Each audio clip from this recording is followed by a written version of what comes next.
PMITV Audiobook. For the Crimson Crest. There were many different types of monsters and races under the term undead. Vampires were technically undead as well.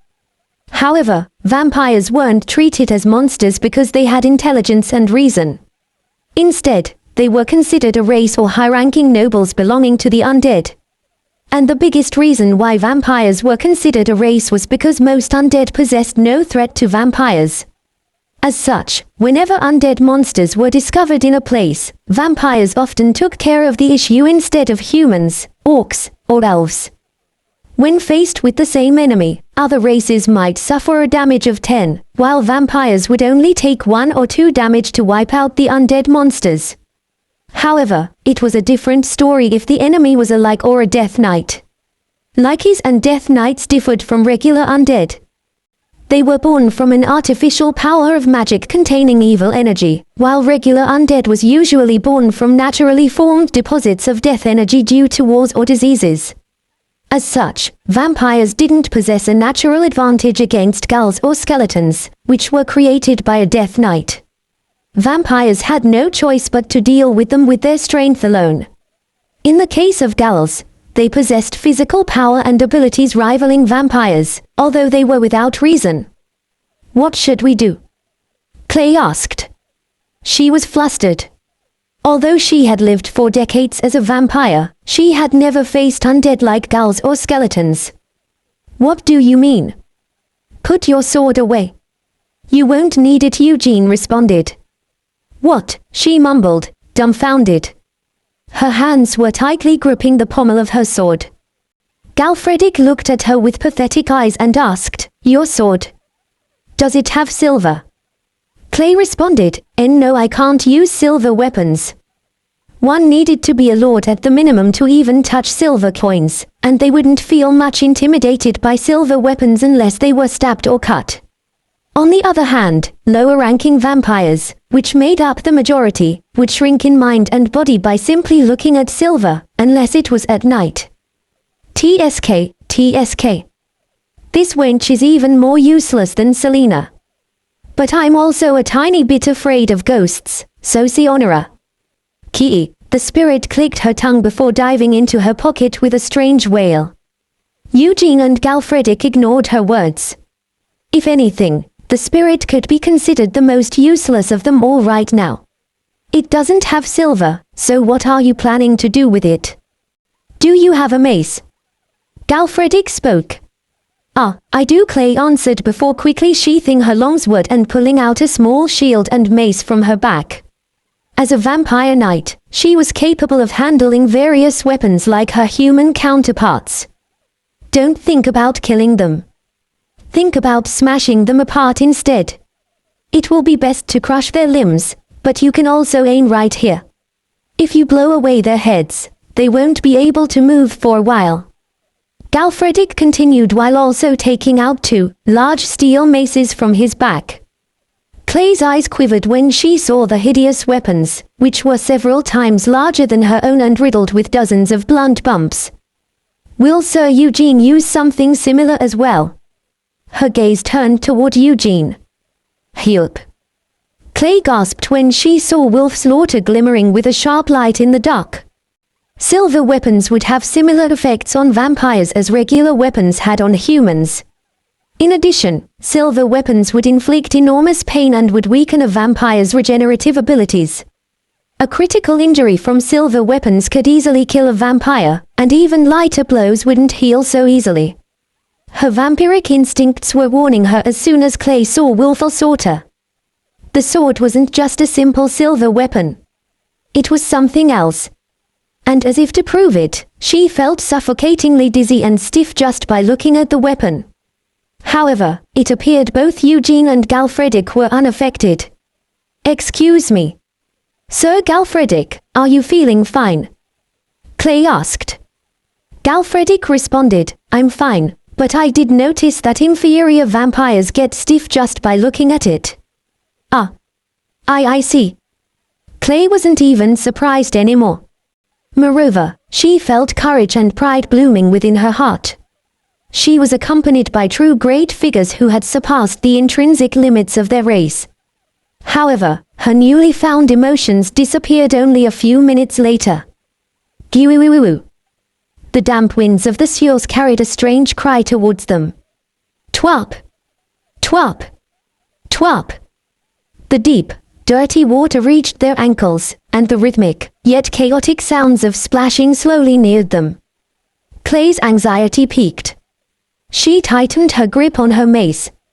Although she was a vampire with cold blood, an encounter with an unknown, undead monster was sufficient to make her feel a strong pressure. In contrast, Eugene and Galfredic were relaxed. Master. I think they are coming from behind as well, Galfredic said. Eugene responded, they are trying to surround us. I tried challenging them with my fear, but they're not backing down. They're definitely undead monsters. Eugene had realized a simple truth after participating in numerous subjugations. Monsters would either become frightened or stimulated by Eugene's fear, but undead monsters would remain unaffected. Of course, Eugene didn't really care. He had learned something after his fight with the twin-headed ogre. The undead are useless as long as I can get rid of their master. Eugene reduced his fear to a minimum, just enough to detect the movements of their enemies, and raised wolf slaughter. Giwiwiwiwu. Bwal-yu-yuk. After a while, monsters started appearing from around the corners of the two split paths. They were dressed and armed as they had been when they were still alive. The blue-skinned monsters were ghouls. P-feline. Even Matio. Clay exclaimed when she saw the leading ghouls armed in longswords and chainmails. It was clear from their jutting fangs that they were, in fact, the missing vampire knights from the search party. The two vampire knights, or rather, the ghoul knights walked through the narrow path while widening their grotesque, strangely torn mouths. Giwiwiwiwiwiwiwu. An unfamiliar wave of energy washed over Eugene's party, and Eugene reflexively raised his magic shield to block it. Hua! Clay screamed. Eugene flinched. It wasn't because he was afraid, but because it was unexpected. Hoo-hoo! It wasn't fear, but Clay was floundering. It appeared there was a strange, magical power at work. Eugene was certain that the power originated from the master of these ghouls, the Death Knight. Giwiwiwiwiwu. The ghouls once again let out a terrible roar and rushed forward. Similar sounds resonated from the back as well, but Eugene didn't care. Q ha ha ha ha ha. Know your place. There are different ranks even within the undead. You pathetic bastards. Thuck. Bang. Galfredic would smash everything in the back. Eugene released the magic shield and swung wolf slaughter. Clang. King. The ghouls were outstanding knights during their lives, and their attacks were quite threatening. However, their swords shattered into pieces as soon as they made contact with wolf slaughter. Regardless of how polished their swordsmanship was, there was nothing they could do once their weapons were destroyed. After destroying the weapons of the ghouls, wolf slaughter continued and separated the heads of its enemies from their bodies. Black smoke soared instead of blood from the stumps, and the ghoul knights collapsed. They're nothing much, Eugene muttered. The mercenary ghouls met the same fate. Though they had gained tremendous power after turning into terrible cannibals, they were no more than moving morsels of meat in front of the famed blade, which was smithed by mixing pure silver and meteoric iron. Sheeing. Sheeing. Black smoke soared with each sharp swing of the blade. The ghouls shattered and scattered into pieces without so much as a scream, perhaps because they were already dead. Clay's lips trembled as she witnessed the otherworldly sight. She jerked her head around. Boom. Bang. The rear also looked like a mess. Galfredic was literally crushing, mowing, and pulverizing the ghouls. So what if they were cannibals with exceptional regenerative powers? So what if they couldn't be killed with normal weapons? Such things didn't matter when two large, horrible maces were mincing them into mere molecules at a speed invisible to the naked eye. What use was regeneration when their bones were shattered, Their skins were peeled, and their muscles were chopped up into million pieces. There had been around 10 gulls. Galfredic finally turned around after transforming every gull in front of him into unrecognizable chunks of meat. Kihila. He laughed. Clay felt all her hair stand on edge when she saw the crimson eyes glistening with murderous intent. It was strange that a vampire would feel such an emotion, but it was certainly a type of fear she had never felt from any lord or banneret. Here they come again. A little bit stronger this time, Eugene said. Why, yes. Clay hurriedly nodded, although she had done nothing but watch until now. She soon came to realize that the one who was only a little bit stronger was in fact Banneret Randolph, who had been turned into a Death Knight. View. A low, heavy cry resounded throughout the sewer. Clack. Clack. The sound of metal rattling grew closer, and a dark figure appeared at the end of the corridor. Ominous energy wavered like a haze through the gaps in the creature's armor. The creature's original color had been drained, and its black figure was even darker than the surrounding darkness. The dark, evil essence of mana contained in the creature was enough to cause even a knight of the Dark Clan to shrink back. Black magic. Eugene immediately recognized the source. He had previous experience dealing with a black wizard who controlled the undead, twin-headed ogre. No wonder all of them were done for, including the vampire knights. Eugene could guess how much evil mana was contained in the creature from how it penetrated his armor and caused his skin to tingle. Ordinary mercenaries would have fainted immediately, and even experienced knights would have been struck with fear. This feels a little strange. Tui. Galfredic spat. His fighting will was still burning intensely, though. Eugene took a step back before speaking. Do you want to take care of it? What? Really? Galfredic was delighted. Even as Eugene's vassal, Galfredic was a knight in essence, and it was the fate of a true knight to live and die in battle. As such, they always had the desire to face the strong in battle. Judging from that thing's fear, no, it's evil energy, it won't be easy. So, Eugene paused. He held out wolf slaughter toward Galfredic before continuing, I command you as your master. Subdue that damned creature with all your strength. Galfredic's eyes glittered when he saw Wolf Slaughter's brilliant edge. He bowed his head and received the treasured blade in the most polite and respectful manner. As the master wishes. Boom. A mace fell to the floor. Galfredic slowly raised his head. Wolf Slaughter lay in his right hand and a mace in his left. Woo. The Death Knight came closer while continuously emitting clouds of evil energy. Galfredic's mouth ripped into a grin. The vassal of an origin, a being to be considered royalty of the vampire society, a presence that even the clan's high lords would show awe and reverence toward. The vassal unleashed all of his powers and rushed toward the Death Knight with his master's permission. Hiek. Clay sank on the spot as Galfredic's unleashed fear surrounded the latter's figure like an extreme gust of wind. Hitik. Hayek. Every member of the Dark Clan was capable of measuring the approximate power and position of another member when that member expressed their fear. And as such, Clay had finally discovered the truth, as did Delmondo and the other vampires of Mungard did. The covenant of blood imprinted on her very soul was screaming at her. Dee-dee-doo Duke. A vampire duke. Clay's eyes quivered crazily without focus as she stuttered. It slowly moved away from Galfredic and headed toward Eugene. A vampire duke stood at the peak of the vampire society.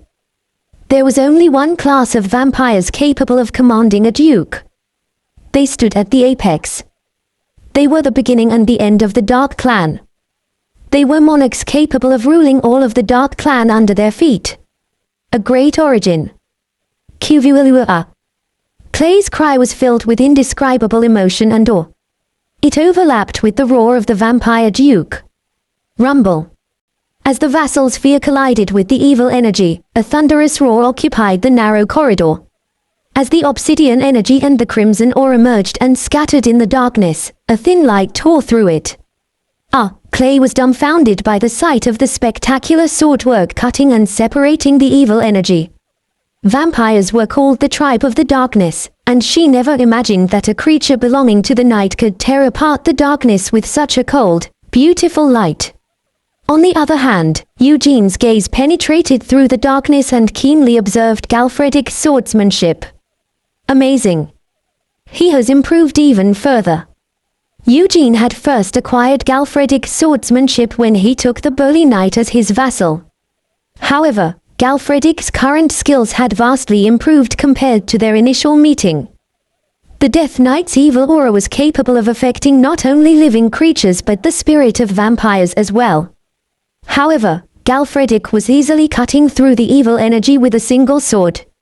Simultaneously, he continued to deal blows to the Death Knight with the mace in his left hand and restricted the monster's movements.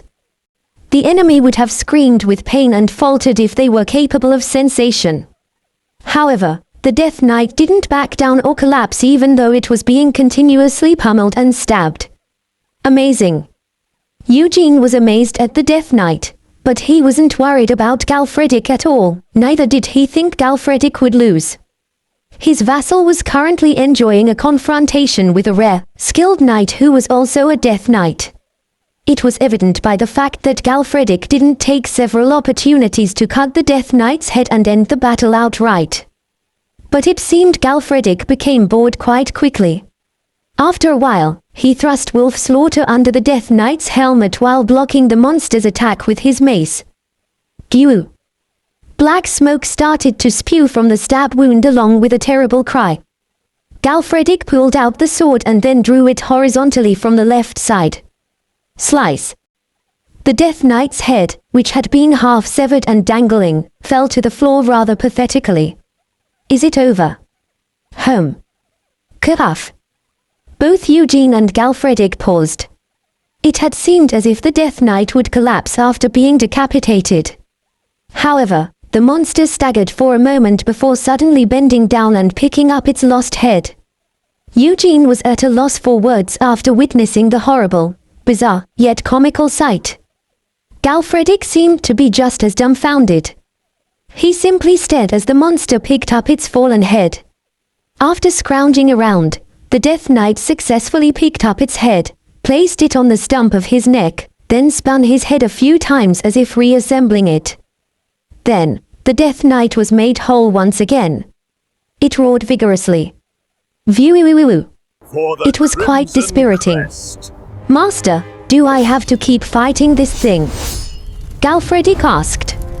Eugene responded, it seems like I will have to find the culprit who turned him into a Death Knight. Keep it company for a while. Got it. I will have to test how many times it'll attach its head, Galfredic said before pouncing on the creature once again. Eugene turned his head. Let's go. What? Why yes. I will obey your orders. Clay shouted. Banneret Randolph had been a powerful knight who was unrivaled by anyone near Brighton except Baron Ryward.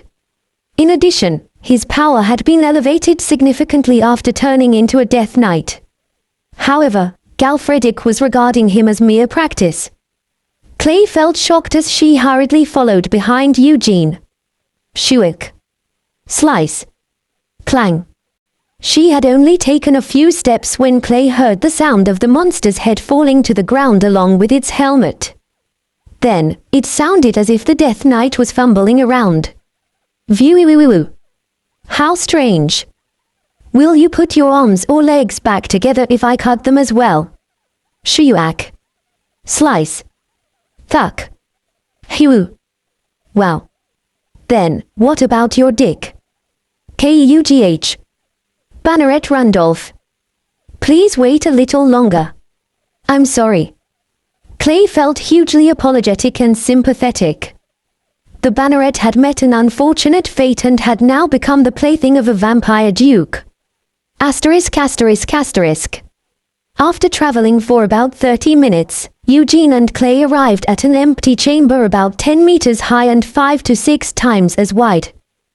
They fought 3 battles during their trip, but ghouls, zombies, and skeletons posed no threat to Eugene. Rather, they provided Eugene with an unexpected bonus. "Did you grab everything?" Eugene asked. "Yes, oh great one."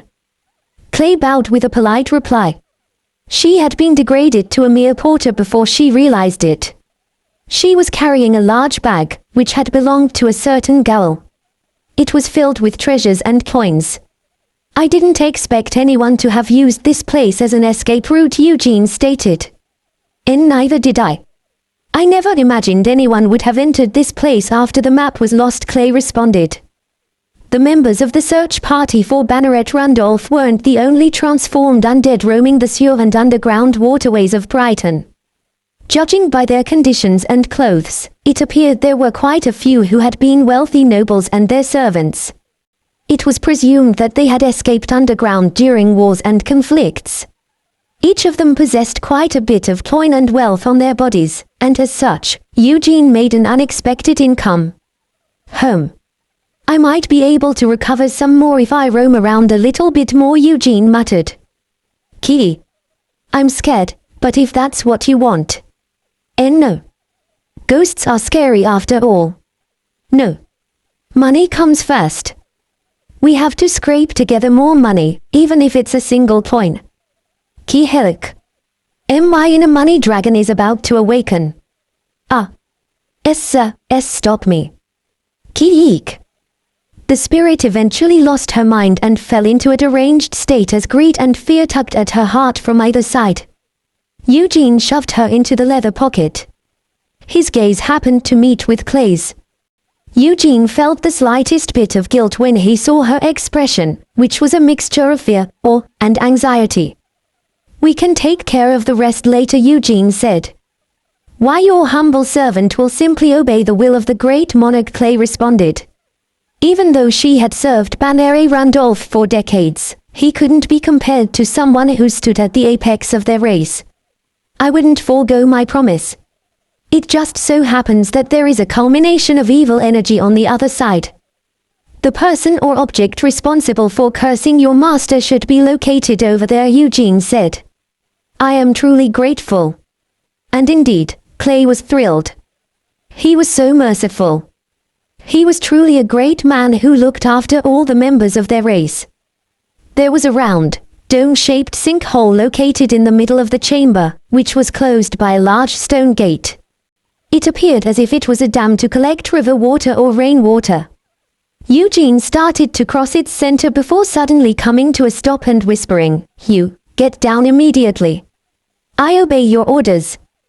Clay quickly fell flat without daring to ask why. A moment later, the cries of hundreds of undead could be heard from her surroundings. "Giwiwiwiwiwu. Hiwiwiwiwiwu. Cover your ears," too, Eugene added. Clay quickly covered her ears even before Eugene finished. Nevertheless, the terrible cries of the undead still penetrated her ears. Even the very ground trembled at the vibration generated by the cries of hundreds of undead. What? Clay began to tremble. However, she was able to muster up the courage to slightly raise her head. As expected, hundreds of undead were rushing toward her and Eugene from all sides. The hundreds of undead belonged to different races, but all of them had damaged bodies and terrible appearances. Clay froze with shock. "Kuvualua you have." The Origin's roar merged with the fear emitting from his figure, then became a translucent wave rushing in all directions. Quererererera.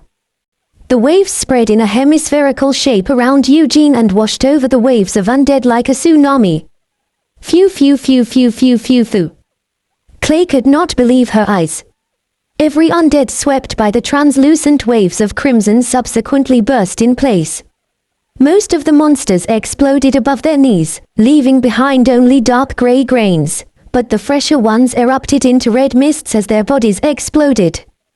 The mist of blood was absorbed by the Origin, who was the Lord of Blood and the ruler of darkness.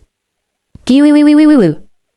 The sight of hundreds of slender, crimson threads gathering toward the center where Eugene was located was a truly spectacular sight. The blood of various creatures engulfed Eugene's entire figure and seeped into his black scales. Although they had already died once, the total amount of blood Eugene had absorbed was tremendous. His eyes became filled with a glint as he took it all in. Eugene's eyes glowed even deeper than before and shone like rubies. His gaze was directed at the end of the pit. A figure was standing there. The figure was wearing a robe made of animal skin and a goat's head. They faltered after seeing Eugene's gaze. They were the one responsible for turning Randolph into a death knight and creating the undead. Asterisk asterisk asterisk asterisk asterisk asterisk asterisk asterisk asterisk asterisk asterisk asterisk asterisk asterisk. The figure shouted. Clay couldn't understand, but Eugene was capable of understanding all languages due to the ability he had gained from consuming the Drake's Red Mana Stone. He responded to the figure, "There's no need for you to know from where my esteemed self came from. Die." Pew. Eugene's spear shot forward even before he finished his words. And just as he finished, Mad Arazuka was already piercing the figure's goat head, who was likely a black wizard. Bang. Wee-wee-whoosh. The figure's body dispersed like smoke as soon as Mad Arazuka penetrated the goat head. Magic.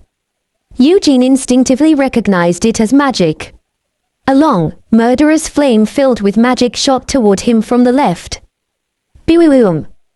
Eugene's body was covered in evil energy along with a loud roar. Asterisk asterisk asterisk asterisk asterisk asterisk. Asterisk asterisk asterisk asterisk asterisk. Asterisk asterisk asterisk asterisk asterisk asterisk asterisk asterisk. QKKKK. A sputum of laughter was followed by the figure's unknown shouts. And as the bizarre laughter and the evil energy dispersed, "This is that magic shield, you little bastard," Eugene shouted. Before he finished his sentence, Mad Arazuka left behind a trail of red light and pierced the source of the laugh. Thuik. Kyulawagsh. A long, terrible howl filled the chamber. It was distinctly different from regular screams, and it sounded as if the figure's very soul was being extinguished.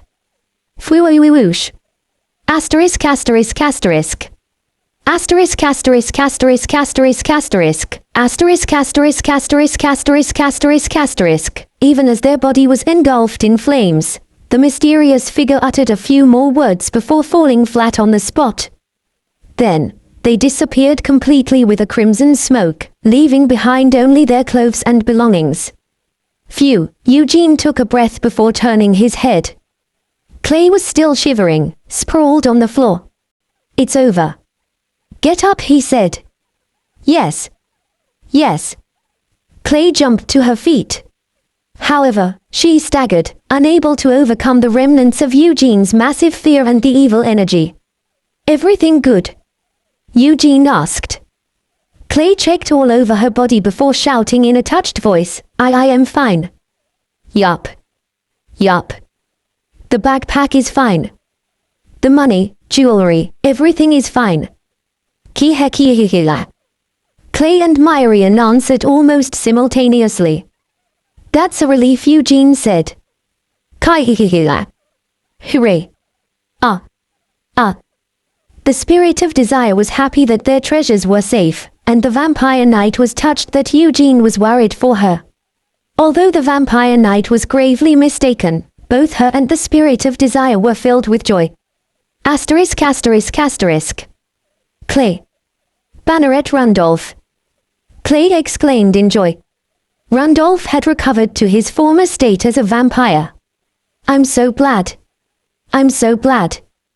Clay shouted. Vampires didn't shed tears. However, Clay bowed her head with reddened eyes, as if she were about to shed tears of blood. "It's all thanks to you. Your loyalty brought me back. And the two of you," Randolph exclaimed before turning toward Eugene and Galfredic. "No words could ever repay you for helping me. However, in the name of the Revol's clan, I am willing to provide a fortune to compensate you. It won't leave much more to be." Clay interrupted him. "Banneret. Home. What's wrong?" Randolph asked. These people are. Clay attempted to dissuade Randolph from offering me a treasure to a duke and an origin with a pale expression. However, money. How much can you offer? Eugene said. Ha ha ha. 2 boxes of gold coins. No, I will pay 3 boxes of gold coins. Randolph shouted. That's good to hear. Eugene grinned before glaring at Clay, who was trembling with fear. Clay understood the great monarch's intentions perfectly. She bowed her head with a look of exaltation. The monarch is currently hiding his identity. I can't give it away. Ah, by the way, my body feels rather sore and squeaky. Is it because of the curse's remnants? Banneret Randolph muttered while rubbing his neck and limbs. Clay flinched. The scene of his battle as a Death Knight flashed by Clay's head. She glanced at Galfredic. He's feigning ignorance. Clay quickly commented, That's probably why. I believe it's the aftermath of being subjected to a terrible curse. Is that so? But, Randolph stopped himself from touching the place where it was most sore, then smiled awkwardly. Ah ha ha. That must be why. Why was his genitalia so sore? Randolph remained rather suspicious, but Galfredic coughed and interrupted his thoughts. Isn't that better than going bald? I know someone who went bald because of a curse. Ah. That's true. Randolph trembled as he instinctively stroked his rich hair. Vampires could regenerate any parts of their bodies unless they were struck with silver weapons. However, even they couldn't regenerate their hair. Hey. Some of my seniors were bald as well.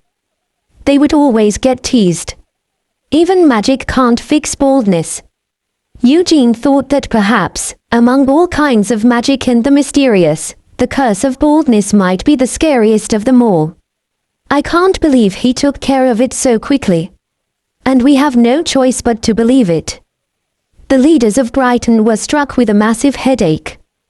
When Eugene announced that he would take care of the city's Death Knight after fully occupying the city, they had been filled with impure expectations. Death Knights were considered to be as dangerous and strong as high-ranking monsters. There were even rumors that a single Death Knight and hundreds of ghouls and skeletons under its command had devastated a great territory. As such, the guild leaders naturally assumed that even if Eugene managed to take care of the Death Knight, it would take a long time. And perhaps he might even fail and perish in the waterways. But their expectations were ruined when Eugene solved the issue within a single day. And there was a black wizard involved. I saw the items that belonged to the black wizard. I'm certain. There's no way it was possible to make such items in a single day. More than anything else, Banneret Randolph and Knight Clay are testifying. There's no doubt about it. Pathetic. How pathetic. This isn't a matter of trust, the mayor said. What? The guild leaders turned towards the mayor. The mayor continued with a mixed expression. As long as there's clear evidence that a black wizard was involved in this issue with the Death Knight, Sir Eugene's no longer simply the head of the army that has occupied our city. What does that mean? The guild leaders had no clue as to what the mayor was talking about. The mayor responded with a deep sigh. Sir Eugene is no longer an invader. He's a hero who saved Brighton from an impending crisis. Public sentiment has completely turned toward Sir Eugene, you frustrating people. What? There had been a black wizard, a Death Knight, and hundreds of undead right underneath the city. Do you all really believe that they were there for no reason? Do you really think that they would have stayed there forever? I'm certain they would have surfaced one day. So what do you think would have happened to our city if that happened in the future? The mayor asked. The expressions of the guild leaders paled instantly.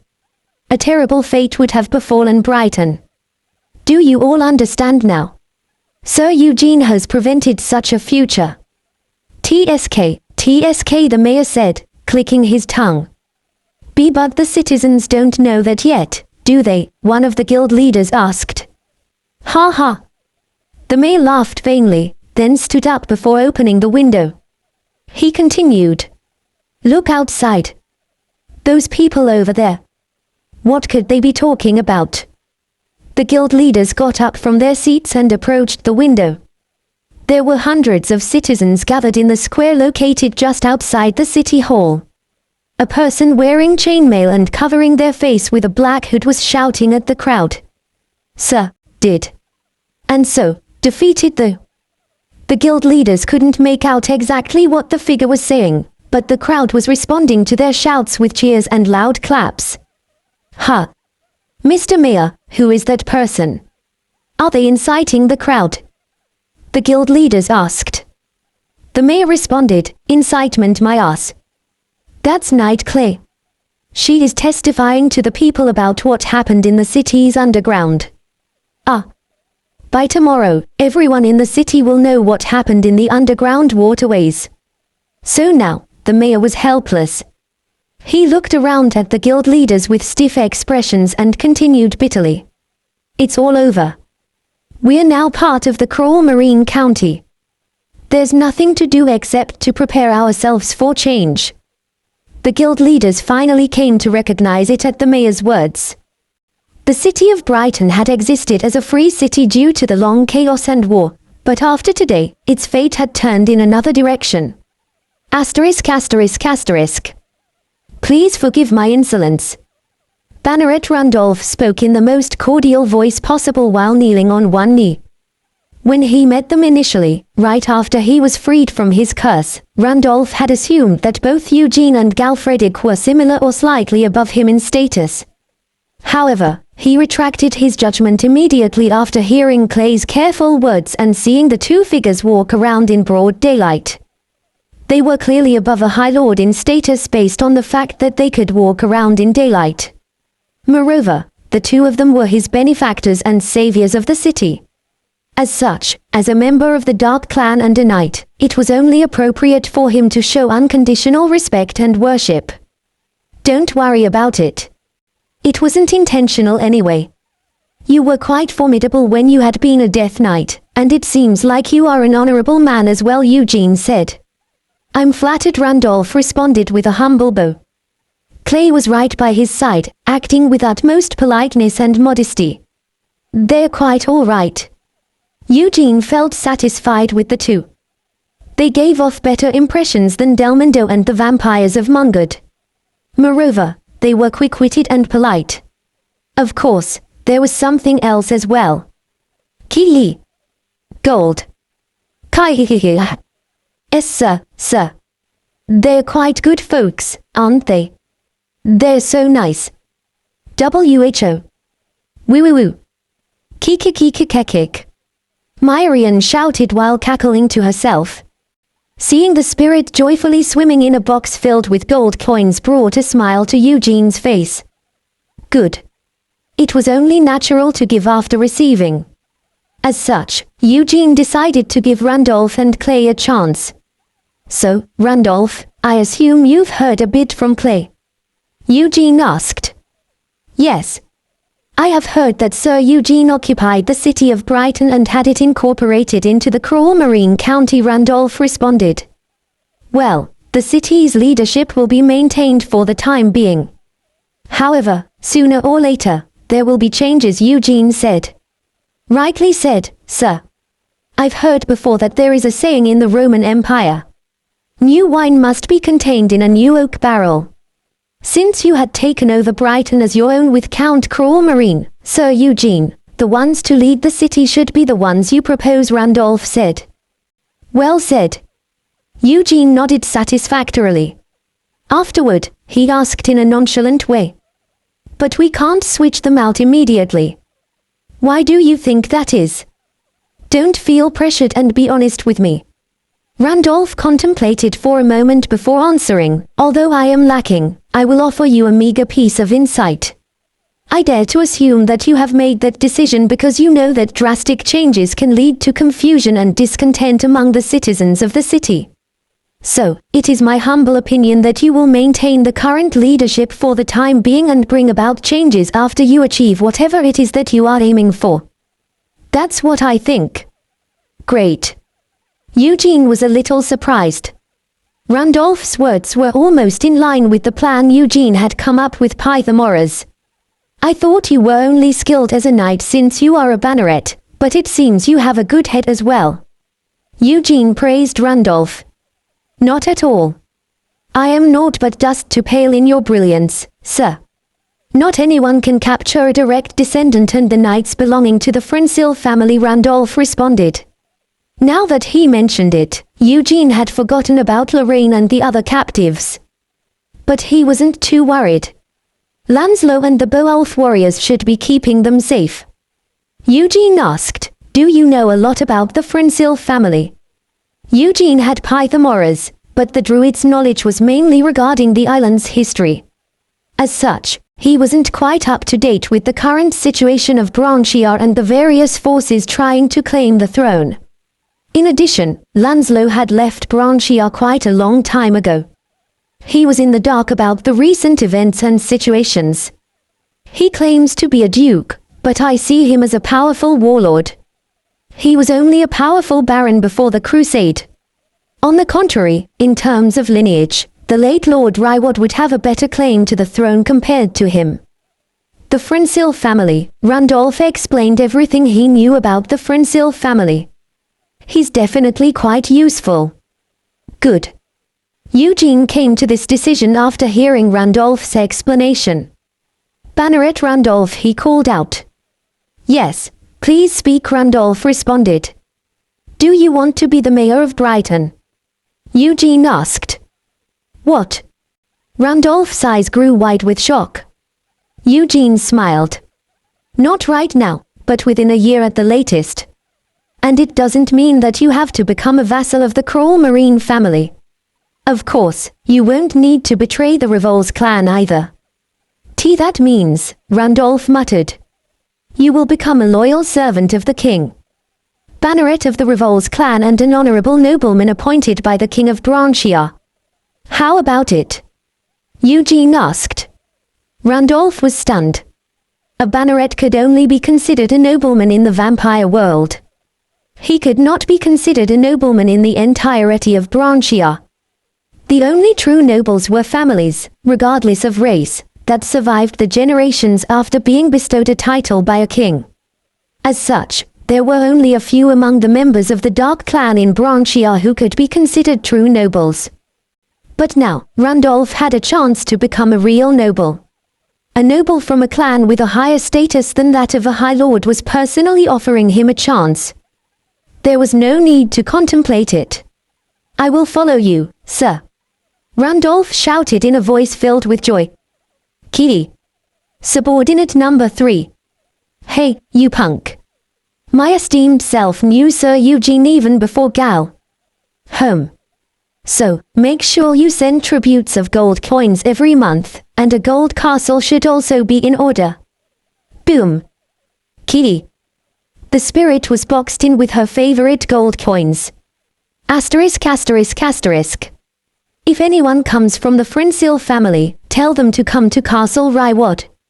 If they try anything, let them know that the lives of the captives lay in my palms, Eugene said.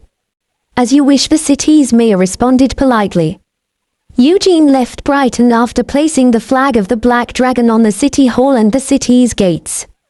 He contemplated leaving behind some troops but changed his mind at the advice of his 3 knights, especially Randolph.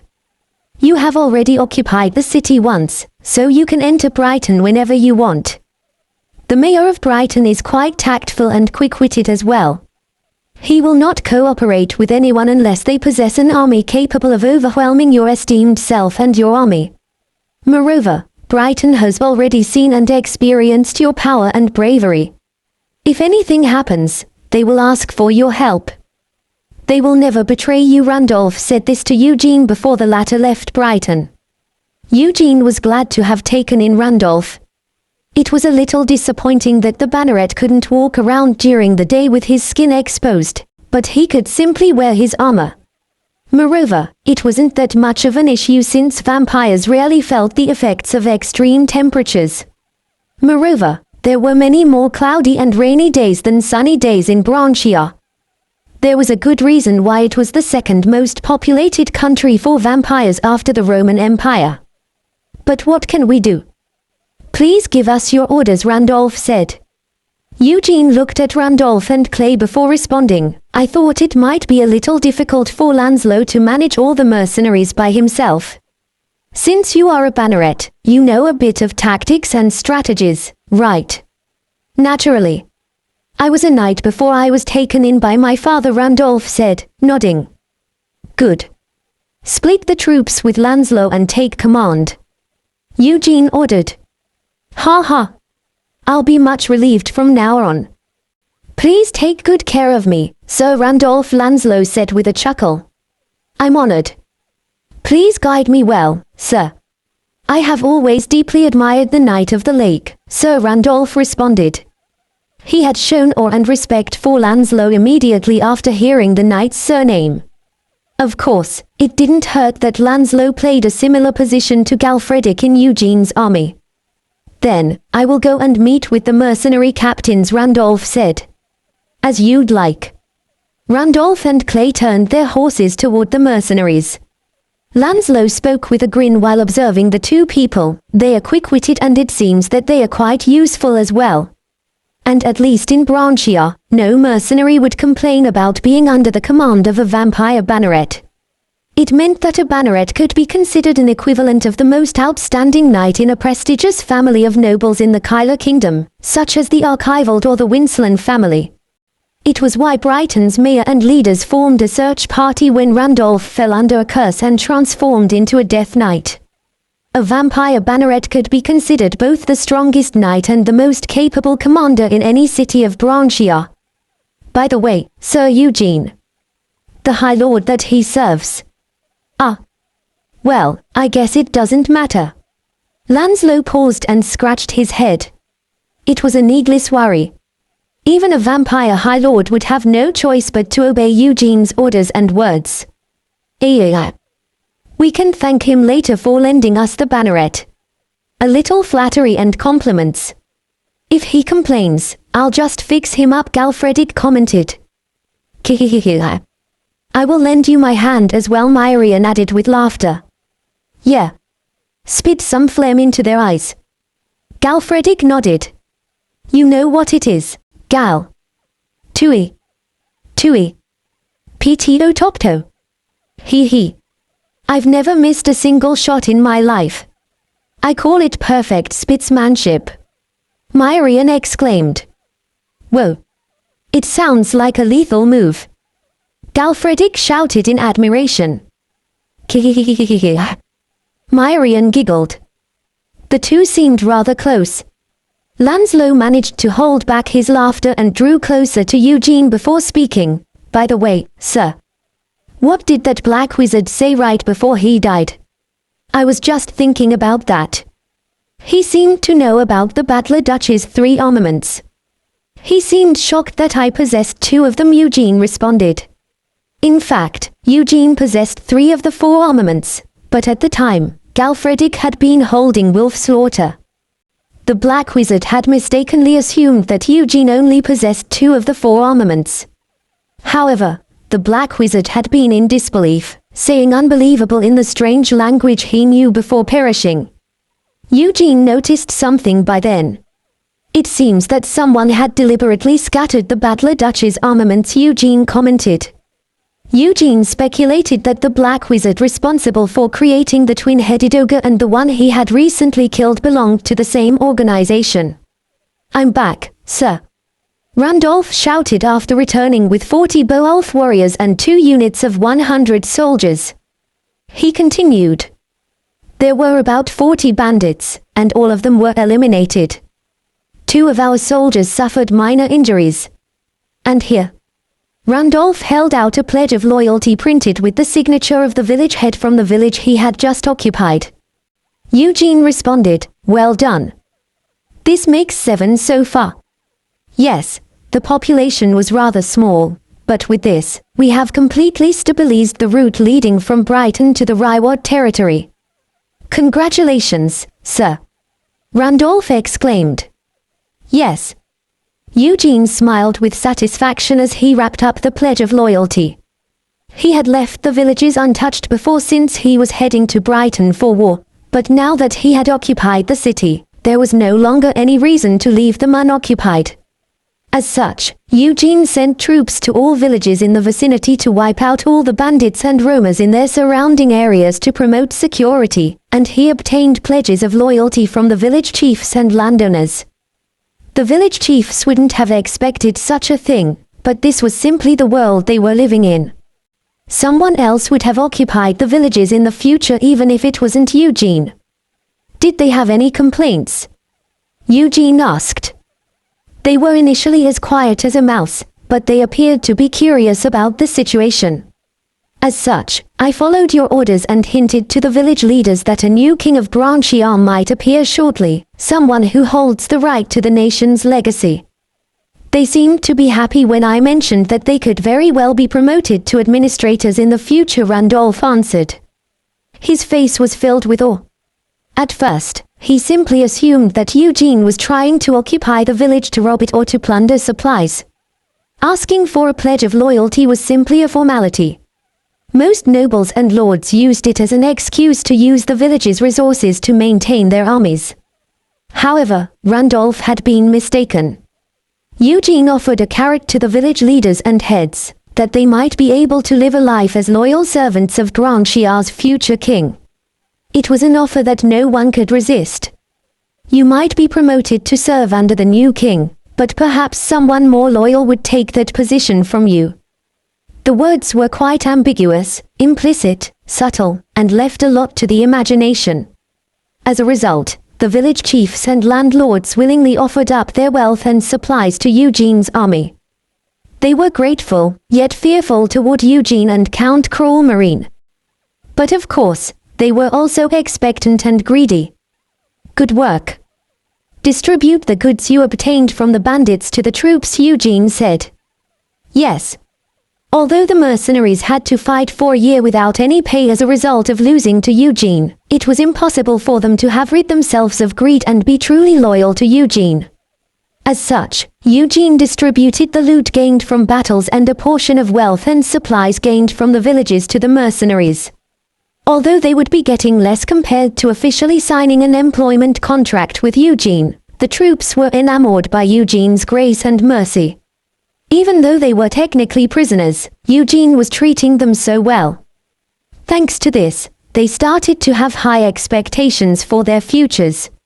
In other words, Eugene had acquired the hearts and support of both the mercenaries and landlords by occupying the villages.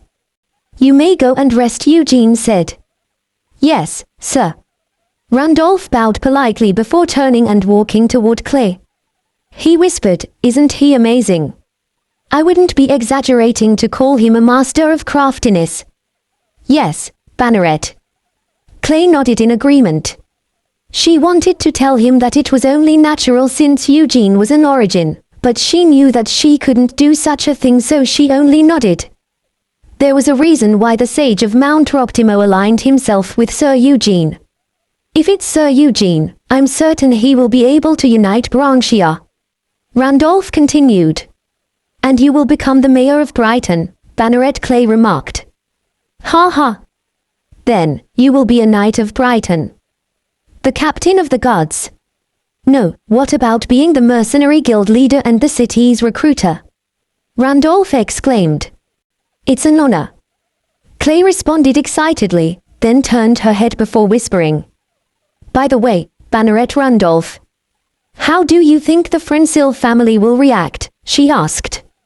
Randolph followed her gaze and looked at Lorraine and the knights of the Frensil family before speaking with a bitter smile. The Frensil family is currently facing a complicated issues regarding the family's succession. The eldest son and the eldest daughter are the most likely candidates, but it won't matter which of them succeeds the family. It will be over for Lady Lorraine. You're not saying that they won't save Lady Lorraine? Clay asked. They have their family's reputation to worry about, so I'm sure they will pay her ransom. However, they won't stand still after they suffered losses and their family's name was humiliated. They also won't sit still after seeing what Sir Eugene's had accomplished thus far, Randolph explained. Clay took on a worried expression. Randolph said with a grin, I have already told Sir Eugene everything I know about the Frensil family, so there is nothing for you to worry about. Are you worried that Sir Eugene will be done in by a warlord? Huh. Well, that's not it, Clay muttered. Then what? Randolph asked. I'm just wondering if Sir Eugene would completely wipe out the Frensil family, Clay answered. Randolph was speechless. Clay wasn't worried about Eugene, but rather the Frensil family. However, upon reflection, Randolph realized that something like that was entirely possible if it was Eugene. ****. Eugene arrived at Castle Ryward after a few more days of travel.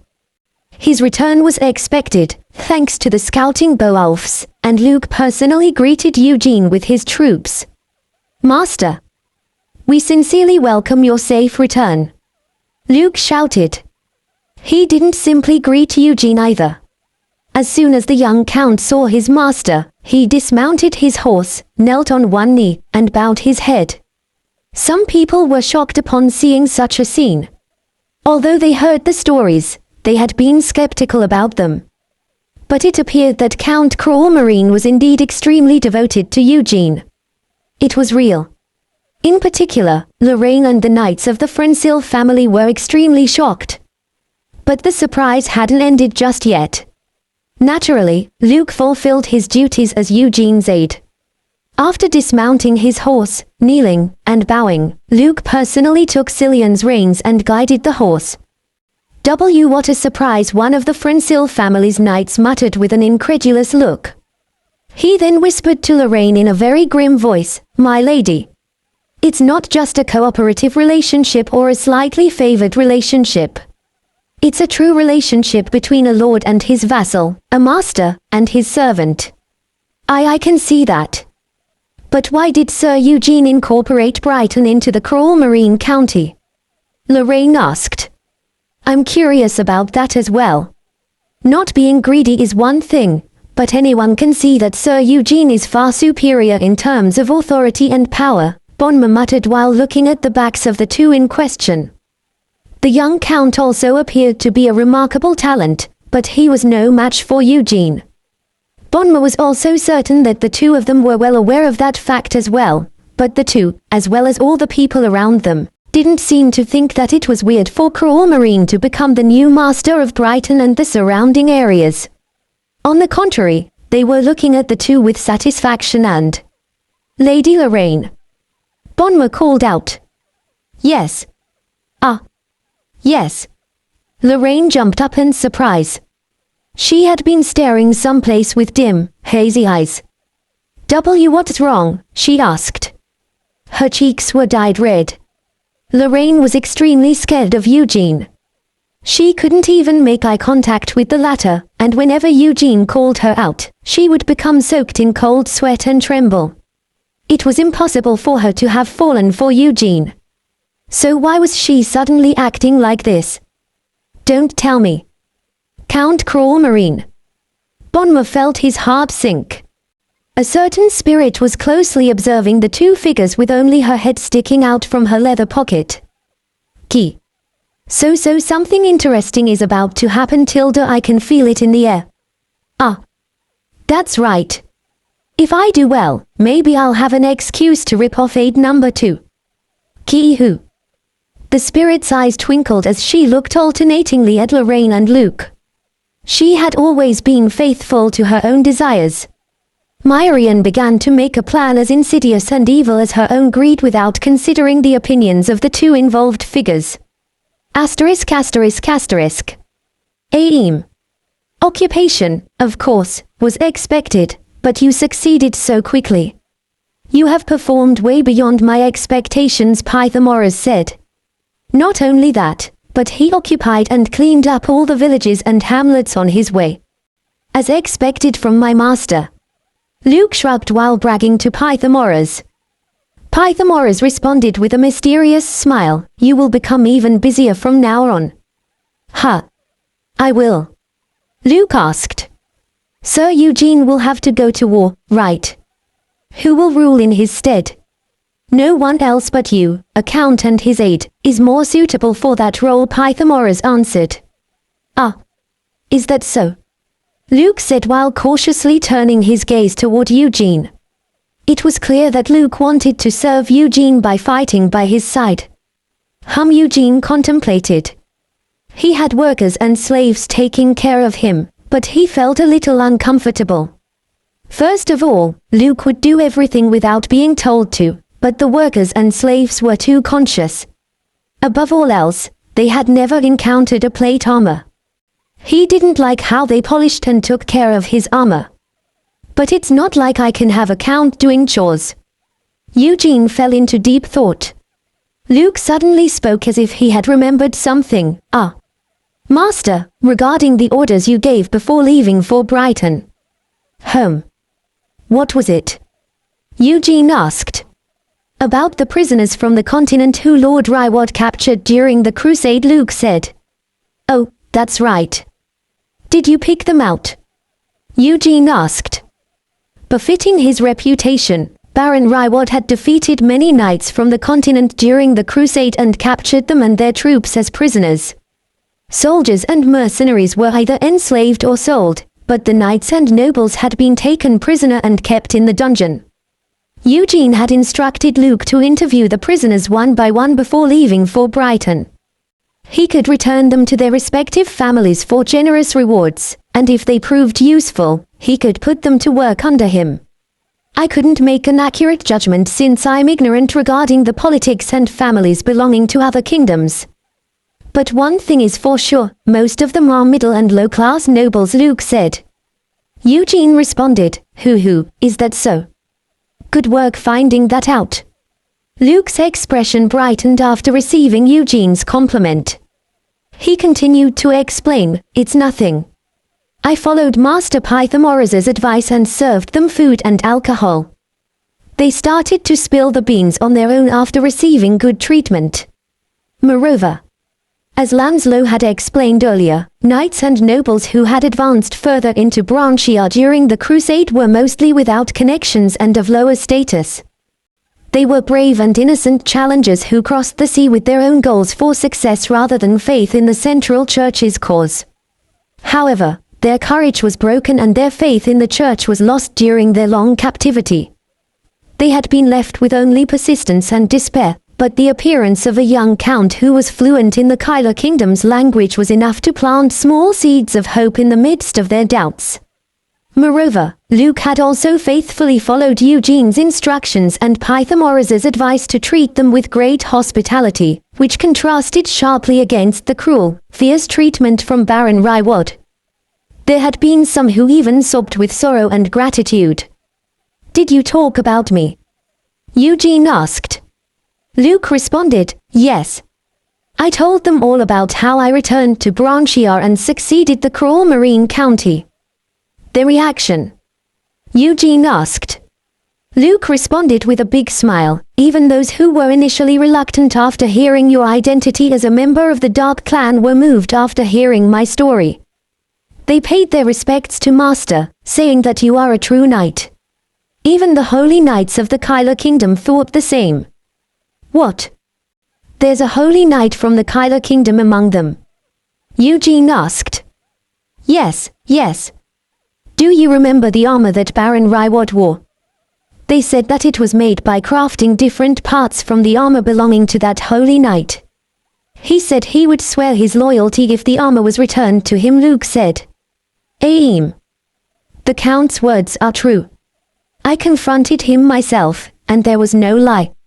He also swore on his honor as a knight and in the name of the god he believed it. Pythagoras stepped up as well. Eugene muttered. It was surprising enough that a holy knight from the Kyler Kingdom would come all the way here, but it was even more surprising that he would respect and pledge his loyalty to a vampire. Eugene's brain started to work in devilish ways. Soon. Bring all of the prisoners to me. Perhaps we can deliver a blow to the Central Church and acquire some new talents at the same time. Baron Ryward had 7 prisoners. There were originally about 20 people, but more than 10 of them died because they couldn't handle living in captivity. Only these people are left, Luke reported. I see. Good work, Eugene responded before looking over the prisoners. They were thin and their skin was rough, but their expressions were hopeful, likely due to how Luke treated them. Nice to meet you all. I am Jan of the Eugene family, Eugene spoke. Nice to meet you. I am Irido from the Volvarin family. Goat of Paraman. I am indebted to you and Count Cruel Marine after a long time spent in darkness. The prisoners returned Eugene's greeting in Branchen as well. All of them were able to speak the language after living in captivity for so long. You should know from what you heard from Count Cruel Marine. The Ryward territory is now under the jurisdiction of the Cruel Marine family. In other words, the same is true of all of your dispositions. As such, the faces of the prisoners gradually brightened as Eugene continued.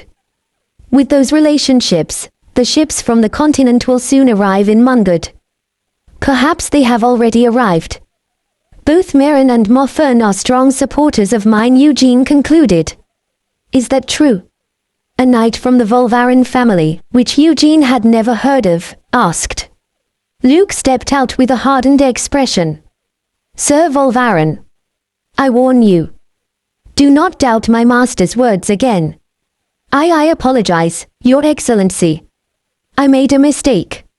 Sir Eugene, I'm sorry. The knight hastily apologized. The expressions of the other prisoners changed rapidly.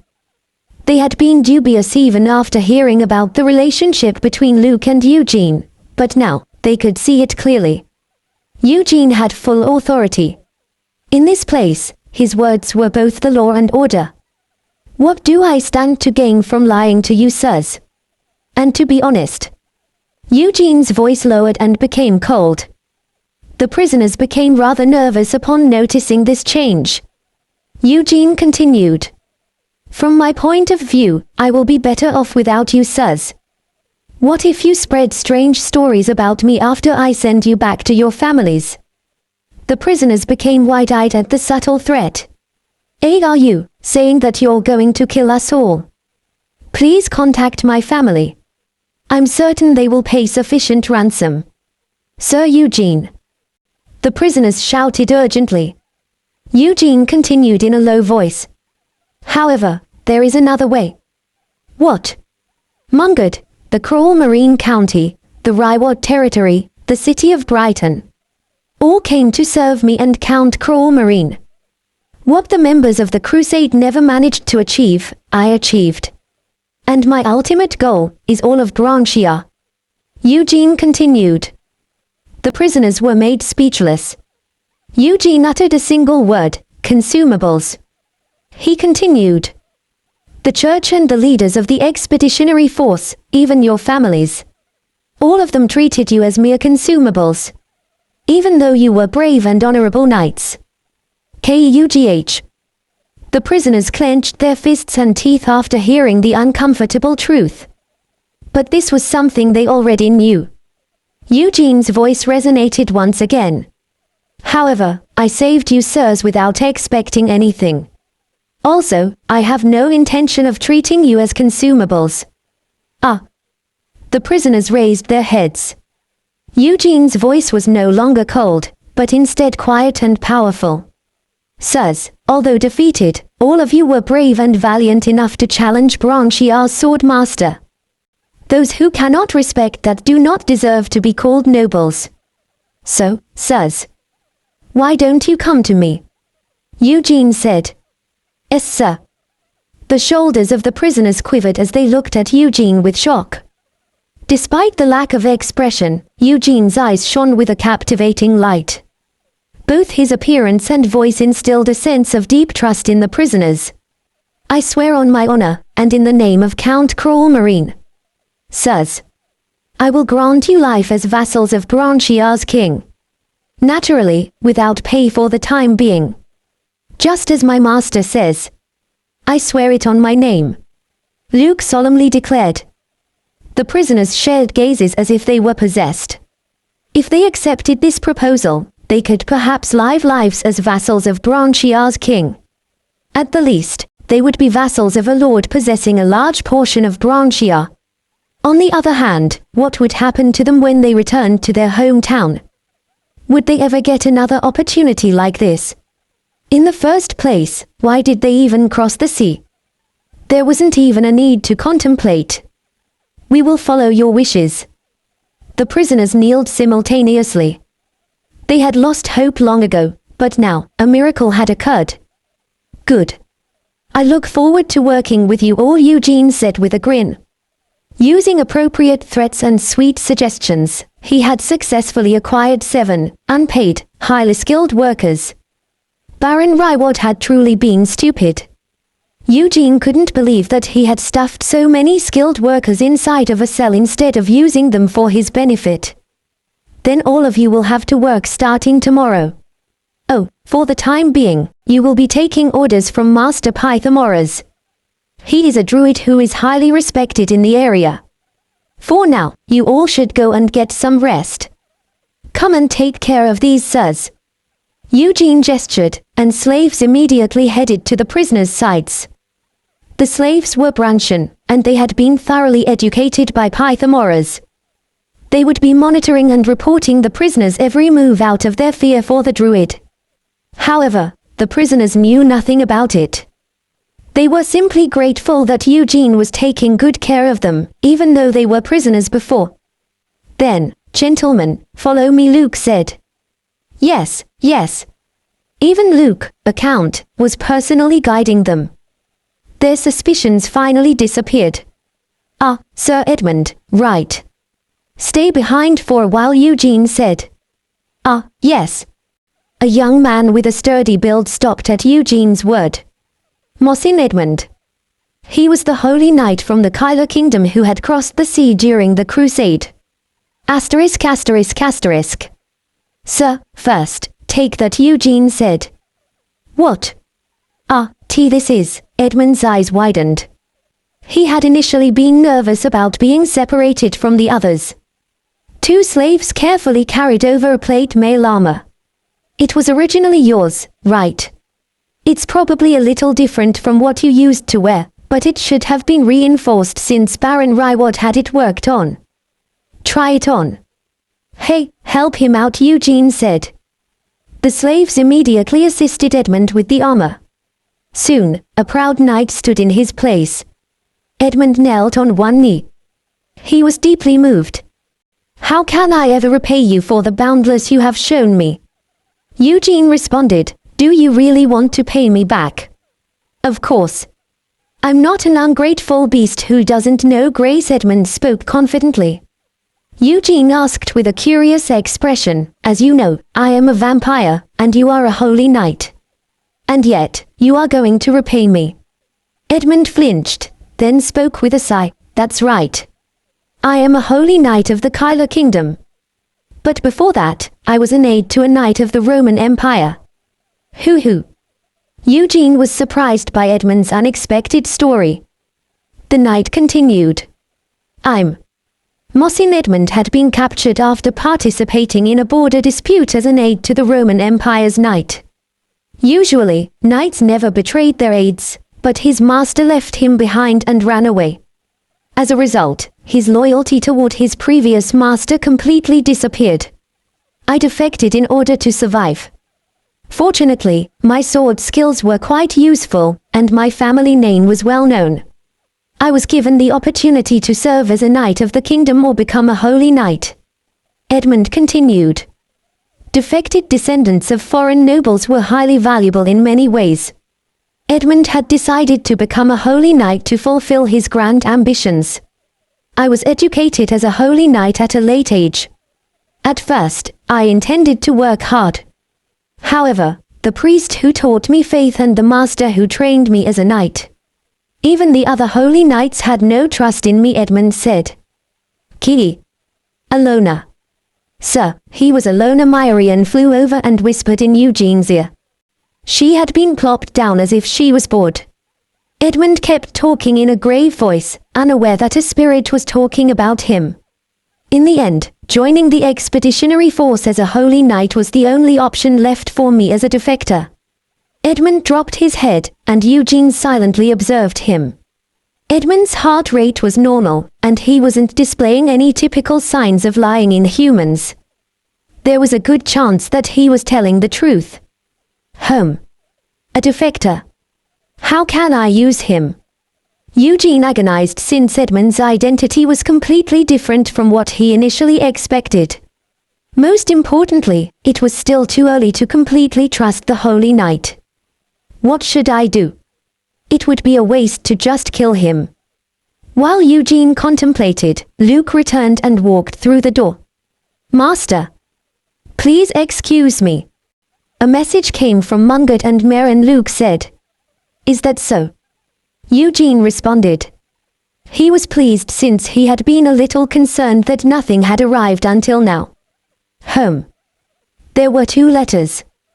One, as expected, was from Rai, but the other was from an unexpected figure. Vice Executive.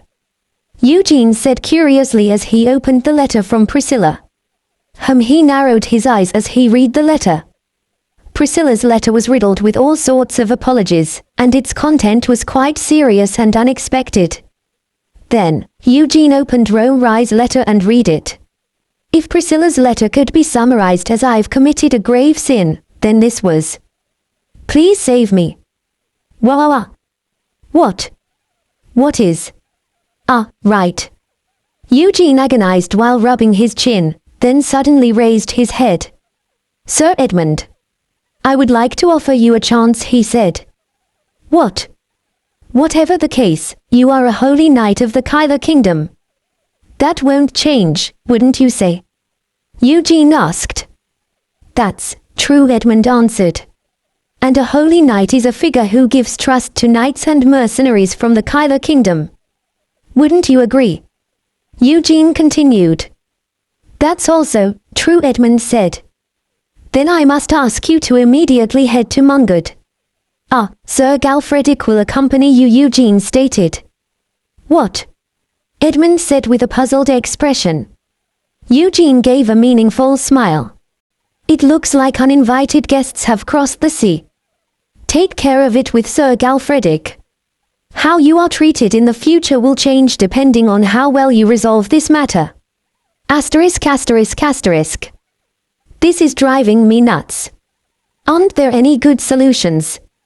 Marcus, the revered vampire of Mungard, said to the figure sitting idly like a stone statue. The woman, who had bags like the shadows of hell below her eyes, irked a response. "Can you stop talking to me? I'm dying over here." "What do you mean by that? As a helper to his great presence, you should be more responsible and..." "In the first place..." Marcus jerked. Rai started to jabber away with her tiny lips. Her face was so thin that it seemed as if her very soul had been sucked out of her. "You gave me too much work. I have a lot of research to do, but I'm the only wizard here. And when I asked you to find some druids to help me out, you failed miserably." "That's because druids aren't just simple laborers you can hire," Marcus responded. Rai interrupted him. Does that mean I'm a simple laborer? Oh Matilda, please excuse my rudeness. It's all my fault. A mere pathetic laborer dared to complain, Tilda. Is that right, Tilda? It's all my fault, isn't it? Yeah. It was me who was too stupid. Like a squirrel running on a hamster wheel. No, I'm a raccoon, aren't I? That's right. I am just a stupid raccoon to be used like a tool. Chimera. Now I'll just run up a random mountain and start harvesting some roots and herbs, or maybe I'll just grab any vampire I see and just have them pay for me sacrifice and my labor with torture and intimidation methods of me school. Maybe then they will finally realize what. The wizard started to speak faster and faster until it sounded as if she was murmuring a curse. Marcus became flustered. I made a mistake. You can continue to focus on purifying mana stones. I will take care of this issue on my own. The wizard of the Blood Shadow School purified more than 100 mana stones each day, which was directly linked to the Marcus family's income. Of course, more than half of the profits belonged to the Great Monarch, but even 20% of the profits was an enormous sum that Marcus couldn't simply ignore. And if the female wizard, who was currently rapidly descending down the abyss of her mind and emanating a cursed aura, was absent, then the process would immediately halt. But what should I do? The Knights of the Kingdom won't stand still when they find out that he is a member of the Tribe of the Darkness. Phew. Marcus walked to the window with a deep sigh. He could see the azure sea underneath the window. A little distance away from the harbor, there were more than 20 large galley ships floating in the waters, even though they had been rarely spotted in recent years. Initially, he planned to load the ballista to sink the unknown invaders, but he had to allow the opening of the port once a messenger came with a white flag and the flag of the Black Dragon. More than 1,000 mercenaries and knights aboard the galleys were claiming themselves to be Sir Jan Eugene's loyal army. Galfredic, Edmund, Partik's group, and 4 Beowulf warriors hurried to Mungard. Oi! Monotheistic knight! Let's go hunting and scouting together. How many times have I told you to call me by my name? Oh, right. Sorry. I forgot again. Anyway, you're coming, right? Right. Sir Galfredic, I will be right back. Yes. Hurry back. With Galfredic's permission, Edmund and 2 Beowulf warriors quickly left the ranks. Bring back some deer meat. Boar for me. The remaining 2 Beowulfs waved their hands, and Partik's team conversed while laughing. At first, they were at each other like mortal enemies, but it seems that they've grown closer recently. It's because they're real warriors, not fake ones. And kids are supposed to fight a little as they grow up. He. As a holy knight, Edmund could not hide his disapproval when he first met the Beowulf warriors. It was because he had experienced a devastating defeat against the Beowulfs when he first arrived in Branchia. Transformed Beowulf warriors were identical in appearance to lycanthropes, but they were much stronger. Unlike lycanthropes, Beowulf warriors were able to fight systematically. Nearly half of the 10 holy knights had been killed by Beowulf warriors after arriving in Branchia, so it was no wonder Edmund harbored hostility toward the Beowulfs. However, the Beowulfs were different. Similarly, the Perseus Beowulfs had also lost a good number of their members to the silver weapons of the holy knights, but they didn't really care. It was a great honor for Beowulfs to meet their end fighting against the strong. And after accompanying the Beowulfs for several days and learning of their honor and pride, Edmund had a change of heart. Just as Galfredic said, the Beowulfs were real warriors.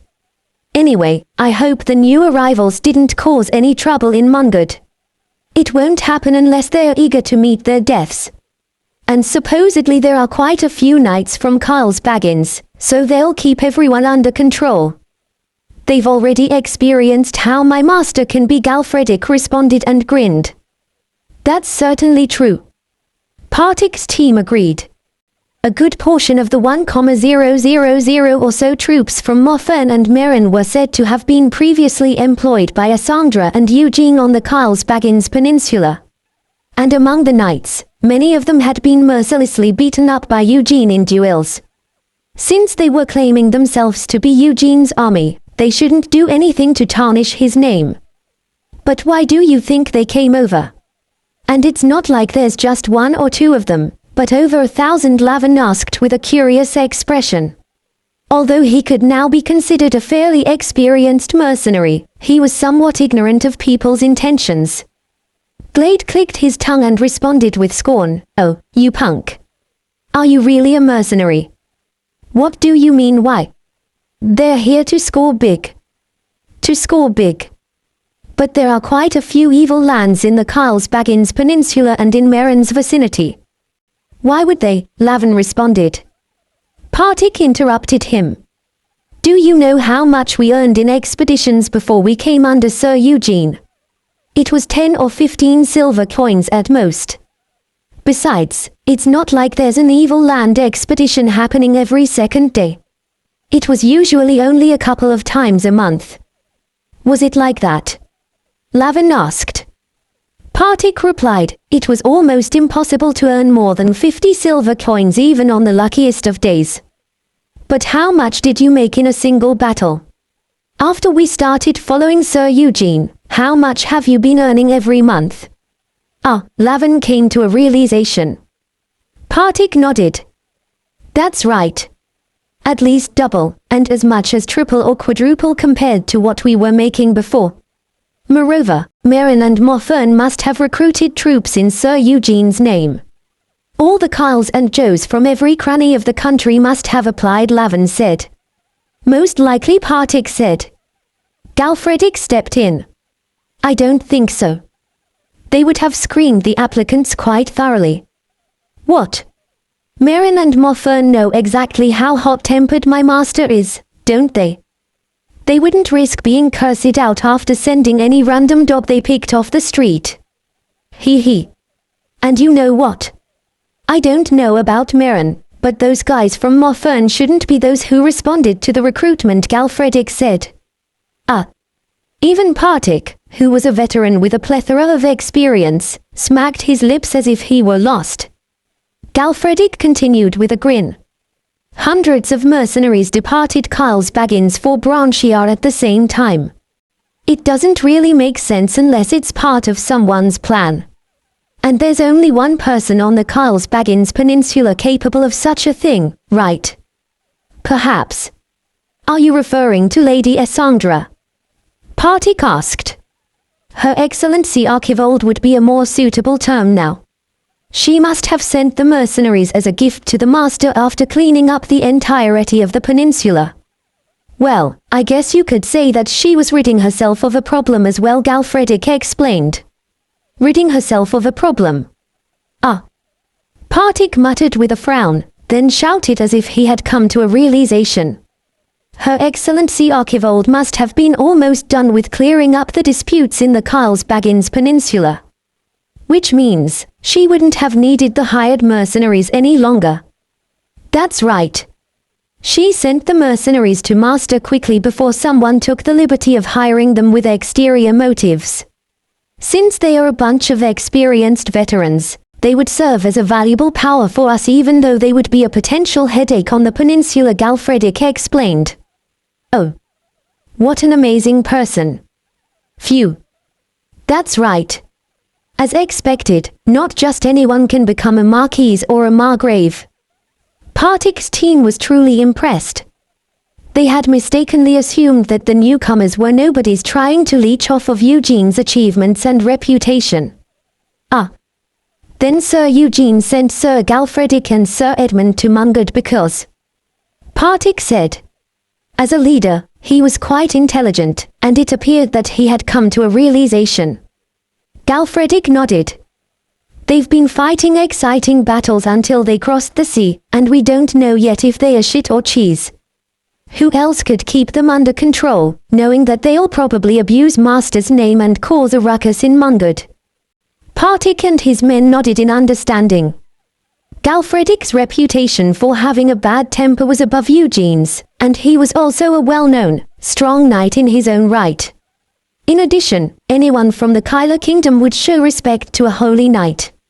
Although the combination of a vampire and a holy knight was quite unusual and unbecoming, the two of them would be more than sufficient to keep wild knights and mercenaries under control.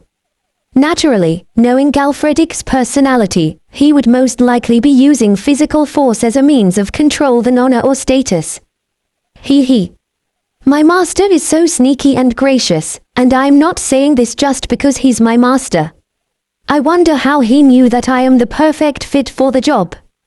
He. Crack. Galfredic laughed insidiously while cracking his neck. There will be a bloodbath in Mungard. I wonder how many of them will come to regret their lives. Poor bastards. They should have just led a comfortable life back home. Partik and his men could only silently pay their respects to the newcomers. Asterisk.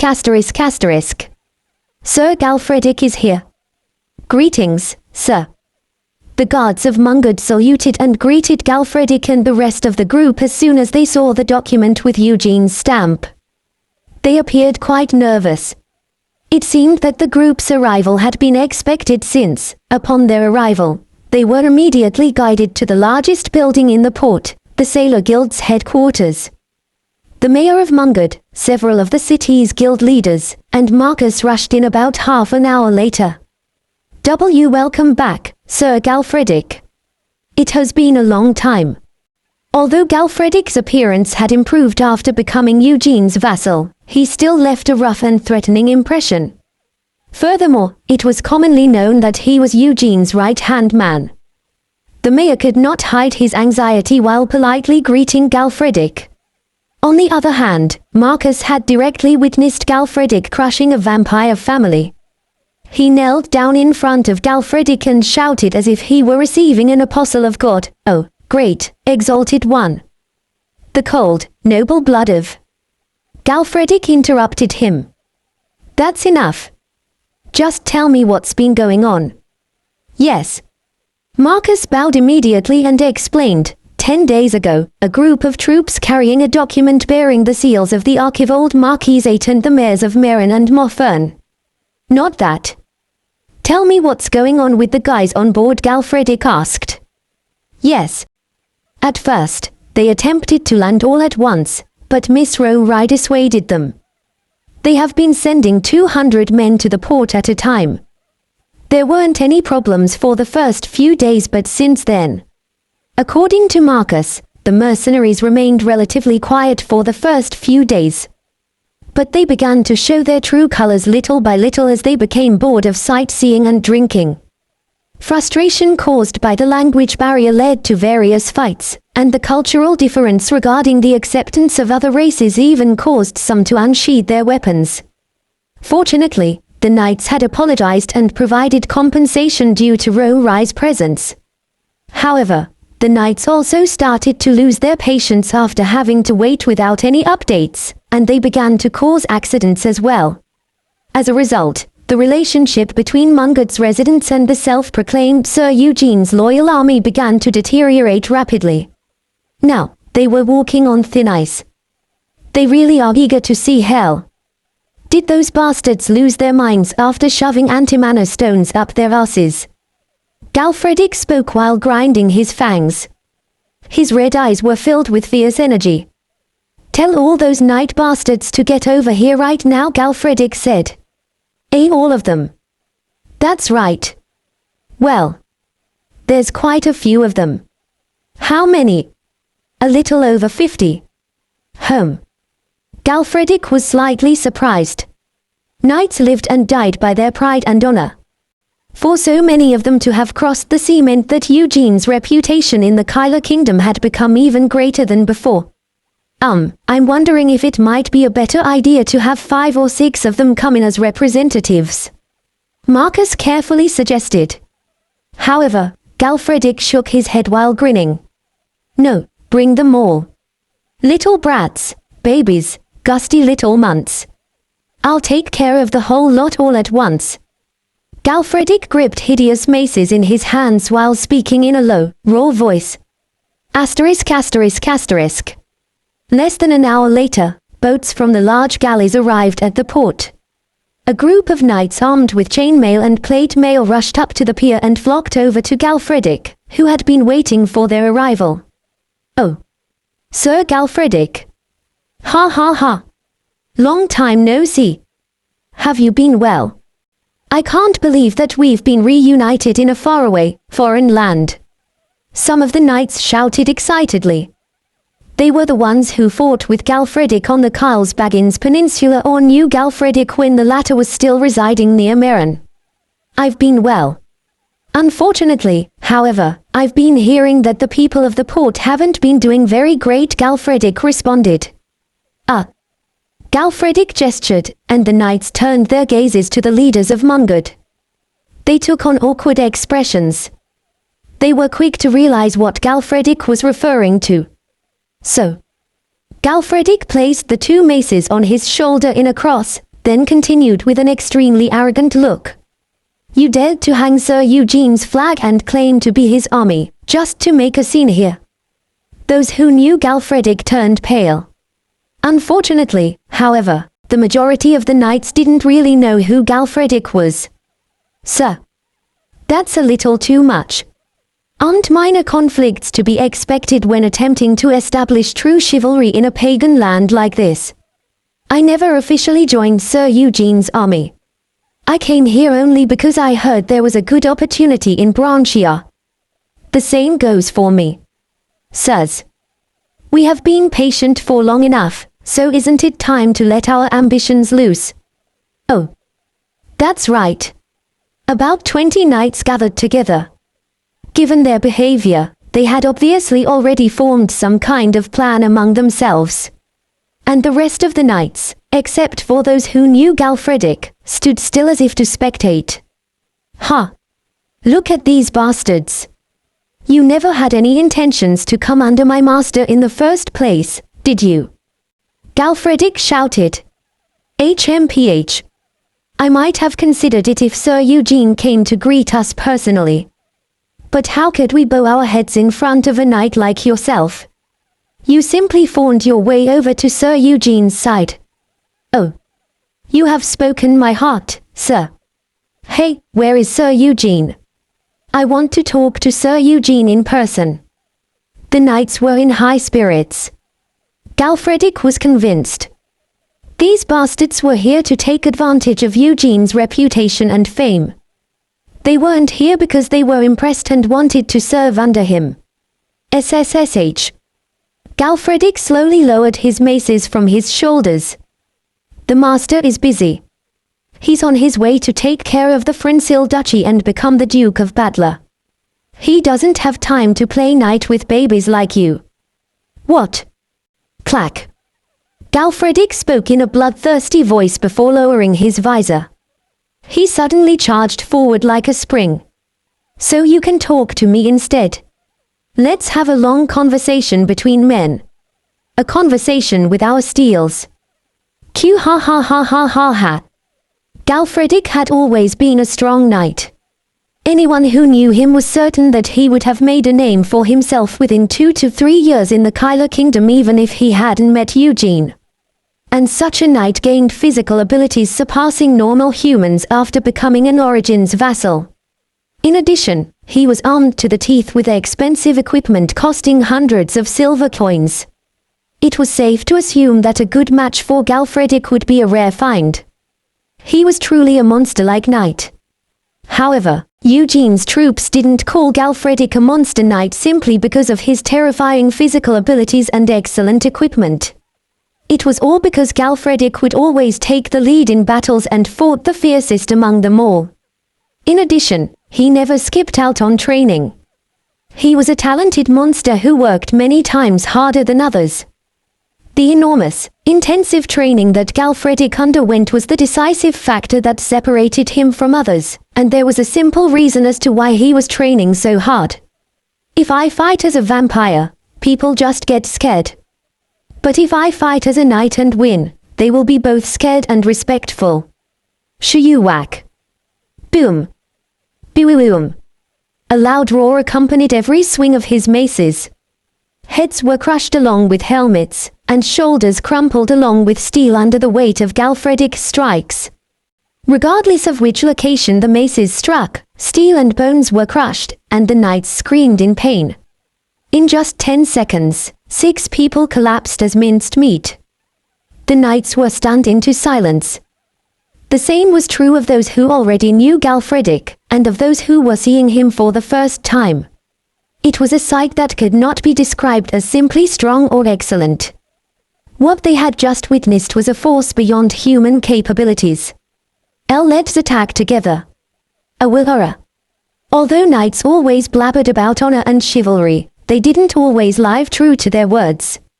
As if to prove that they were willing to go to any length to defeat a strong enemy, the remaining knights surrounded Galfredic in groups of 3 or 4. No, rather, they attempted to surround Galfredic.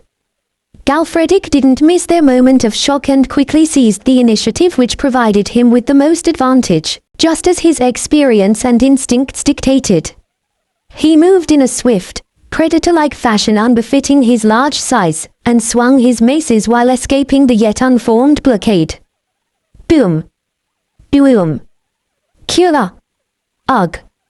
3 knights fell to the ground in an instant after having the relatively weak joints in their armors smashed apart. Shield. Use your shields. Block his attacks and drive him to a corner. The knights were desperate. As if to prove their formidability, they raised their shields and gritted their teeth while attempting to push Galfredig back.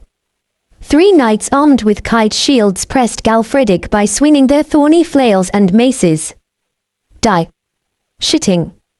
2 flails approached Galfredig from both sides, carrying loud shockwaves. Boom. It worked. The knights rejoiced as the flails made contact with Galfredig's helmet and the plate on his shoulder. They were certain that he would collapse after such an attack, but... Whoosh. What? Boom. Contrary to their expectations, Galfredig advanced despite the blows and struck the jaws of 2 knights. The 2 figures were thrown back several meters like broken kites and wriggled helplessly on the ground. Push him. Just push him back, someone screamed, and the knights attempted to tackle Galfredig with their shields. No matter how skilled he was, he would be useless if his movements were restricted. They could simply stab their daggers through the gaps in his armor after restraining him. Crush him. I'll flatten you. All of the knights were burlier and stronger than ordinary humans. Several of them banded together and attempted to weigh down Galfredig. But something surprising happened. Kyoa! With a loud roar, Galfredig began to overpower the 4 knights. He began to push them back while tripping one of the knights. Wah! Ugh!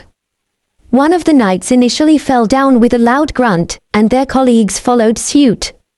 Immediately after, Galfredig's ugly maces delivered decisive blows one by one. Ah! Why, you monster! Of the knights who stood against Galfredig, only 7 remained unscathed. Each of the knights was an experienced soldier who spent long years on battlefields and evil lands. However, their skills and experiences were being denied in the face of overwhelming power and techniques that rejected common sense. In addition, the knights were still alive not only because of their skills and experiences, but it was also because... Thud. I surrender. Me too. I will pay my ransom, so give me an honorable treatment. I will return by boat. Please show honor and mercy. The 7 knights laid down their weapons and surrendered simultaneously. It was a vain ending, but all the witnesses of the short, intense battle empathized with the 7 knights. In the first place, the knights had no reason to fight, and their opponent was a monster beyond their imagination. There was nothing for them to be ashamed of even if they disregarded their honor and pride as knights for a moment. Hee. And I thought I would get a chance to warm up. I guess babies will be babies, Galfredig uttered. It was a grossly offensive remark, but no one dared to retort. They were simply praying that Galfredig would accept their surrender. Leave your weapons and money behind. Don't ever step on Branchiar ever again. If I ever see any of you on the battlefield, I will kill you, Galfredig threatened.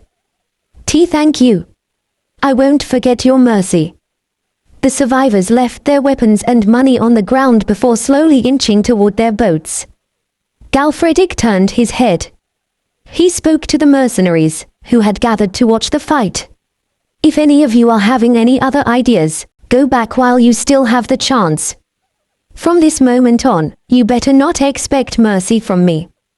The mercenaries flinched. After sharing gazes with each other, a considerable number of them crept off toward the pier. Sir. Congratulations on your victory. As I expected. Sir Galfredig, you have improved significantly since I last saw you. I have witnessed new heights in today's battle. Sir Galfredig. Sir. The knights who knew Galfredig rushed over and praised the knight. As an ally, Galfredig was more reliable than anyone else. To have someone like Galfredic accompanying one on a battlefield was like a guarantee of victory. But Sir Galfredic, are you sure you want to let them off? That's right. They might return right now because they are afraid, but once they get back to the mainland, they might spread false rumors about you and Sir Eugene. HMPH. That's entirely possible since they are cowards without honor. Galfredic smirked while putting away his maces. Do you really think Sir Eugene and I will be shaken by something like that? It's just the cries of the losers, anyway. If I ever get back to the mainland and see them again, I can simply crush them once more. And do you know what? Galfredic looked around the countless observers and raised his voice. Sir Eugene, whom I, Galfredic, serve, has ordered those who do not sincerely follow him to return. Sir Eugene isn't forceful. Sir Eugene is generous. He knows that a man cannot be forced to be loyal. This is Sir Eugene's message. Oh. The men felt their blood boil as they cheered. Regardless of their status, their lives had been rough and thorny, and they had constantly crossed life and death to come to where they were today. They were shocked by Galfredic's display of mercy, especially after witnessing how brutal he could be. But it turned out that it was due to Sir Eugene's orders. I was a little worried after finding out that he was a vampire, but it seems Sir Eugene is a true knight. Don't you think so? Someone shouted, and the other knights voiced their agreement. Exactly. He is much more honorable than the arrogant knights of the kingdom. Ha ha. I've already experienced his greatness when I saw him at the Winslow County's knight competition. I knew my eyes hadn't deceived me back then. Vampire or orc, if they know honor, then they are a true knight. That's right.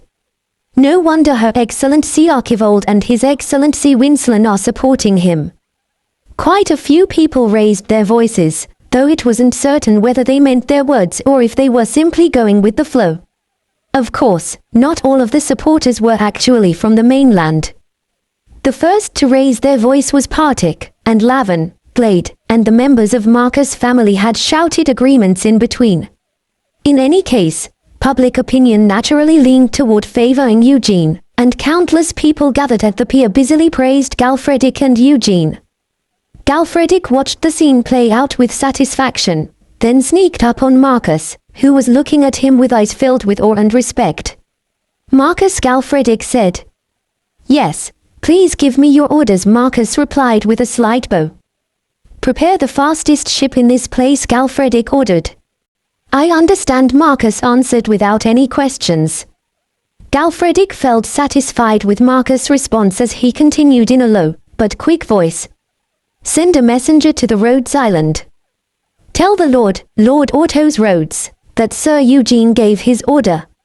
Marcus licked his lips while shivering at the sudden chill, and Galfredic continued with a cruel smile. Tell him to sink those bastards' ships at all costs. None of those bastards should arrive at the continent alive. Do you understand? Why yes, Marcus answered in a hurry. He trembled. A display of boundless mercy, but a thorough and merciless retribution behind the scenes. This was the highest level of manipulation carefully webbed by a great monarch of the vampires. To follow Sir Galfredic and the great monarch is the greatest honor of my life, Marcus stated. He. As long as you know it. Hurry up. And bring me my aide, Selena. I have to make her do something, Galfredic responded. Yes. Marcus pressed his hood before disappearing into the busy crowd. Asterisk. Sir, what's wrong? Does it itch somewhere? Do you want me to wipe it with my spit? Myrian asked, concerned. No thanks, Eugene coldly responded while digging his ears. Myrian became sullen. You've changed recently, sir. You're the one who has been acting weirdly these days. Why do you keep hanging around that girl? I never even asked you to, Eugene said while gesturing toward Lorraine. The pouting spirit hesitated before answering with a serious face. When did I do something like that? You must have seen wrongly. You've been hanging around that girl several times a day, Eugene remarked. Well, isn't it suspicious? She could just wait in the castle for her people to come to retrieve her, so why is she following us? Isn't that weird? Myrian responded. Well, that's true. Eugene nodded while looking at Lorraine, who was sitting on her saddle with a coy expression. Eugene had intended to wait for a messenger from the Frensil family to come to Castle Ryward. But after thinking about it, he realized that he had no reason to be considerate toward the circumstances of the Frensil family. After all, this was their problem, not his. As such, he decided to entrust Pythagoras to negotiate the ransom and exchange prisoners. He would head for the Battler Duchy. However, an unexpected turn of events took place. Lorraine Frensil, the most important prisoner, suddenly asked for permission to join Eugene's journey. Eugene became dumbfounded and intended to reject it, but he had to reconsider after hearing Pythagoras and Lancelot's words. Aim. Things will be more smooth sailing for you if you have prestigious nobles of Branchia there as witnesses when you succeed the Battler Duchy.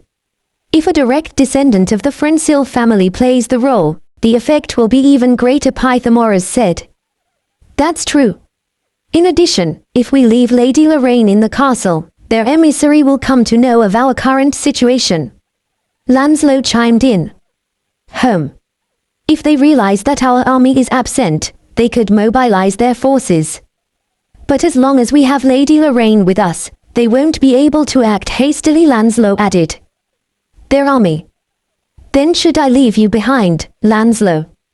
Eugene asked. No. Rather, it would be better for everyone to head to the Battler Duchy except Master Pythagoras, Lancelot responded. Why? Eugene asked. Aim. That's because the Frensil family is after Branchia's throne, Pythagoras answered. It's just as Master Pythagoras says. There's nothing more cowardly than attacking a territory when its master is absent. And since they haven't declared war on us, they don't have any justification for attacking us, Lancelot commented. And even if they decided to attack the castle in the meantime, Galfredic would eventually return from Mungard with his troops. After only a moment of contemplation, Eugene saw the logic in their advice and decided to comply. However, but it's strange. The girl had always been trembling in fear every time I looked at her, so why does she suddenly want to follow me? And as soon as it was decided that Luke would accompany me as well. Eugene narrowed his eyes as he stared at Lorraine. Lorraine hadn't departed from Luke's side ever since they left the castle yesterday. Your Excellency, Your Excellency. When you rest in a while, will you help me with my swordplay? I don't consider myself skilled enough to teach anyone. Shall we play a game of chess, then? I want to make up for yesterday's defeat. My lady, I apologize, but we're not on a leisure trip right now. And I think you're a little too close to me. Would you mind moving away from me a little? Yes. TSK. I wish we could have just shared a horse. What? Did you say something? No, nothing. Lorraine smiled brightly before moving her horse an inch from Luke's steed. Wonderful, how wonderful. Look at those two, sticking together like a twin-headed ogre. Look at that little fox. She's so straightforward. Kitty. Look, look. Look at her trying to flirt by flipping her hair back, Myrian murmured while hovering around the two figures. Then, she landed on the mane of Lorraine's horse with an insidious smile. She snuck a look at Eugene and Luke, who were in right front of Lorraine. Tui. Three. Lorraine's horse reared with surprise after a sudden baptism of spirit phlegm. Ugh. Lorraine shouted with shock, and Luke jumped out from his saddle like lightning. Fwoosh. He then caught Lorraine just as she was about to hit the ground in a princess carry. Aid number 2. You're pretty good, You should be grateful, you little fox. You are, aren't you? If things go well, make sure to repay me in gold, silver, and treasures. Since there are two of you, pay me double. Kai-hi-hi-hi-hi-hi. The spirit giggled insidiously while gazing at the pair of cockroaches with interest. Luke could not hide his concern as he supported Lorraine's back and thighs with his muscular arms. My lady. Are you all right? Yes. Lorraine's heart began to pound crazily, and her cheeks flushed red. Naturally, it wasn't because she was thrown off her horse. The young, handsome Count's eyes were filled with sincere concern, and the warm breath that grazed her with his every word showed no mercy to her tender heart. Lady Lorraine. Are you okay? Bonma shouted with worry while belatedly rushing toward her. Her horse seems to have been spooked. Fortunately, I don't think she's hurt. Please take good care of her, Sir Luke spoke up. Oh. Thank you, sir. Bonma shouted with gratitude. Luke ticked all the boxes, skills as a knight, manners, and an attitude befitting a noble, as well as deep consideration even for prisoners and treating them with honor. The young count was a rare talent that even Bonma coveted. Most others his age would be ignorant and blinded by their desire for merit and accomplishments. But they might one day clash with our family. What should I do? Bonma's gaze naturally headed toward Eugene at the front of the group. Judging by the fact that Eugene's face was filled with irritation and annoyance, it appeared that the young count's master was rather disdainful toward Lorraine. And it was true. She's a pain in so many different ways, Eugene muttered. Lancelot responded with a laugh. Ha ha. Isn't that what relationships between men and women are all about? Well, of course, it's natural that you don't see her in a favorable light. Eugene narrowed his eyes after seeing Lancelot's mysterious smile. Relationships between men and women. What are you talking about? Huh. Are you saying you didn't know? Eugene frowned instead of answering. Lancelot burst out laughing. Ha ha ha. I don't know what to say. I thought you gave Lady Lorraine the permission to accompany you because you already knew. What are you talking about? Eugene asked. Lady Lorraine has Count Crawlmarine in her heart, Lancelot answered. What? Eugene was dumbfounded. Was she in her right mind? She had a thing for Luke after she was taken prisoner for doing something stupid. She joined us on our journey to appeal to Count Crawlmarine. If she returned after paying her ransom, she wouldn't have been able to see him anymore, Lancelot explained. You aren't joking, are you? Eugene asked. No. Although I like jokes, I wouldn't joke around when talking about something like the future of the Frensil family and the Crawlmarine family, Lancelot responded with a serious expression. Eugene muttered in disbelief, this is crazy. However, he soon raised his head and took a glance backward. Lorraine was following Luke like a lost puppy, and Luke was constantly glancing back as if he were worried about her. Eugene asked, and what did you mean when you said I allowed her to accompany us because I already knew? Because Lady Lorraine is from the Frensil family. Regardless of the whole issue with them proclaiming to be a duchy, they are still a recognized family in Branchy are capable of aiming for the throne, right? So I assumed that you were going to tie the knot between Count Crawlmarine and Lady Lorraine to swallow the Frensil family, Lancelot answered. Hoo-hoo. The irritation disappeared from Eugene's face at once. Wasn't this actually a plausible plan? What should I do now, then? Eugene asked. Huh. You're asking me. Even with your devilish brain. Lancelot was dumbfounded. Eugene licked his lips without answering. To be honest, he was confident in handling most issues and problems, but matters relating to relationships were an exception. How could he plan around something that he didn't know about? Well, I guess, Lancelot nodded with apparent understanding. It wasn't a huge secret that Eugene lived a life disconnected from any romance. Even odd, the merchant seriously considered whether he should get a particularly beautiful prostitute for Eugene. You guess. What does that mean? Eugene asked. He felt slightly offended by Lancelot's behavior. However, the knight simply grinned in response. It's nothing. Anyway, you should just let it be. Let it be. Lancelot glanced at Lorraine, who was slowly creeping her way closer to Luke once again, then explained quietly, if you tell Count Cruel Marine to get along with Lady Lorraine, he will surely follow your orders faithfully. However, that would simply be obeying your orders and not following his heart. He pointed at his heart before continuing. The problem is that women can notice such things almost perfectly. In particular, Lady Lorraine must have been courted by many nobles and knights as a direct descendant of the Frensil family. To distinguish between a man's true feelings and lies will be as easy as eating cake for her. That's for sure. In truth, Eugene knew nothing, but he nodded for now. Lancelot had to hold back his laughter at Eugene's audacious act. That's why we have to let it be for now. Lady Lorraine obviously has Count Cruel Marine in her heart. And although Count Cruel Marine seems to be slightly annoyed, he doesn't really hate her. Lady Lorraine's feelings for Count Cruel Marine will eventually deepen as time goes by, Lancelot explained. Eugene was still confused. However, Lancelot was popular with women anywhere he went regardless of their status and age. As such, he found Lancelot's words to be quite trustworthy in that department.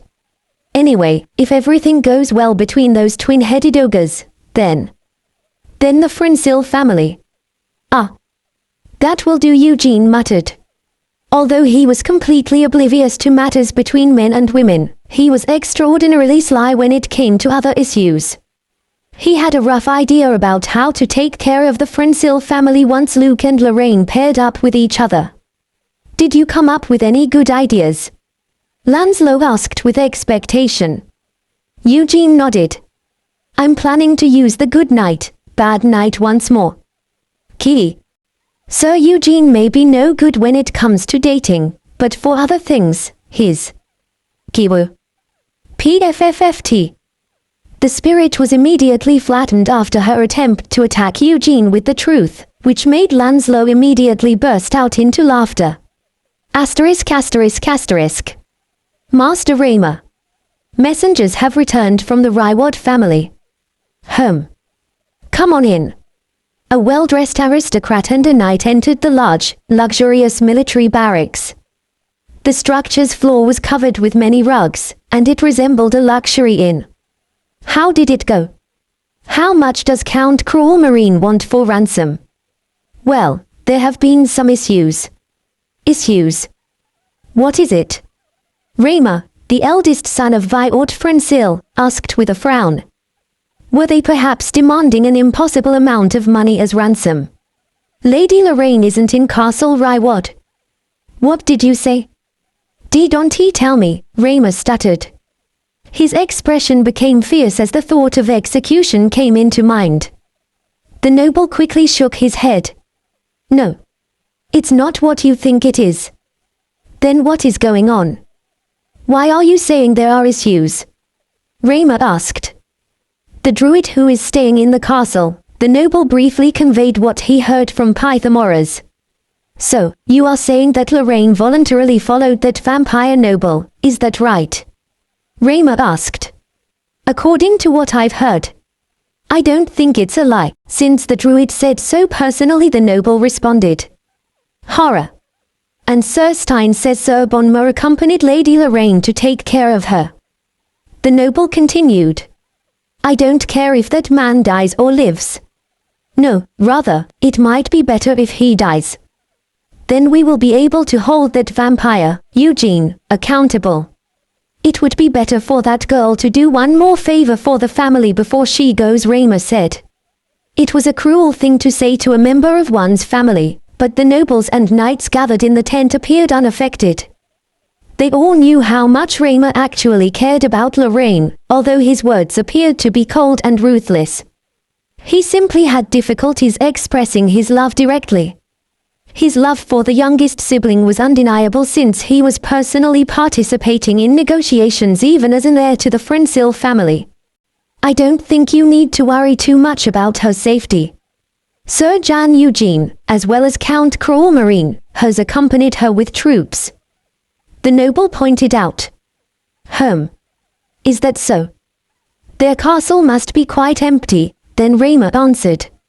It seems that way, but I can't say for sure since I didn't enter the castle. There were Beowulf warriors escorting the druid, and all of them were armed with special armor.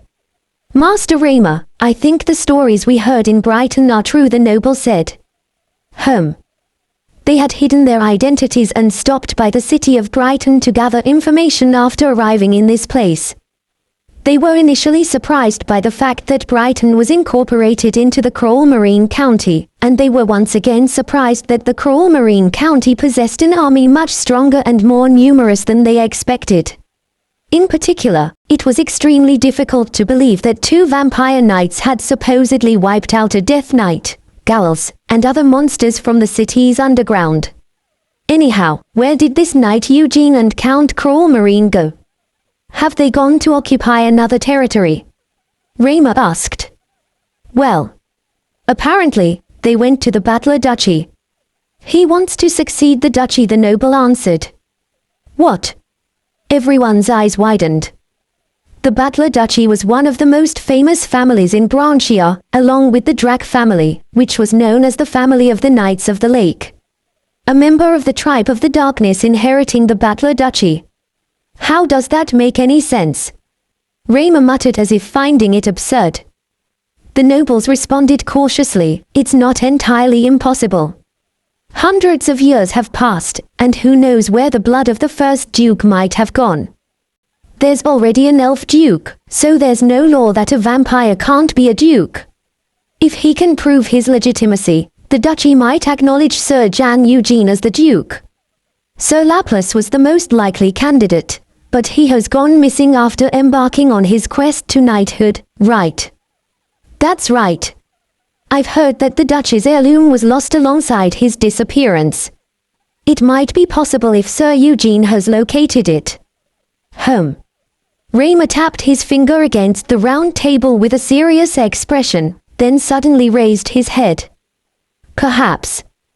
Did Lorraine follow Sir Jan Eugene because she thought he was going to become the Duke of Battler? The startled nobles exchanged glances, then nodded their heads. That seems plausible. If Lady Lorraine becomes a duke's wife, then wouldn't your excellency naturally gain the legitimacy to climb Branchia's throne? It's not like there aren't any precedents for vampires to get together with humans. Rather, it could be even better since it's so rare. I agree. It seems Lady Lorraine has found a way to help the family and empower Master Rayma. Ha ha. Master Rayma. Lady Lorraine has certainly matured. The atmosphere quickly turned amicable. Rayma spoke solemnly, trying to stop the corners of his mouth from curling into a smile. Aim. She certainly deserves to be praised if that was her intent, but nothing is certain yet. Let's contact the family and stand by for now. Just in case, we should avoid anything that might cause conflict with the Ryward territory. We hear your orders, the nobles and knights answered with bright expressions, knowing that Rayma cared about his family's interests as much as he cared for his sister. However, they were completely unaware that the true benefits were aligned to the favor of a man who was completely ignorant of romantic relationships. After traveling for 4 more days without knowing that Rayma Frensil was near the Ryward territory, Eugene finally laid his eyes on the Battler Duchy's territory. I expected it, but isn't this too small? Eugene spoke with disappointment as he looked down at the territory from a small hill. The Battler Duchy's territory was smaller than the Tywine territory. There was only a single village centered around the duchy's castle and a small piece of arable land. Although they were a duchy, the size of the territory was less than that of an unimportant lord's territory from the Kyler kingdom. It was commonly known that no one had invaded the Battler Duchy's territory because of its extraordinary symbolism. However, after seeing the land firsthand, Eugene wondered if it remained untouched because of how useless it was. The dukes were incredibly incompetent for the past 100 years. The duchy's vassals became independent because of the duchy's debt and sold their land, which is how it ended up in its current state. Now, all that remains is the faded honor of the duchy's past, Lancelot explained. Eugene responded, "Look at how small it is. A decent-sized group of bandits could easily tear everything down."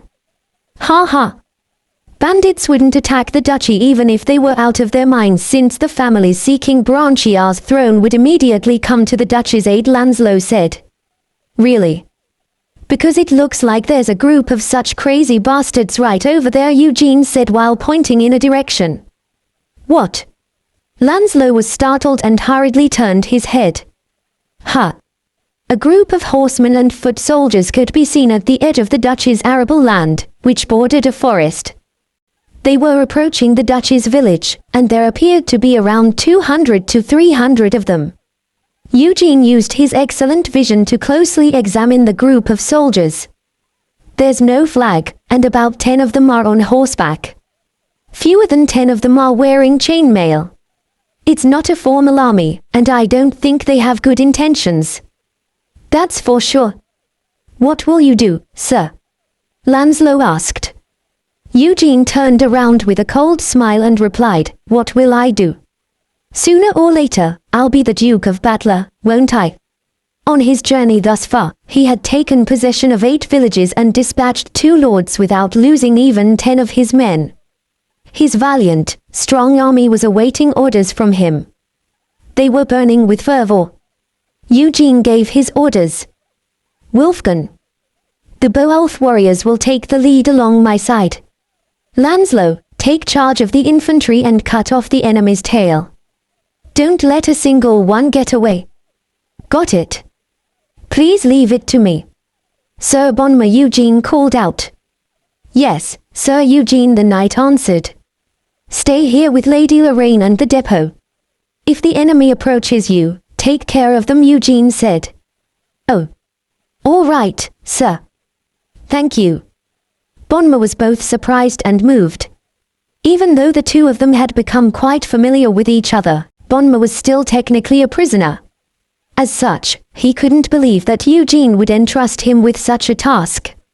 However, Eugene had other intentions. Rather than trusting in Bonma, Eugene wanted to keep Lorraine in check. She was an important prisoner and was also rather prone to doing unexpected things. "My lord, please be careful. Don't let yourself get hurt," Lorraine said. "I appreciate your words, but a true knight should not be afraid of sustaining an injury," Luke responded.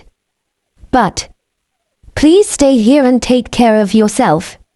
If you get hurt, then," Luke started to respond. "Luke," Eugene called out. "Yes, master. I'm on my way." Luke turned his horse and headed toward Eugene. He never managed to finish saying that "We won't be able to receive proper ransom from the Frensil family." However, Lorraine didn't know the truth, and she looked at the young count's dignified back with hazy eyes and tightly clasped hands. How could he be so considerate? To think that he would place my safety before his own. "Ha," Lorraine muttered. "Lady Lorraine. Come this way, please," Bonma said. "Yes," she answered. Bonma felt devastated whenever he saw Lorraine's hazy expression. He felt worried sick that the youngest daughter of the Frensil family was falling even deeper in love with the Count Cruel Marine as the days went by. 20 Beowulf warriors started charging down the hill alongside Eugene and Luke. Asterisk asterisk asterisk. There were only a few trees on the hill, so the unidentified bandits quickly discovered the approach of 2 horsemen and the Beowulf warriors.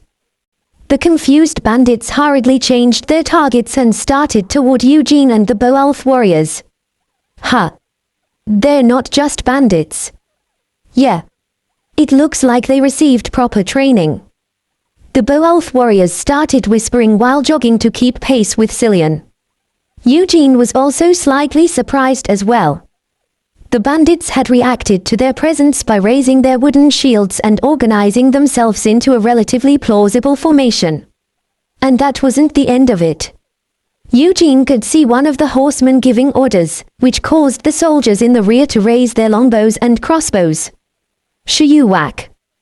Once the distance between the two groups narrowed to about 150 meters, the group of bandits released their arrows. In addition, the projectiles were shot to cover a wide area so that the barrage would be unavoidable. These bastards have some skill. Wolfgang and the Beowulf warriors slightly lowered their postures and crossed their arms. Simultaneously, Eugene and Luke raised their shields. Thud. Thud. Thud. The arrows fell like heavy rain. However, they could not penetrate the Beowulf's armors. Even the few that managed to find the gaps in their armor had no effect.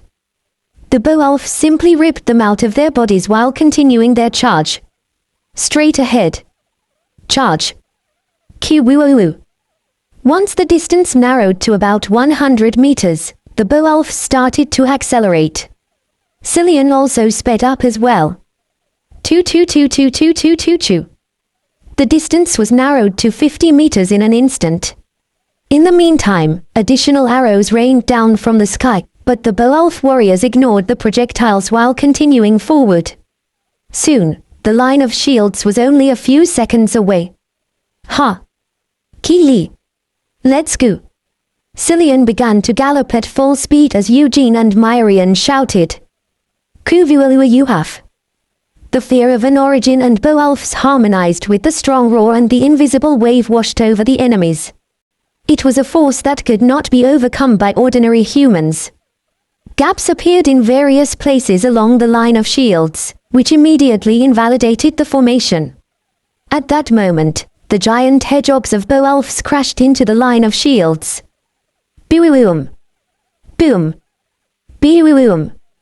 Dozens of bandits were thrown into the air amidst the screams and explosions. In the first place, the bandits were only armed with leather armor and wooden shields.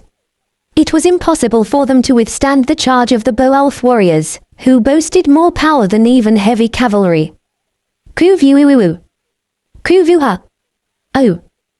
The enemy's ranks were disturbed from the initial collision, and the Beowulfs started rampaging in pairs of 2 or groups of 3.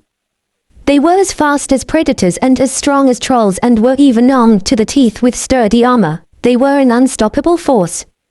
Meanwhile, Lancelot descended the hill with mercenaries after Eugene and began to suppress the confused group of bandits.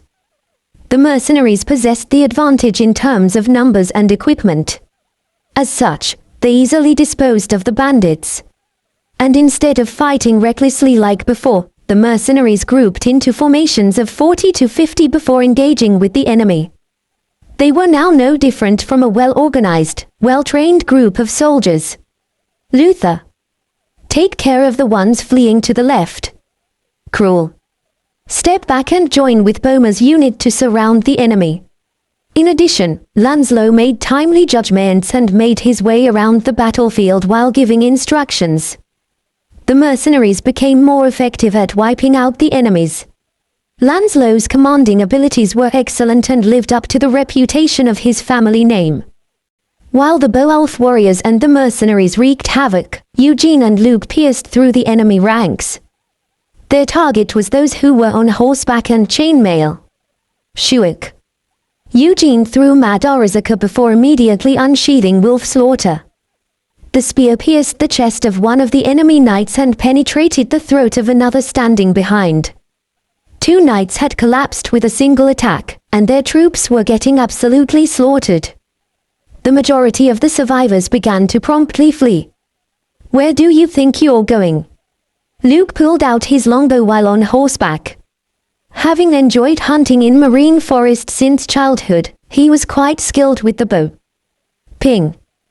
The arrow left the strings and embedded itself in one of the fleeing knight's helmet. It hadn't completely penetrated the metal, but the shock was sufficient for the knight to collapse in his saddle. Mad Orizaka returned to Eugene's hand before immediately overtaking another one of the fleeing knights. Kyara! The demon spear seemed to cry in joy while ripping through the air. Mad Orizaka flew slightly to the right of the escaping knights, then bent left like a boomerang. The demon spear pierced the chests and necks of the escaping knights before returning to its master's hand. That works. Ki-li. What? Sir, how did you do that? Myrian excitedly exclaimed. Until now, Eugene had only willed the spear to return after throwing it. But he ended up discovering that he could manipulate its directions mid-flight with his will. I manipulated it with my fear, Eugene explained. Although he had succeeded in killing multiple enemies with a single strike due to their poor armor, he had a hunch that his newly acquired technique would also be quite useful in the future. Master, what should we do with the rest of them? Luke called out. Our steeds are tired, so we will leave it to the Beowulfs. Wolfgang! Eugene shouted. Wolfgang immediately ran forward with 2 other Beowulfs. Capture those bastards and bring them back, Eugene ordered. View. The Beowulfs kicked off the ground using all of their limbs. Soon after, cries of horses resonated, and the Beowulfs returned while dragging back knights with bloodied faces. Once again, the battle ended in a huge victory with only about 20 allied casualties. ****.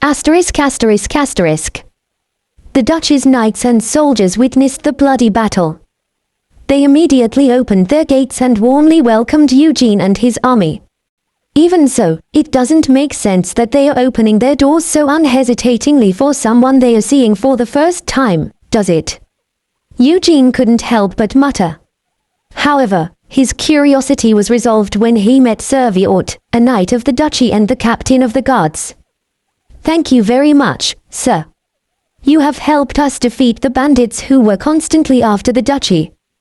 This is truly a blessing from the Great Spirit, the knight shouted. His tone was rather curious, and Eugene couldn't even begin to point out the oddities in the knight's words. Eugene had helped them defeat the enemies when they did nothing to contribute to the battle. And the Great Spirit had blessed them when Eugene was the one who fought with his life on the line. Regardless, one thing was made clear. The enemies had been no ordinary bandits. Most bandits were impatient, so they wouldn't keep attacking a place after failing once or twice.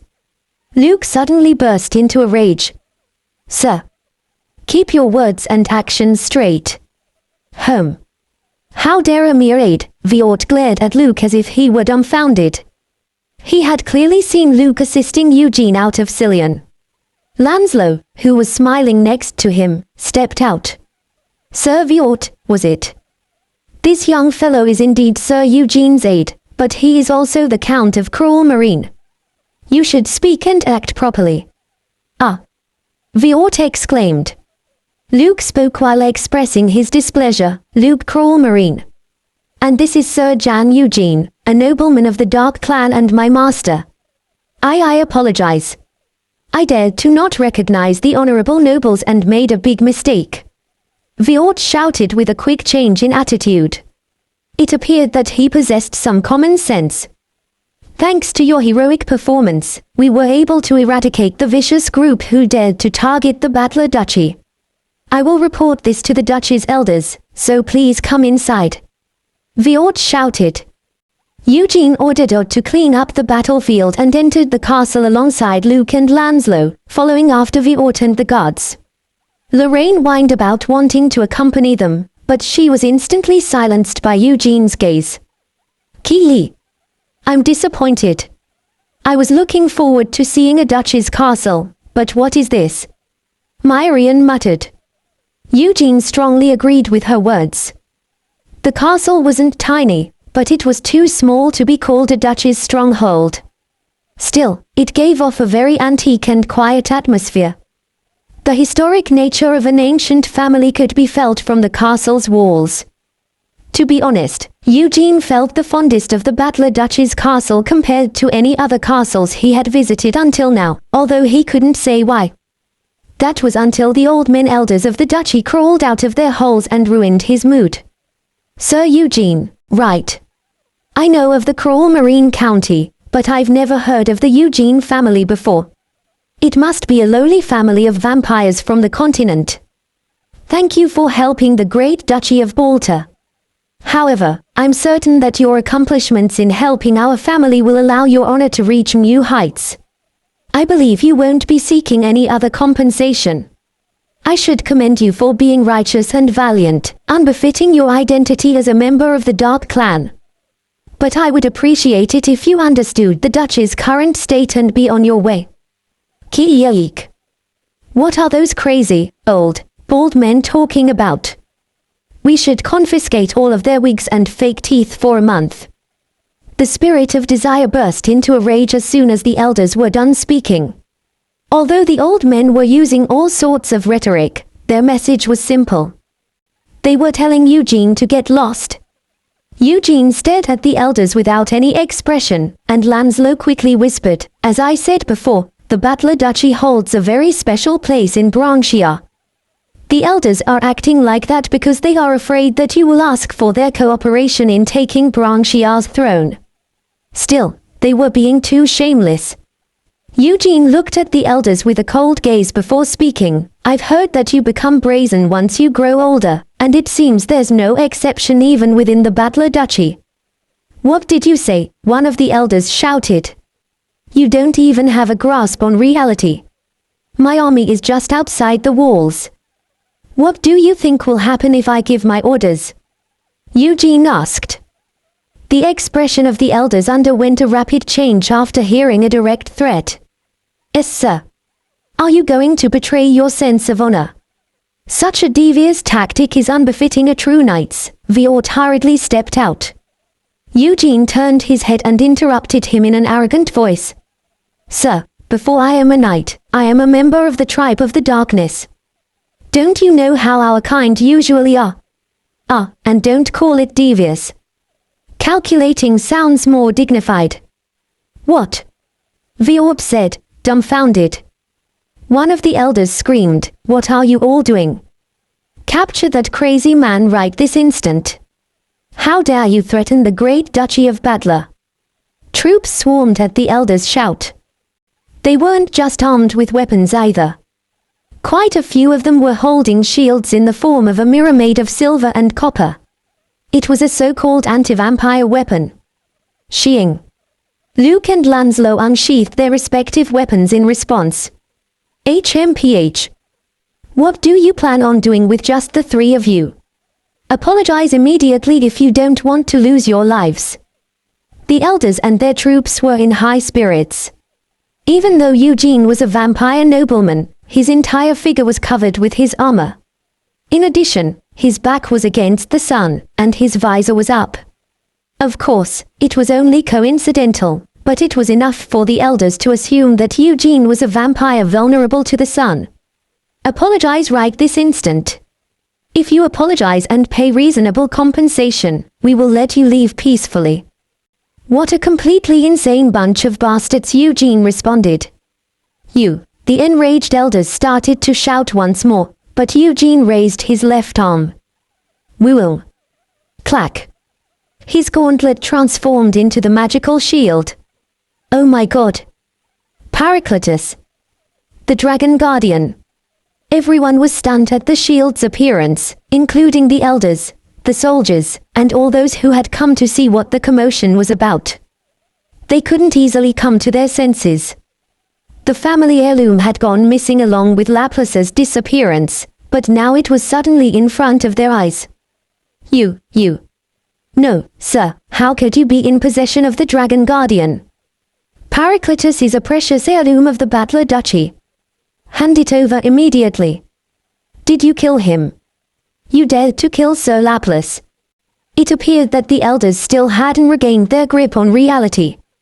Eugene spoke with a disdainful smirk. Stop talking nonsense. If you apologize now and pay reasonable compensation, I will let you off peacefully. He was repeating the elders' words from just a moment ago. Everyone's eyes widened with disbelief. The situation was rather unsuitable for his words, wasn't it? Did you not hear me? Apologize and provide compensation. Then I won't kill you. Eugene repeated himself. What are you talking about? Hand that over immediately. The Dragon Guardian is a treasure of our family and whoever possesses the shield has the right to assert a claim to the duchy, isn't that right? Eugene said. How did you? the elders started trembling at Eugene's icy voice. Viort, who was at a loss, hurriedly spoke to the elders. "My lords, the knight accompanying Sir Eugene is a knight from the Drac family. Nice to meet you. I am Lanslow of the Drac family." Lanslow stepped forward with a smile. Drac, a family of the Knight of the Lake. The elders were unable to come to their senses. The appearance of a missing family heirloom was shocking enough, but now, a knight from the Drac family had even revealed his identity. The Drac family was one of the only families in Branchia capable of rivaling the Battler Duchy in status. In the meantime, they also discovered how Eugene came to know about the opportunity provided to the owner of the Dragon Guardian. Oi! Thud! Viort's eyes trembled as he received an object from Eugene. It was a sealed parchment. After opening the parchment and examining the contents, Viort spoke to the elders with a grim expression. "My lords, this is Sir Laplace's handwriting and seal. He was attempting to take down the monster of Marine Forest and..." The parchment was a memorandum written by Laplace just before he entered Marine Forest with his troops. It mentioned that he would not hold the Bosch family and the cruel Marine County accountable regardless of what fate he suffered in the forest. Laplace, Knight of the Battler Duchy. He was killed by the monster of Marine Forest. I avenged him and obtained this shield. Will you still claim ownership of it? Eugene asked. KUGH, the expressions of the elders crumpled. If what Eugene said was true, then he was a benefactor of the duchy and they owed him a great deal. Moreover, there were no issues with him taking ownership of the artifact since he had taken revenge for the fallen knight, even if it was a family treasure. On the contrary, it would only be natural for the family to seek mercy and grace from Eugene, asking him to return the object in exchange for compensation. The elders quickly shared gazes. Eugene immediately recognized from their expressions how the situation would turn. But he also knew that he himself would be limited in his choices if he were standing in their shoes. However, the dead wouldn't talk. Oi, seniors, make the right choice, Eugene said. This is your last warning and opportunity. Make the right choice. Eugene continued. TSSSSS. Strange energy contrasting with Eugene's icy voice began to rise above Eugene's shoulders. It wasn't visible to the naked eye, but everyone could feel its presence. Simultaneously, Eugene slowly took off his helmet. His obsidian hair and crimson eyes were revealed under the shedding light of the sun. His actions were sufficient to leave a bigger impact than Lanslow's identity and the appearance of Paracletus. The elders stood still without uttering a word for quite some time. D-Day-Walker. Someone's whisper broke the magic of the silence, and the elders trembled. Daywalker. They were the highest nobles of the Dark Clan, and even in Branchia, which was home to many vampires, only a few Daywalkers had ever made their appearance throughout its history. And such a figure had appeared in the Battler Duchy's castle. Moreover, he was in possession of the duchy's treasure and had a knight from the Drac family as his subordinate. SS sir. We made a mistake. Please return it. The treasure is indispensable to the great Battler Duchy. We will apologize, so please return the Dragon Guardian. The attitudes of the elders changed immediately.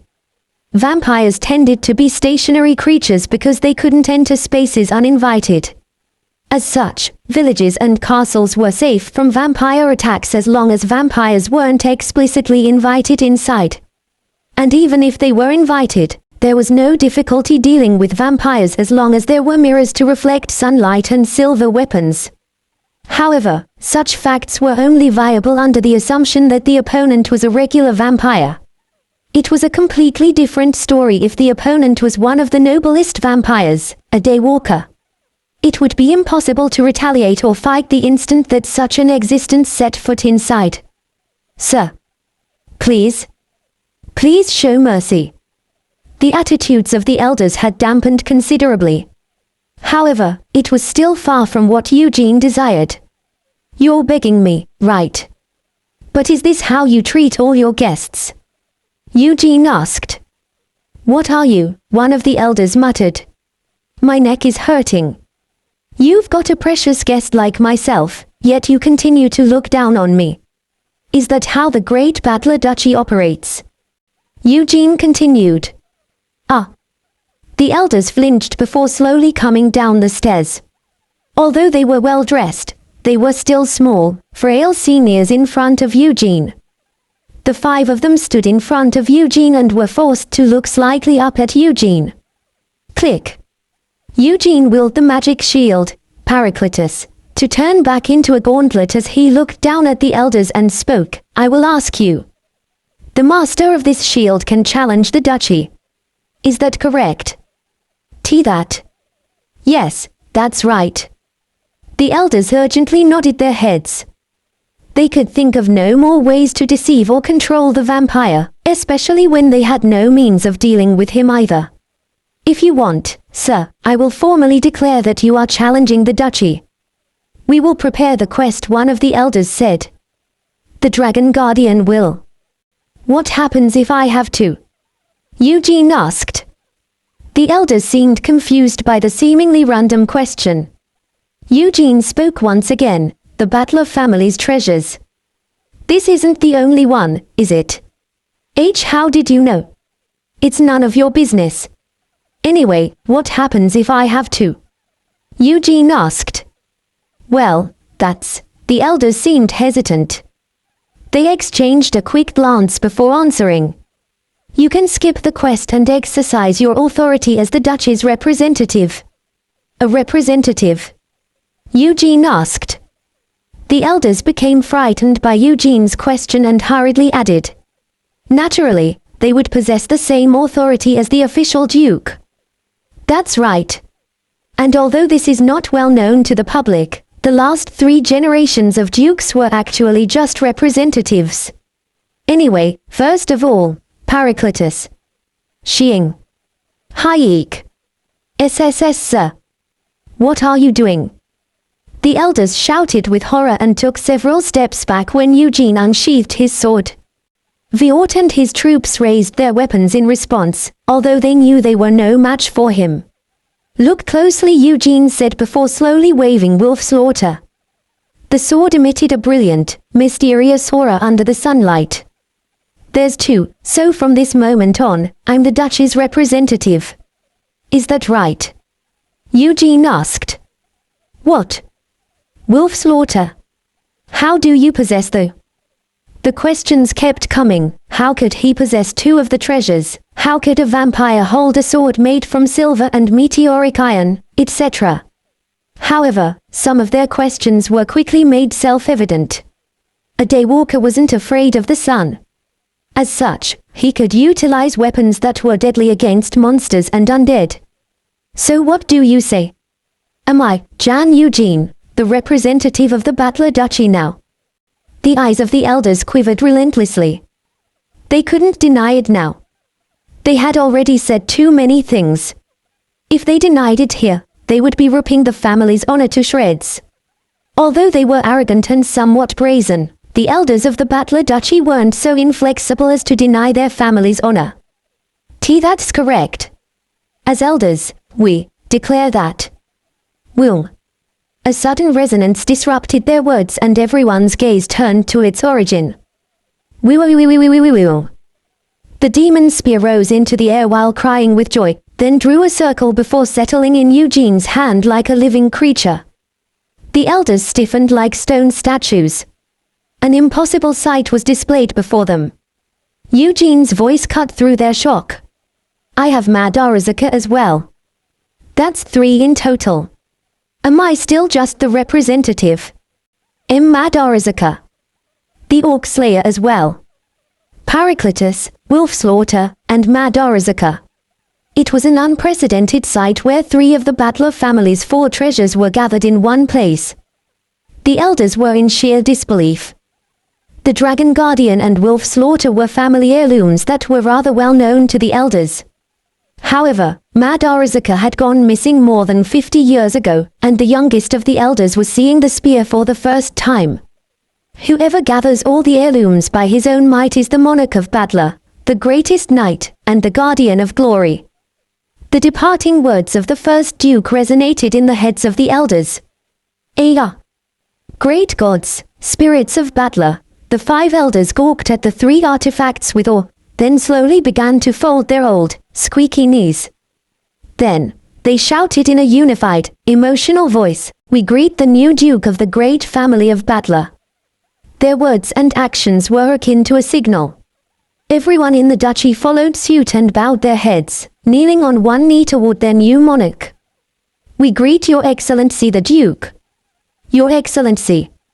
A huge wave appeared to fluctuate with Eugene at its very center, and the sight seemed to be hinting at the future of the Badler Duchy. Once the elders recognized Eugene as Badler's duke, he entered the castle's palace along with Lancelot and Luke. The direct descendants of the previous duke had either died in the war or from various diseases.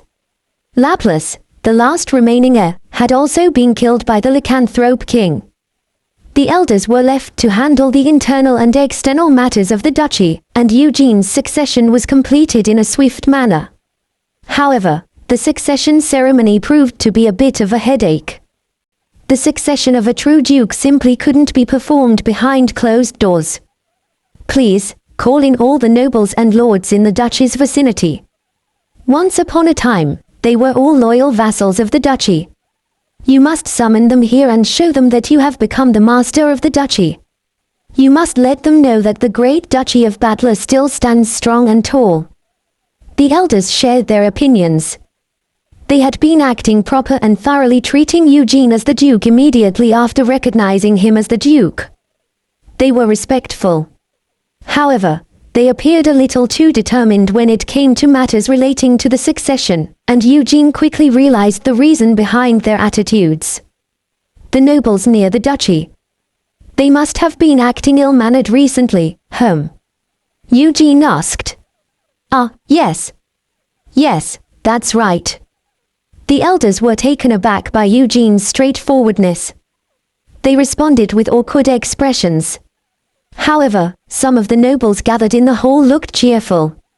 It was clear that they had quite a bit of pent-up emotions. Unlike their older counterparts, the young nobles liked that the new duke was brave and outspoken. Eugene nodded after a moment of consideration. He continued. "Good. As soon as the date of the succession is confirmed, summon all the nobles." "As you wish." Everyone's expressions brightened. They all believed that Eugene was following the elders' advice to publicize the duchy's ascent to prominence once again while spreading his own fame. However, Eugene possessed different intentions. Those who do not answer the summons. Those who do not attend personally and send their agents instead. "I will personally go and find them," Eugene said. "What?" the elders responded. Sure enough, their eyes were filled with confusion and shock. "Why are you all acting so surprised? Isn't this a good opportunity to determine who is loyal and who is not?" Eugene asked. "That's true, but with all due respect, may I ask what you intend to do after personally going to see them?" one of the elders asked. "I will discipline them. By force, if necessary," Eugene answered. The faces of the elders quickly turned stiff. "What a sound judgment, Your Excellency. They must be severely reprimanded for their contemptuous behaviors toward Your Excellency and the great Duchy of Badler." On the other hand, the young nobles raised their voices with great excitement. Eugene calmed the young nobles by raising his hand, then he turned toward the elders. The duchy's elders looked rather forlorn. Eugene spoke. "Why? Is there a problem?" "Well, with all due respect, I believe it might be better to be more lenient with them for now. If you are too harsh with them, the nobles might become anxious and make inappropriate judgments, Your Excellency," one of the elders responded. "Inappropriate judgments? What would that be?" Eugene asked. The elder hesitated for a moment before bowing his head and giving a response. "Well, they might dare to challenge the duchy or this inappropriate judgment you talk about.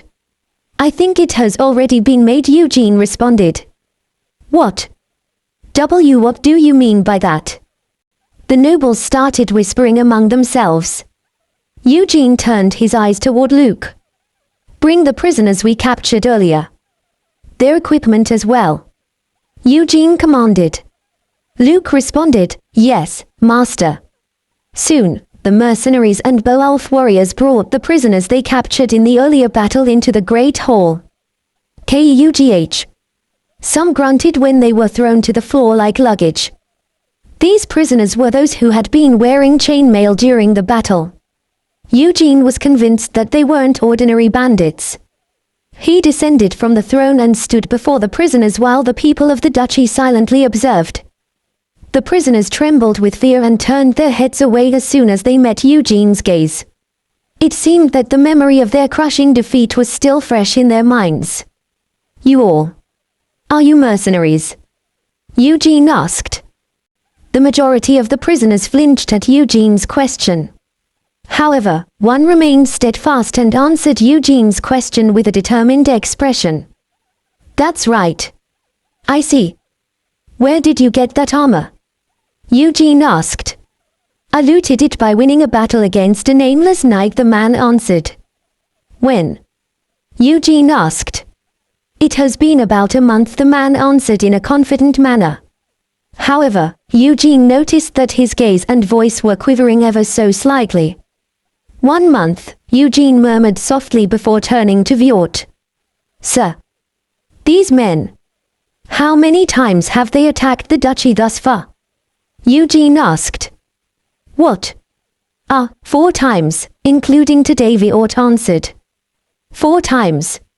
Some of those battles must have been quite fierce, correct? Eugene asked. That's right, Viort answered. Eugene once again turned his gaze to the prisoners and smiled while revealing his fangs. 4 battles in a month, and you are a mercenary who never wore chainmail until a month ago. Considering that, your armor seemed to be in pristine condition. Bring their equipment, Eugene spoke up. The mercenaries stepped forward and laid down the prisoners' weapons and armor as if they had been waiting. Eugene raised a chainmail and a longsword and made it visible to everyone. An ordinary mercenary could never take care of their armor like this. It would be difficult even on the continent, so it seems to me that it would be even harder for a Branchian mercenary.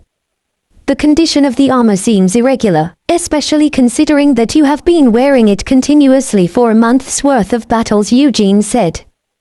The prisoner's proud expression slowly dissipated along with Eugene's words. Thud. Eugene tossed the armor in front of the prisoner before continuing coldly.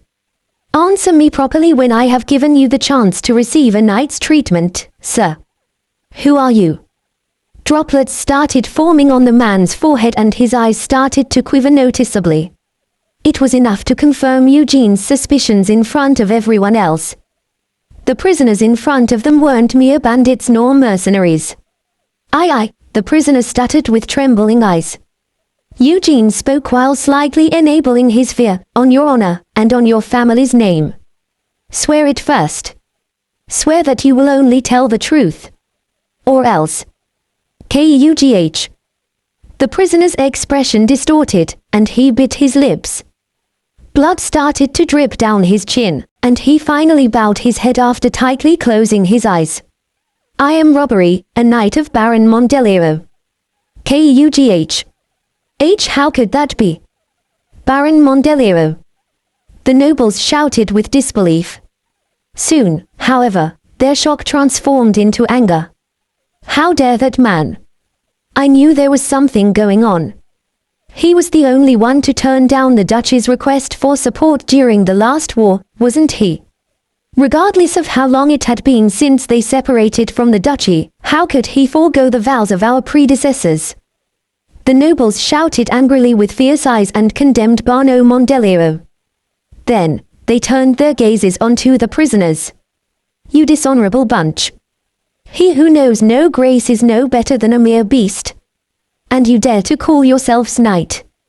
Do you feel no shame to stand before the gods and the spirits? Your Excellency. Please allow me to slit the throats of these beasts.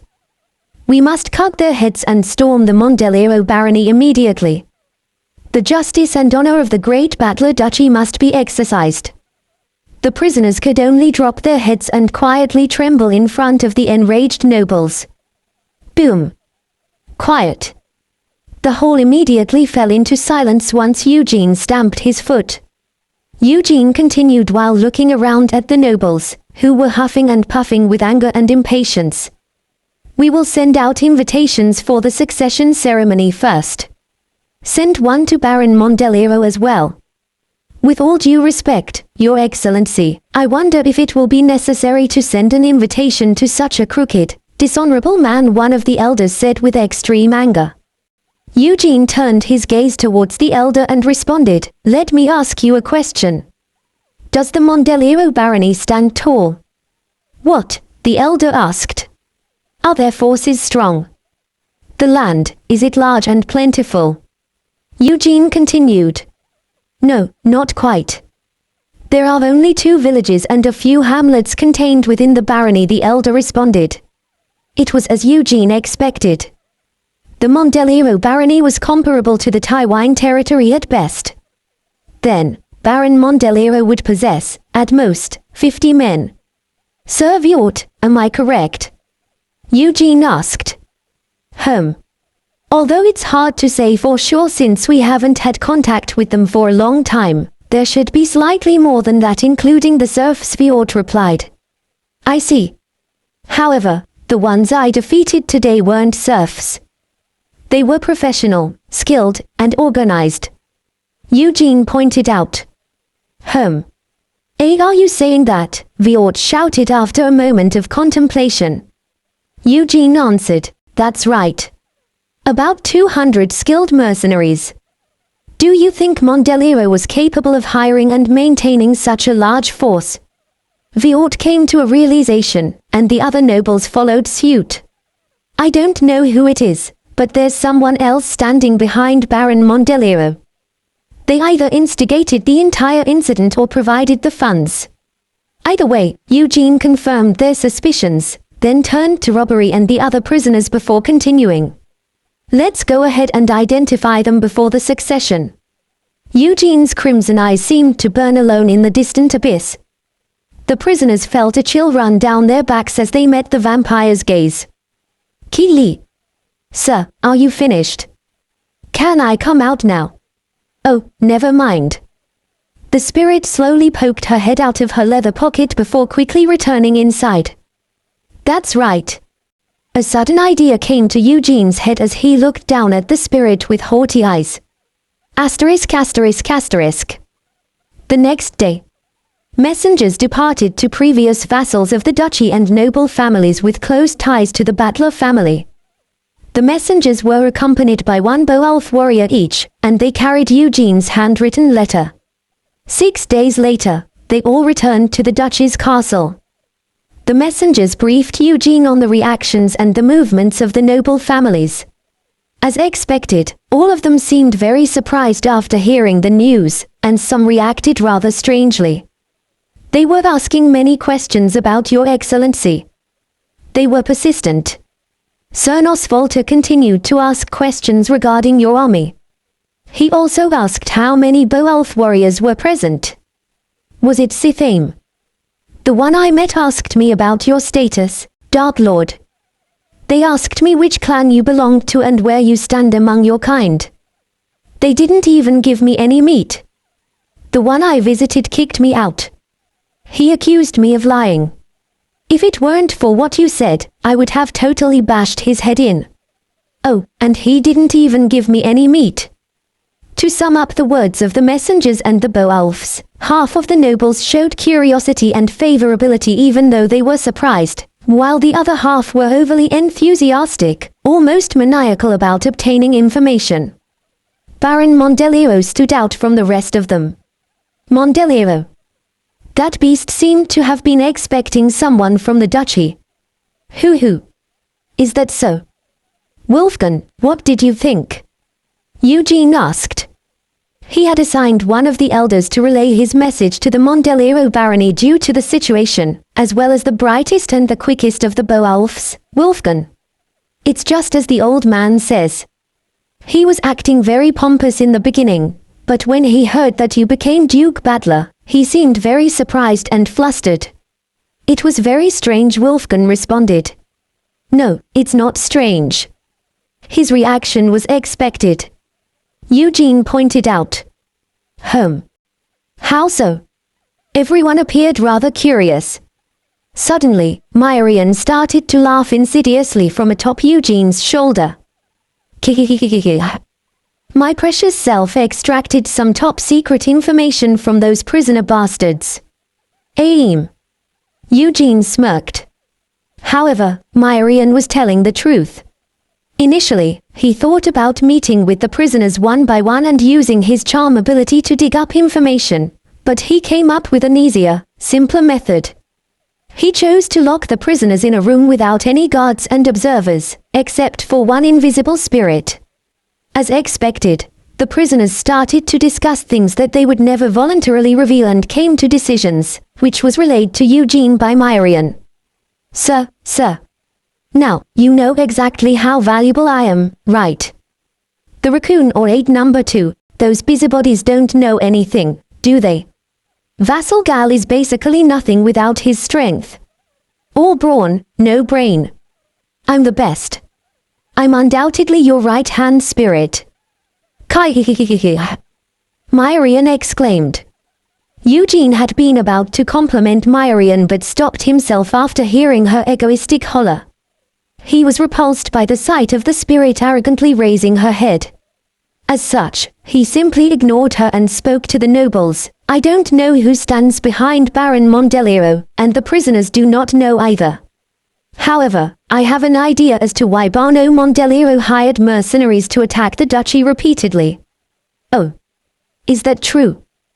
That's right. According to robbery, the Baron commanded them to attack the duchy but to never occupy it, Eugene said. Why? Why would he do such a thing? The nobles expressed their confusion, and Eugene voiced his suspicion. No, he was almost completely certain that his suspicion was the truth. It was the result of combining the information he had obtained from the prisoners and the reports from the messengers. What would you have done after being attacked multiple times? When the duchy continues to lose its troops? Eugene asked. Well, we would have likely asked for reinforcements from the neighboring nobles and lords, one of the nobles answered. That's right. So what if someone offered to help the duchy? What if they offered to clean up the bandits once and for all? Eugene asked. We would have accepted it gladly. But the neighboring lords would have needed to work together to completely annihilate the perhaps. The nobles seemed to arrive at the same conclusion. Eugene nodded. Yes. A family powerful enough to guarantee the duchy's safety.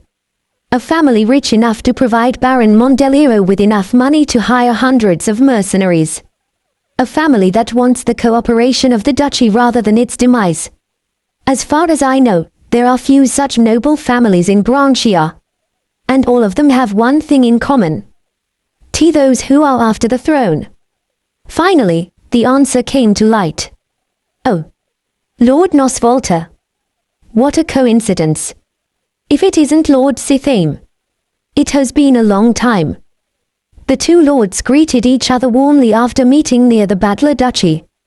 Both nobles belonged to families that were once subordinate to the duchy, though they became independent for various reasons at different times.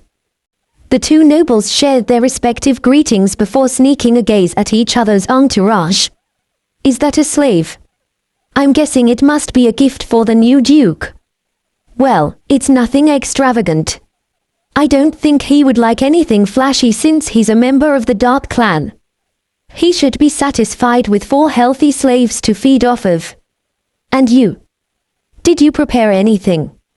Just this, the Lord of Nosvolta responded before tapping his waist and taking out a shiny silver coin. Ah ha ha ha ha ha.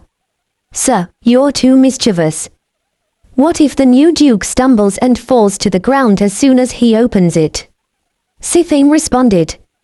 Oh, you jest. I have no such intentions. And even if he is a member of the Dark Clan, surely the Duke of the Great Battler family would never act so shamefully, right? Ha ha ha. Lord Nosvalter chuckled with an exaggerated wave of his hands. However, in truth, he had been expecting such a reaction from Lord Sithame when he prepared the silver coin. Both lords no longer had much loyalty toward the Battler Duchy. They didn't dare to directly oppose the duchy because of its status and long history, but they had no respect for the duchy anymore. Anyway, Lord Sithame, are you trying to frighten the new Duke? Lord Nosvalter asked. What do you mean by that? Lord Sithame said with a puzzled expression. Lord Nosvalter laughed while looking at the two soldiers and the large group of soldiers standing behind Sithame. There appeared to be about 30 soldiers. Ha ha, otherwise, there's no reason to bring so many soldiers with you, is there? Oh, that's what you're talking about. I never had any intention to do such a thing, Lord Sithame responded. So why? Nosvalter asked. Well, the messenger who came to my castle brought a Beowulf as an escort. HMPH. I guess they wanted to brag about hiring a wandering mercenary from who knows where. I felt absolutely disgusted and horrified. I had no other choice but to do this, Sithame said. His eyes were filled with pride as he looked back at his knights and soldiers. The two knights of Sithame were equipped with long swords and chainmail, and the soldiers were wearing high-quality leather armor as well. Their appearance was rather dignified, although their equipment wouldn't necessarily reflect their skills. Lord Sithame still deserved to be proud. However, Nosvalter's expression was rather grim. Sithame asked, "What's wrong? Are you perhaps jealous of my knights and soldiers? Did you just say that the messenger who came to your castle from the duchy was accompanied by a Beowulf warrior?" Nosvalter asked. That's right. Why? Sithame asked. The one who came to my castle was also accompanied by a Beowulf, Nosvalter stated. Huh. Lord Sithame was surprised.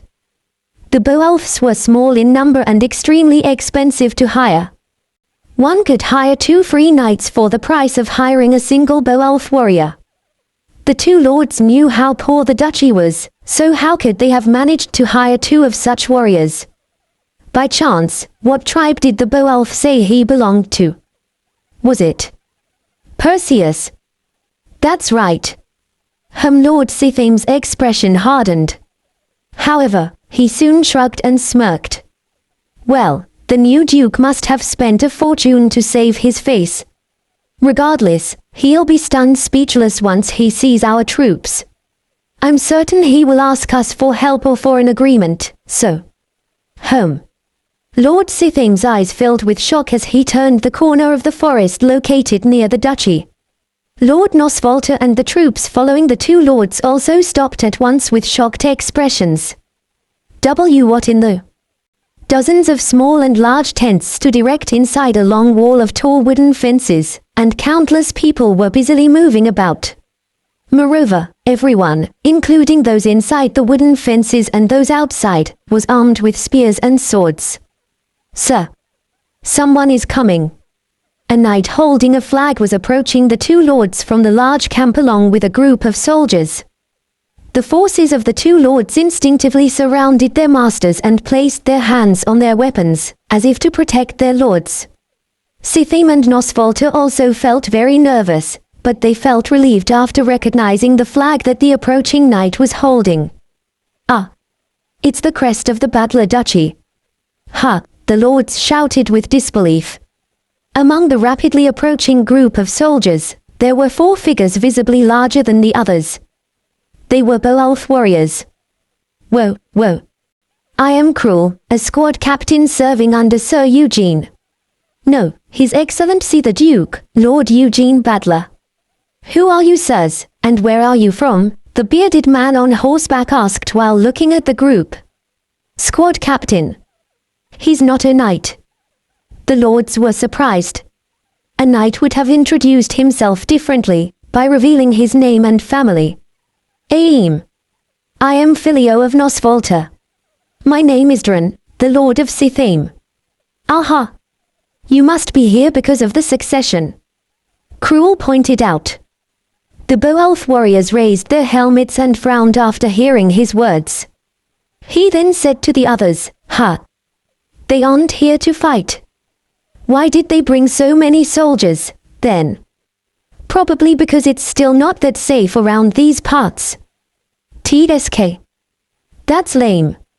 I'm going to hunt. Whatever. The Beowulfs stretched their limbs and waddled away after losing interest in the two lords. They looked bored. The two lords would have stopped anyone else if they had spoken in such a way, but they couldn't say anything, let alone get angry. The four Beowulf warriors were different from ordinary warriors in that they were armed with plate coats that came down from their shoulders all the way to their knees. Moreover, even at a glance, the Beowulf's armor seemed to be twice as thick and durable compared to their own armor. Ordinary swords, spears, and arrows would fail to penetrate such a thick layer of steel. Even if a skilled swordsman succeeded in striking through the gaps of the armor, the Beowulfs possessed incredible regenerative abilities and excellent physiques. It would be hard to inflict any significant damage on those Beowulfs. They have 4 of such warriors. No, including the 2 that came to my territory and Lord Nosvolta's territory, there are 6. Why weren't the escorts wearing those armors when they brought the invitations? Was it done on purpose to deceive us? The 2 lords licked their lips vainly while glancing at the Beowulf warriors. Cruel smirked as if he could tell what they were thinking. Please follow me, sirs. All right. The 2 lords passed through the campground inhabited by hundreds of troops and the workers of the depot. Rugged soldiers freely roamed the grounds as if to prove their identity as mercenaries. However, some discipline could be seen in the soldiers as well. Those devoting themselves to training followed the commands of those wearing chainmail, and no one started fights or got drunk during the breaks, unlike ordinary mercenaries. In other words, they were organized and well-trained. They were an army. And why are there so many Beowulf warriors? At least 300 troops and over 10 Beowulf warriors. Unbelievable. The 2 lords suddenly felt ashamed of their knights and soldiers, even though they had been so proud just 10 minutes ago. Damn it. If I knew this would happen, I would have brought 20 slaves. Maybe I should have brought more gold coins. KUGH. I'll send someone back as soon as I arrive at the castle. The lords never even dreamt that the new duke would possess such a massive army. They felt a sense of urgency in their hearts. Asterisk. Lord Filio of Nosvolta and Lord Dran of Sithing have arrived. Viort's piercing voice resonated throughout the hall. Eugene gestured at the group while sitting on his throne. Come closer. Yes, Your Excellency, the 2 lords immediately shouted before hurrying forward and kneeling in front of Eugene. Luke and Lanslow stood on either side of Eugene, and all 3 figures exuded extraordinary auras, which caused the lords to feel nervous. Good to meet you. Was there any trouble on your ways here? Eugene asked. Yes. It's all thanks to Your Excellency's boundless grace and the generosity of the spirits. We did not encounter any bandits or monsters on our way here, the lords responded. I see. It is indeed thanks to my grace since my army has wiped out all the bandits and roamers in the vicinity, Eugene responded. The lords had only spoken in formality, but their eyes filled with shock after hearing Eugene's response. Why are you both acting so surprised? Didn't you see my army on the way here? Eugene asked. That's right. I thought it to be an incredibly brave and disciplined army. That's it. Eugene asked. What? Do you think I got rid of the bandits out of charity? Eugene asked. The 2 quick-witted lords quickly noticed the meaning hidden behind Eugene's words. Although it's no match for the Duke's shining glory, I have prepared a small gift for you. Lord Nosvolta was the first to speak. He politely offered the small sum he originally prepared on top of the emergency fund he had brought with him. This isn't all. Other gifts will arrive in time for the succession to offer our congratulation for your succession. So please wait for a few more days, Nosvalter continued. Is that it? Yes. Why yes. Nosvalter started to feel relieved, but he flinched after hearing Eugene's question. Eugene intentionally revealed his fear slightly and spoke in a cold voice. Nosvalter. I heard it was Battler's vassal in the past. The reason it declared independence was due to how weak the Duchy's army had gotten and the insecurity in the lands. But now, that's no longer an issue. Nosvalter, if you are ever under attack, I can offer you my help. Lord Nosvalter felt sweat starting to drench his back. Anyone could understand what Eugene was saying unless they were a fool. The young, ambitious vampire duke was urging Nosvalter to once again serve under the Battler Duchy. I am a daywalker. Help. What? The two lords gasped with shock. You sirs are lucky, Eugene spoke while taking off his helmet. He slowly rose from his throne and continued. The lords who return to the Duchy's service will be welcomed with joyous hearts. However, the lords who reject, with his bare face exposed to the direct sunlight from the windows, Eugene continued in an icy voice.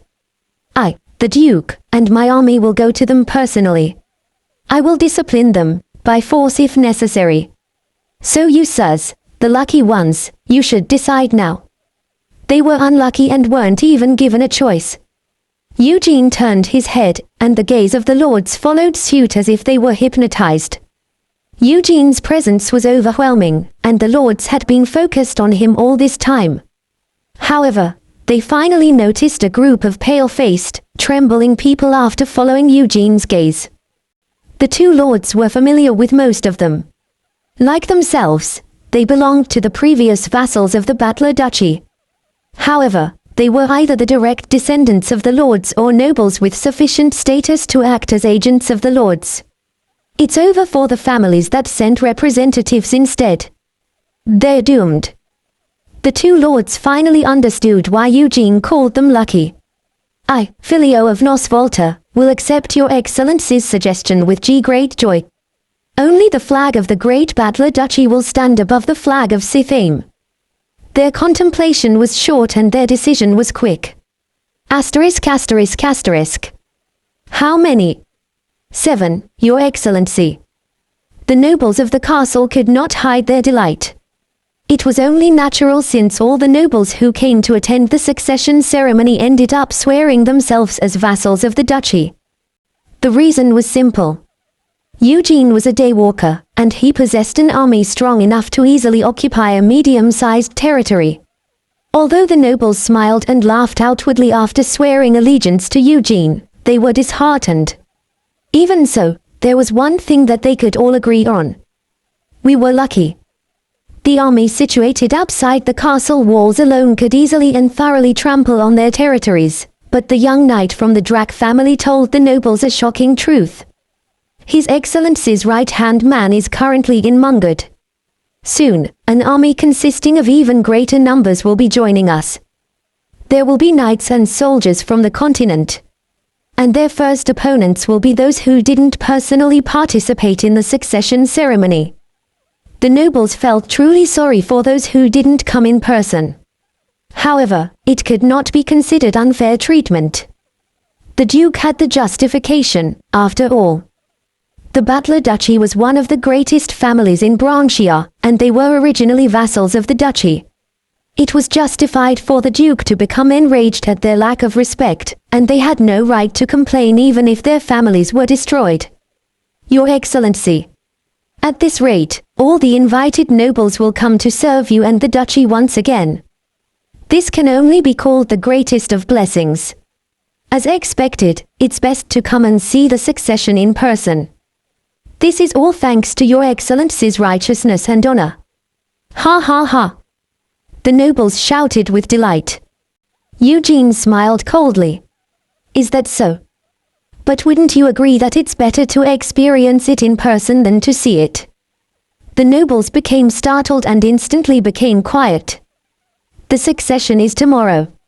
Anyone who doesn't arrive until tonight, my army and I will have them pay with blood. Perhaps Mondelero. Oh, and did I mention Mondelero? Whatever the case, it seemed that Baron Mondelero was facing certain doom. The succession ceremony was held in a grand manner. Eugene didn't care for how it was held, but the elders of the duchy strongly insisted that it had to be grand. The elders strongly recommended that the duchy's succession ceremony needed to be carried out in a proper, befitting manner, even if it caused them to go into debt. Naturally, Eugene criticized them for already being poor beggars without any money, and the elders' faces became dyed red with shame. As such, it was originally decided that the succession ceremony would be simple and frugal as Eugene intended. However, an unexpected hero appeared to save the day. It was Odd, the depot merchant, and his fellow merchants. If you give us permission, we will provide the funds for the ceremony. We have made massive profits thanks to your excellency. Please give us a chance to repay your kindness. The nobles of the duchy were almost brought to tears by the apparent altruistic acts of the merchants. However, Eugene was reluctant. He was different from the nobles of the duchy, who were still soaking in the duchy's past glory and ignorant of the real world. He knew exactly why the merchants were making such suggestions. I can't give you all exclusive rights to the goods that will come from the continent. However, I will consult Mungut's merchant guild and allow you all to take advantage to a certain extent, Eugene stated. Thank you. We will never forget your kindness. If there's anything you would like done, please let us know. The merchants responded with joy. Eugene spoke, however, you will cut the price of supplies once my army grows bigger. Well, how much bigger? What do you have in mind? Odd asked. Once it grows over 1,000, a 20% reduction in prices, Eugene said. We will gladly follow your suggestion. The merchants were satisfied. Eugene's army needed to triple in size for it to reach 1,000 troops, and it was impossible to achieve such a number even if Eugene hired all the mercenaries in the area. It was possible if Eugene held the entirety of Branchiar's southwest in his grasp, but it wouldn't happen in the near future. Even if that's possible, we'll take advantage as much as possible until that happens. We will follow your excellency until the end. With the highest quality goods and our loyalty. We will do our best. Good. I feel reassured, Eugene said, nodding. He. I'm honored.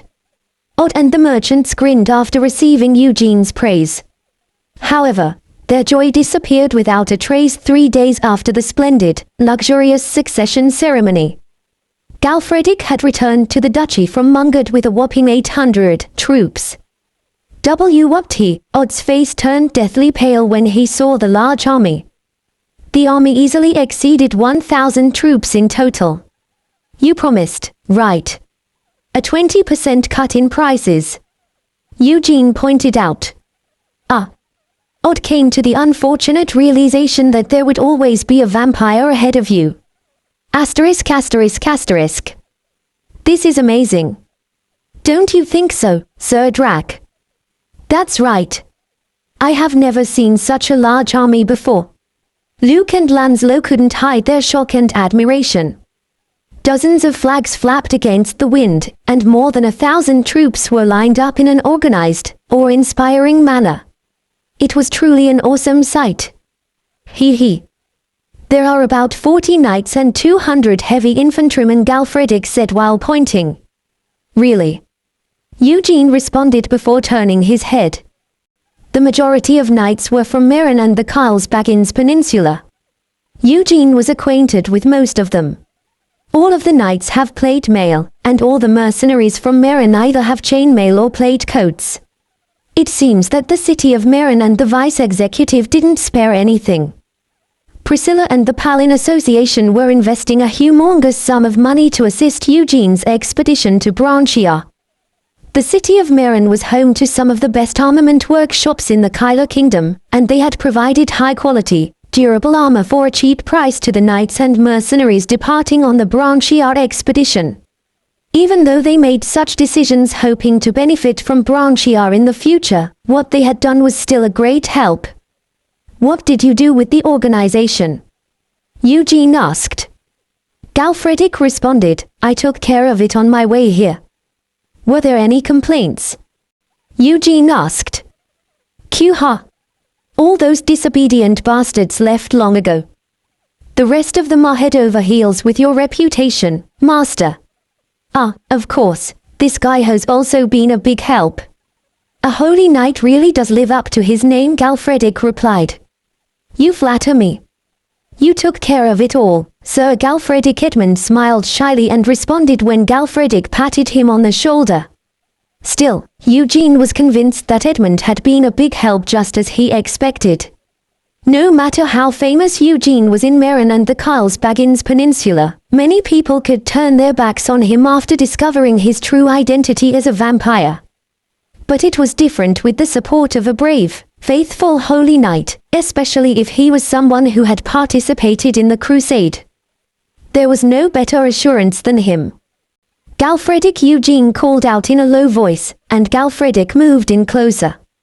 You sent the message to Autos of the Rhodes Islands for sure, right? Eugene asked. He. I sent the fastest ship. I told them that they could put the packers to work and sink all the ships. Well, I said that if there were any survivors, they could enslave them or whatever, Galfredic responded. Those who had initially crossed the sea with the wrong intentions would meet their end in Rhodes waters. If they safely returned to the Kyla Kingdom after suffering a beating from Galfredic, it was obvious what types of rumors they might spread. The rumors would morph and change as they spread, and eventually, they could even lead to trouble with Eugene's strong supporters, including the two port cities, the Windslan County, and the Archivold Marquisate. It's always better to uproot impure sprouts before they grow. There's no need to even let them take root in the first place, Eugene said. Q-ha-ha. This is why I like you, Master. Galfredic responded with a laugh. As expected, Sir Eugene is thorough. Mercy. Forgiveness. There's no way that Sir Eugene would hold such cheesy feelings, right? Hugh. The shoulders of the spirit and the two vampires shook as they laughed insidiously. Let's go. All right. Galfredic grinned and turned around. He overlooked the 1,200-strong army. There were around 1,000 troops and 200 workers from the depot. We depart. Galfredic shouted. Awawa. A thunderous roar resounded over the battler's sky. Asterisk.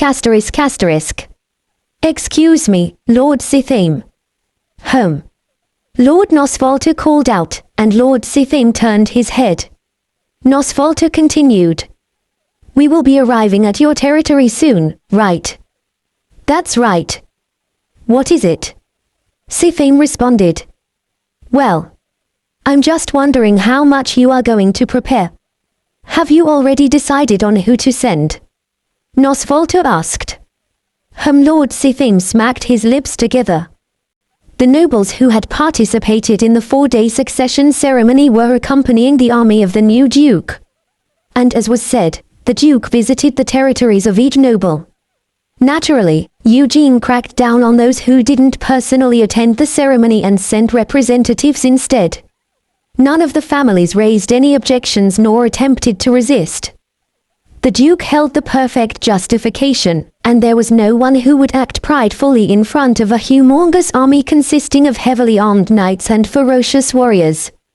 In the end, the nobles and their direct descendants were forced to come out of their gates, kneel in front of the Duke's horse, and kiss his feet. Goods and coins equivalent to the 1-year income of each territory were loaded on 2 carts, and dozens of slaves and the first sons of the noble families were collected as a token of their loyalty. Although their families hadn't been completely ruined, they suffered a huge blow that would last for several years. On the other hand, The nobles who had directly attended Eugene's ceremony, like Nosvalta or Sithame, received Eugene's mercy and deep consideration. He decided to only receive a moderate amount of wealth and to take the direct descendants only if the lords wanted it. You sirs are lucky. The two lords trembled as they recalled the cold smile of Duke Jan Eugene Butler and his promise.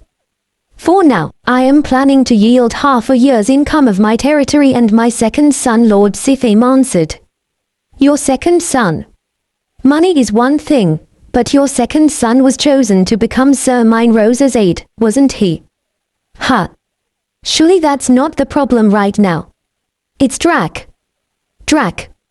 Moreover, Count Cruel Marine basically worships the Duke. If my son can become the aide of either one of them, then that would bring honor to the family, wouldn't you say? Lord Sithame explained. Well, I guess, Nosvalta muttered. So sir, seriously think about it. Although His Excellency gave us a choice, I think he's very likely to consider this a test of loyalty, Sithame said. Is that so? Nosvalta muttered and fell into contemplation while looking at Eugene's back from afar. Then, he spoke in a low voice after glancing elsewhere. By the way, who is that lady? Every time I see her, she's by Count Cruel Marine's side. Is she his fiancée? She might be an aide as well since she's always wearing armor. Well, I'm not sure. I wasn't very interested. There were already so many people, so it was hard to keep track. Moreover, Lord Sithame was more interested in saving his own hide, so he had no time to care about such trivial things. Hey, come here for a second. Nosvalta called out to a Branchian mercenary who was marching just behind him. Yes, did you call for me, sir? The mercenary asked. That lady by Count Cruel Marine's side. Do you know who that is? Is she the Count's aide? Nosvalta asked. Oh, that lady. She's a prisoner of His Excellency Eugene, the mercenary answered. What? A prisoner? Nosvalta asked. Yes.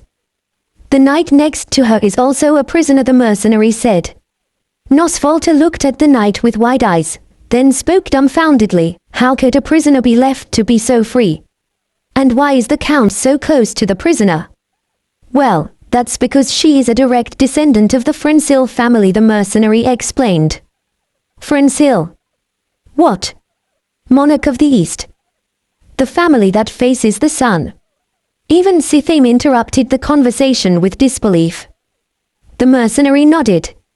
I don't know much about those titles, but she is indeed Lord Frensil's youngest daughter, Lady Lorraine. She was on her quest to knighthood, but she challenged His Excellency the Duke and was defeated.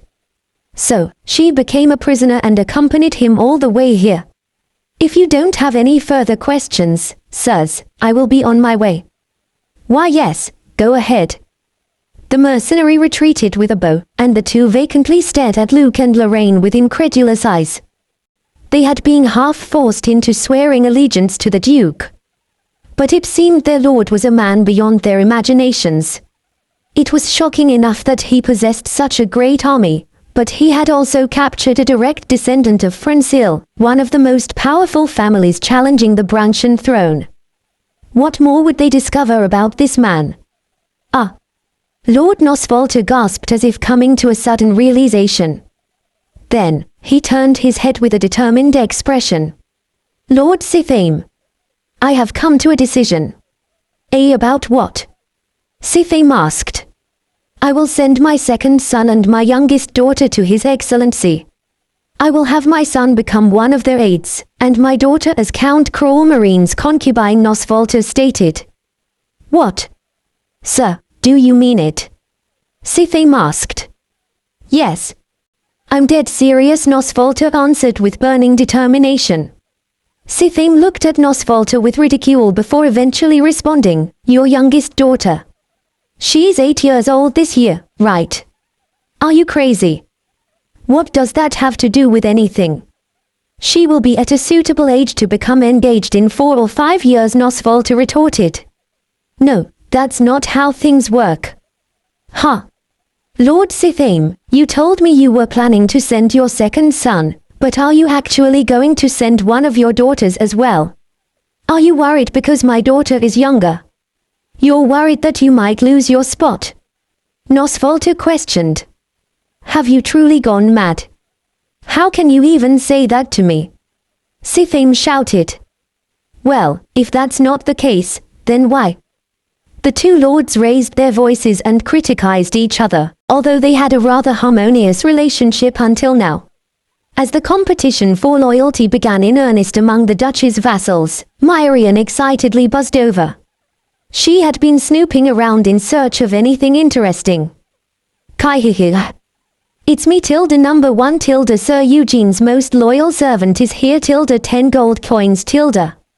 Just 10 gold coins and I will hook you up with aid number 2 tilde. Now tilde.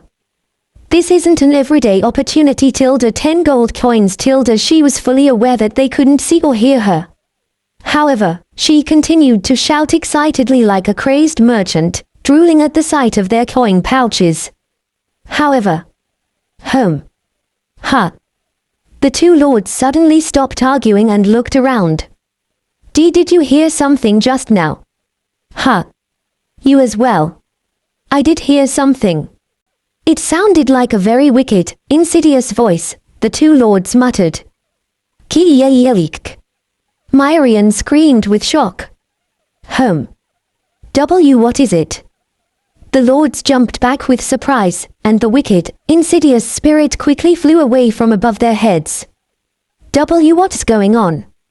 Did those humans hear my voice just now? How? Why? Myrian shouted with shock and confusion. Lanslow, who had been watching from the very beginning, explained while holding back his laughter. You might call it a manifestation of an overwhelming yearning. A creature of mana like yourself is capable of manifesting their will when their yearning is deep and strong. You are evolving alongside the one you are contracted with. Ki-eek. Is that true? Myrian asked. Of course. Normally, it tends to be a manifestation of pure love and honest faith toward the one you are contracted to, but you're just a little different in that you express strong will for money and wealth. PFFFT. Lanslow explained before bursting out into laughter. Ki-eek. The spirit's wings trembled in shock. Does that mean that my words could be conveyed to those humans in the future? Myrian asked. Perhaps, depending on the situation, Lanslow responded. Ki. She appeared rather embarrassed. I like it. That means I can strip them of all their silver and gold, all their treasures. Keek. Ki. Or perhaps she wasn't. What? Those nobles heard your voice. Eugene asked. Lap. Myrian answered. How? Eugene was bewildered. Myrian clasped her hands together as if she was praying, and answered with innocent, sparkling eyes. Treasure. No. My burning love for you has moved the heavens. True love has allowed. Eugene interjected. Stop talking nonsense and tell the truth. HMPH. Myrian's expression immediately turned villainous, and she took a seat on Cillian's mane before speaking arrogantly. Sir Lanslow said that I'm evolving along with you. So if I think really hard about what I want and say it, even ordinary humans can hear my voice. Eugene frowned. He wasn't sure whether this was a good thing or not. However, a brilliant idea soon came to mind. I have an idea, Eugene said. What is it? What is it? Myrian asked. From now on, you are my messenger, Eugene responded. A messenger. Myrian said. You will relay my instructions to others during battles, Eugene explained. Myrian was small, but she was very fast. Moreover, she was invisible to ordinary humans, which meant she could roam the battlefield undisturbed and deliver messages. She would prove useful not only on the battlefield but also on evil lands as well. Ki. That sounds kinda annoying. And how can I become so desperate every single time? You're so insidious, like the Demon King or the devil. Myrian pouted while looking at Eugene. Eugene contemplated smacking the spirit on the head, but stopped himself and spoke in a gentle voice, "You can do it. I guarantee it." Hyung, but still. Flush. Eugene's hand moved like lightning. Ki-eek. "Sir, I'm sorry. I'll be obedient." Myrian screamed while burying herself deeper into Cillian's mane. Eugene held out his hand and asked, "What does this look like?" A silver coin." The spirit's attitude changed in an instant. "That's right, it's silver. What thoughts come to your mind when you see this?" Eugene asked. "I want it. I want to rub my body all over it." Myrian shouted excitedly. "Right. What about this?" Eugene stashed the silver coin before pulling out a gold coin. Kaya. The spirit's gaze transformed when she saw the shiny gold coin. She was greed itself. Her eyes burned even brighter than a Beowulf going 3 or 4 days without any food. The spirit even started to drool as if she was hypnotized by the brilliance of the golden circle. Eugene spoke to the spirit in a quiet, gentle voice, "You want it, don't you?" I want it. I want to rub my body, no, I want to become one with it." "Kuwie," Myrian said while breathing heavily. "That's right. That's the spirit. If you become my messenger, I will give you one every month. What do you think?" Eugene asked. "Yes, sir. Yes. Yes." Myrian answered. "Good. Then I will give you this as a down payment," Eugene said before placing the coin in a small wooden box. "I will give you one every month. And since it will be hard for you to carry it around, I will keep it safe for you. Think of it like a safe. I'll give it all to you when you grow up, no, when you evolve even further. Of course, the golden castle as well." Eugene continued. Yeah. I love you, sir. Ki. The spirit grinned and rubbed herself against Eugene's cheek. Eugene had a desire to grab her and throw her to the ground, but he endured it. It's a guardian's privilege to keep a child's allowance safe. And it was quite unlikely that the spirit would remember exactly how many gold coins she had, since she wasn't even smart enough to fully understand the world's written language until now. "You must remember. What are you going to think of when you deliver my instructions?" Eugene asked. "Gold coins," Myrian shouted. "That's right. Think about how a gold coin will be deposited into your safe every month. One day, it will grow to be hundreds, no, thousands. Think of your gold coins. My gold coins. Mine. My precious." The aura of desire, or rather, the spirit's passion, began to soar. As expected, money could really make ghosts dance, or in this instance, spirits. *****. What should I do about this? What am I supposed to do? Baron Mondeliro could not hide his anxiety as he continued to wipe off the cold sweat flowing down his wide forehead. When a messenger first arrived from the Badler Duchy telling him to attend the succession ceremony of a new duke, it felt as if the very sky was collapsing on him. He had been expecting the messenger to ask for help in combating the bandits that continued to plague the duchy.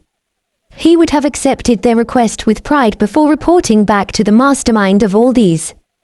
Why haven't we heard back from Sir Robbery yet? Did he betray me?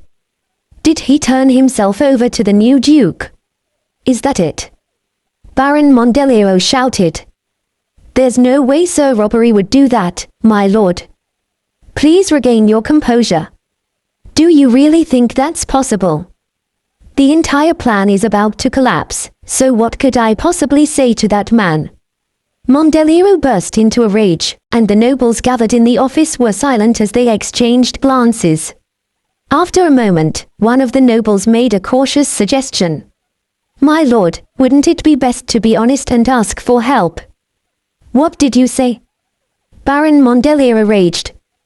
We have already missed the new Duke's succession ceremony.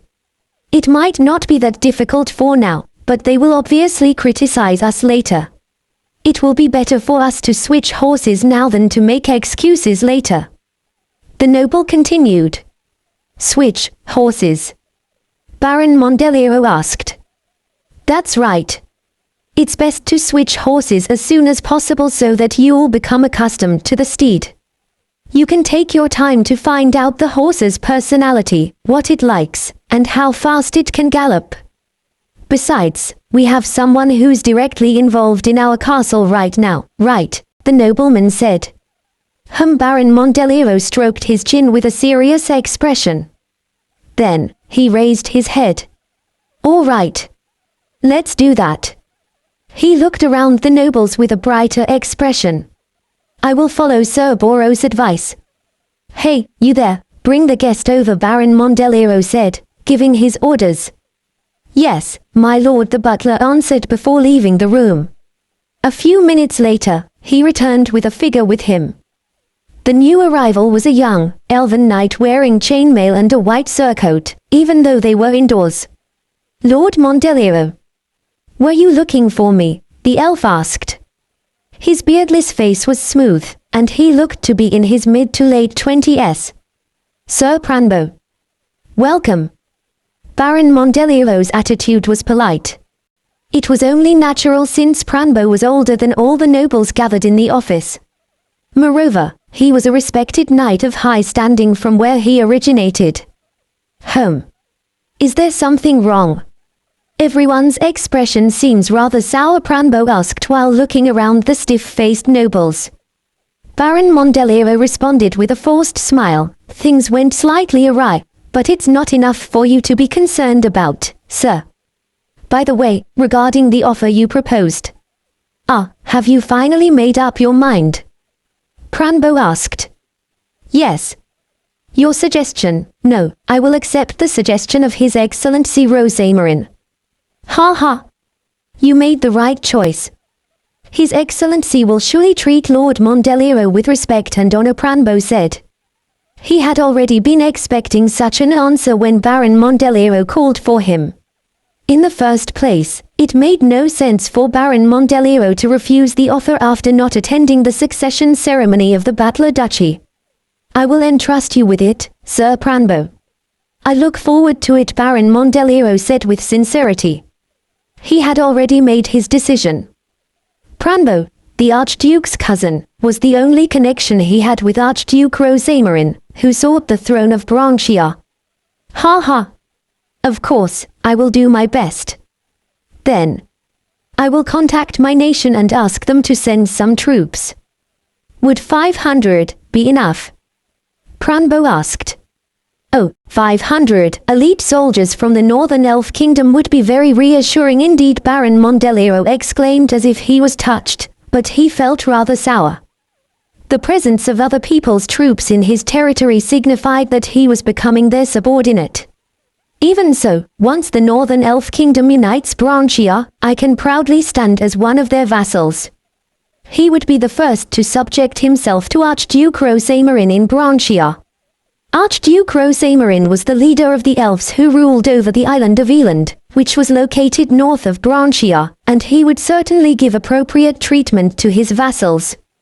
Although Mondelier had never seen the Archduke in person, he knew from rumors that the Archduke was a very generous man. 100 cavalry, 100 archers, and the rest will be light infantry.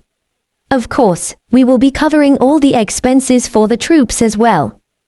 Would you rather have gold or silver bars than the Branchian currency? If you want, we could also pay you in mana stones. Well, I know you will handle it well, Sir Pranbo. I will leave it to you, Mondelier responded. Ha. You're very straightforward. Pranbo laughed boisterously. With this, he was the first among his colleagues dispatched to Branchia to have established a bridgehead into the country. Moreover, he had done so near the Battler Duchy, which was one of the two most important families in the vicinity. Of course, he could have occupied it with force if he wanted to, but there was a high chance that the various contenders for the throne would join forces and retaliate if he had done so. But now, I have the justification and I've also established a bridgehead. All I have to do now is to pressure the Battler family and make them cooperate. And that was an extremely simple problem to handle. He would win their trust by fighting off the bandits, then give the Battler Duchy what they wanted the most. I will have to request it when the Archduke sends his messenger. It needs to be dramatic and climactic. Pranbo started to create his perfect plan. Crash! What is it? Baron Mondeliro shouted while turning his head as the door burst open with a loud racket. Pranbo turned his head and glared at the guard responsible for opening the door with a frown. I apologize. But there's an urgent, pressing matter, the guard yelled. What is it? What's going on? Baron Mondeliro asked. An army. There's an army, my lord, the guard shouted. An army. What do you mean by that? Speak clearly. Baron Mondeliro demanded. An army. Hundreds of troops are advancing our way, the guard hollered. What? Baron Mondeliro's face turned pale, and the startled nobles began to whisper among themselves. Pranbo hurriedly approached the guard and asked, Where is the army from? Did you check their flag or crest? The mercenaries who discovered their presence are quite ignorant, they don't know which family the army belongs to. However, they reported seeing the crest of a dark, crimson dragon, the guard said. Dragon. Pranbo frowned. Baron Mondeliro rushed over and begged. Yes, sir, what should I do? The knights and soldiers of my territory number less than 100. Sir, you must help me. Naturally. It seems they're trying their luck with faith in their numbers. I will destroy the enemies along with the knights of the Northern Elf Kingdom, Pranbo answered. Oh. Baron Mondeliro's expression brightened at once. A total of 10 knights had accompanied Pranbo. They were excellent riders and elven knights with incomparable skills with the bow. They would easily defeat a group of mercenaries with more than tenfold their numbers. Most importantly, Pranbo was a sword master and one of the strongest knights of the Northern Elf Kingdom. The number of orc warriors he had defeated in the past when the island of Eland had been engulfed in war couldn't be counted anymore. Not only that, but it was Pranbo who had perfectly subjugated all 3 evil lands in Eland. This is rather good. Let me show you the skills of us knights belonging to the Northern Elf Kingdom. I will validate for you that joining hands with our kingdom was the best choice, Pranbo said. Power!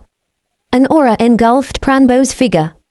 It was a refreshing energy of mana, unlike the fears of vampires and orcs.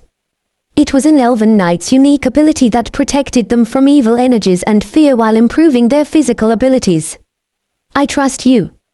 I trust you, Sir Pranbo. Baron Mondeliro shouted fervently. His expression became bright as he witnessed the mysterious energy surrounding the elven knight. Asterisk asterisk asterisk. Dark Lord. Dark Lord, the scouting Beowulfs shouted while rushing over. Eugene responded, What is it? Did Baron Mondeliro dispatch any troops? Eugene didn't bother hiding his anticipation. If Baron Mondeliro's troops met him in battle on flat land, he would basically be gifted with a free win. Face-to-face battles were always easier than laying siege. It's not that. Elves. There are elven knights, one of the Beowulfs said. Elves. Eugene frowned at the unexpected answer. Those bastards looked so damn strong. They were wearing the same armor. They must have seen us since they have good vision. But they didn't run away despite seeing us from afar. The Beowulfs busily chatted. Lanslow joined in the conversation. They are no ordinary elves if they are armed with metal armor and aren't surprised to see Beowulf warriors. Is that so? Eugene asked. Yes. It's highly likely that they are knights from Eland. Eland is the only elven land that possesses its own smelting technology, Lanslow answered. Eland, the Northern Elf Kingdom. They were the only contender for Branchiar's throne that wasn't based on Branchiar's mainland. And although humans and elves lived in harmony in Eland, most of the nobles there were said to be elves. Pure-blooded elven knights were known to use mana as their source of strength, and those above a certain level could use an ordinary sword with the unrivaled sharpness of a famed blade. Wait. What if I could have that power? Eugene's eyes glistened wickedly. Sir Pranbo, take a look over there. Pranbo stopped his horse and raised his visor. His expression immediately darkened when he saw an army in the distance. He assumed it to be the main army of the Beowulfs he saw earlier. They were like storm clouds in the far distance. I assumed there would be 200 or 300 at most. Those idiotic mercenaries. Do they have goblin eyes? In what world does that look like a few hundred soldiers? One of Pranbo's fellow elf knights said with worry after seeing the massive army. Elven knights were strong. Each one of them had the skills to wipe out dozens of bandits without trouble. In addition, when 10 of them were fighting together, even well-trained soldiers or several units consisting of well-trained mercenaries couldn't be their opponents. However, there was nothing they could possibly do against such a large army. Even so, turning back wasn't an option, especially not after they had proudly boasted of their own skills. Sir Pranbo. Let's first find out which family they belong to. Very few nobles would have the resources to possess such a large army. I agree. Let's go have a conversation first, Pranbo responded. The head of such a massive army would certainly be a noble, and even if they weren't one, they wouldn't act inhospitably to an elven knight in consideration of displaying their honor and dignity to their men. Is it one of the forces seeking the throne? If so, it would be good to take this chance to find out what kind of person he is and how skilled his troops are. Pranbo hung a handkerchief at his spear's end and started forward again. As the distance between the two groups narrowed little by little, Pranbo could see the size and the equipment of the troops more clearly. The expressions of Pranbo and the elven knights turned stiff. From what they could see, the army of unknown origins wasn't simply a large group of beggars. They seemed to be quite disciplined, and their equipment was excellent. Heavy infantrymen. And how do they have so many knights in heavy armor? They could see hundreds of heavy infantrymen clattered in chainmail armed with spears, swords, and shields, but what was even more surprising was the presence of nearly 50 knights on horseback armed with plate mail. But that wasn't all. There were even dozens of Beowulf warriors wearing the same armor. And there was only one explanation for their appearance. They're not participating as regular mercenaries. The Beowulfs are officially working under someone else. It made no sense, considering their prideful nature as warriors and high self-esteem. Pranbo's heart grew heavier as he drew closer to the army. Whoa. Finally, once the distance between the two groups drew close to less than 50 meters, Pranbo and the elven knights came to a stop. 4 knights on horseback started toward them from the army. Laru Matino Puraru Balanilan Dimashia, one of the knights asked in Elandish. Pranbo responded with a surprised expression, J. Lalano Borlin. J. Drakes Lanslow. Lanslow grinned while raising his visor. Pranbo nodded. Ah, a knight from the Drak family. You still haven't forgotten where your roots are. I commend you. Ha ha. We aren't given a choice in the matter of learning the language of Eland as long as we are born into the Drak family, Lanslow responded. Even that is an honorable tradition that stands to prove that the Drak family has its roots in Eland. Anyway, nice to meet you, Sir Lanslow. I am Pranbo of Eland, Pranbo said. Aha, so it was Sir Pranbo, Lanslow responded with recognition. Pranbo said with a grin, do you know me? How could I not know the Swordmaster of Eland? Anyway, it's nice to meet you as well. However, considering the circumstances, I can't say that I'm all too glad about this meeting, Lanslow said, shaking his head. Pranbo's expression stiffened. So it appeared that the knight from the Drak family had heard of him.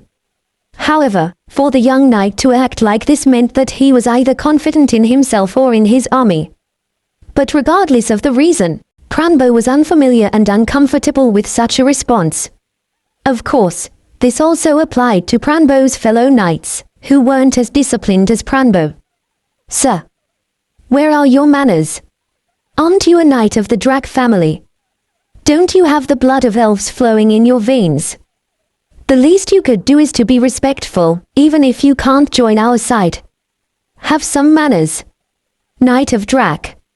Most of Pranbo's fellow knights were in their 40s and 50s, which was considered quite young for elves. As such, they couldn't suppress their temper and burning spirits. In addition, most of them were visiting Branchiar's mainland for the first time, and all of the people they encountered until now had been extremely respectful and reverent toward them, like Baron Mondelero. In other words, it was their first time meeting a person of equal status like Lancelot. It sounds to me like these elf bastards are cursing at you. Am I right?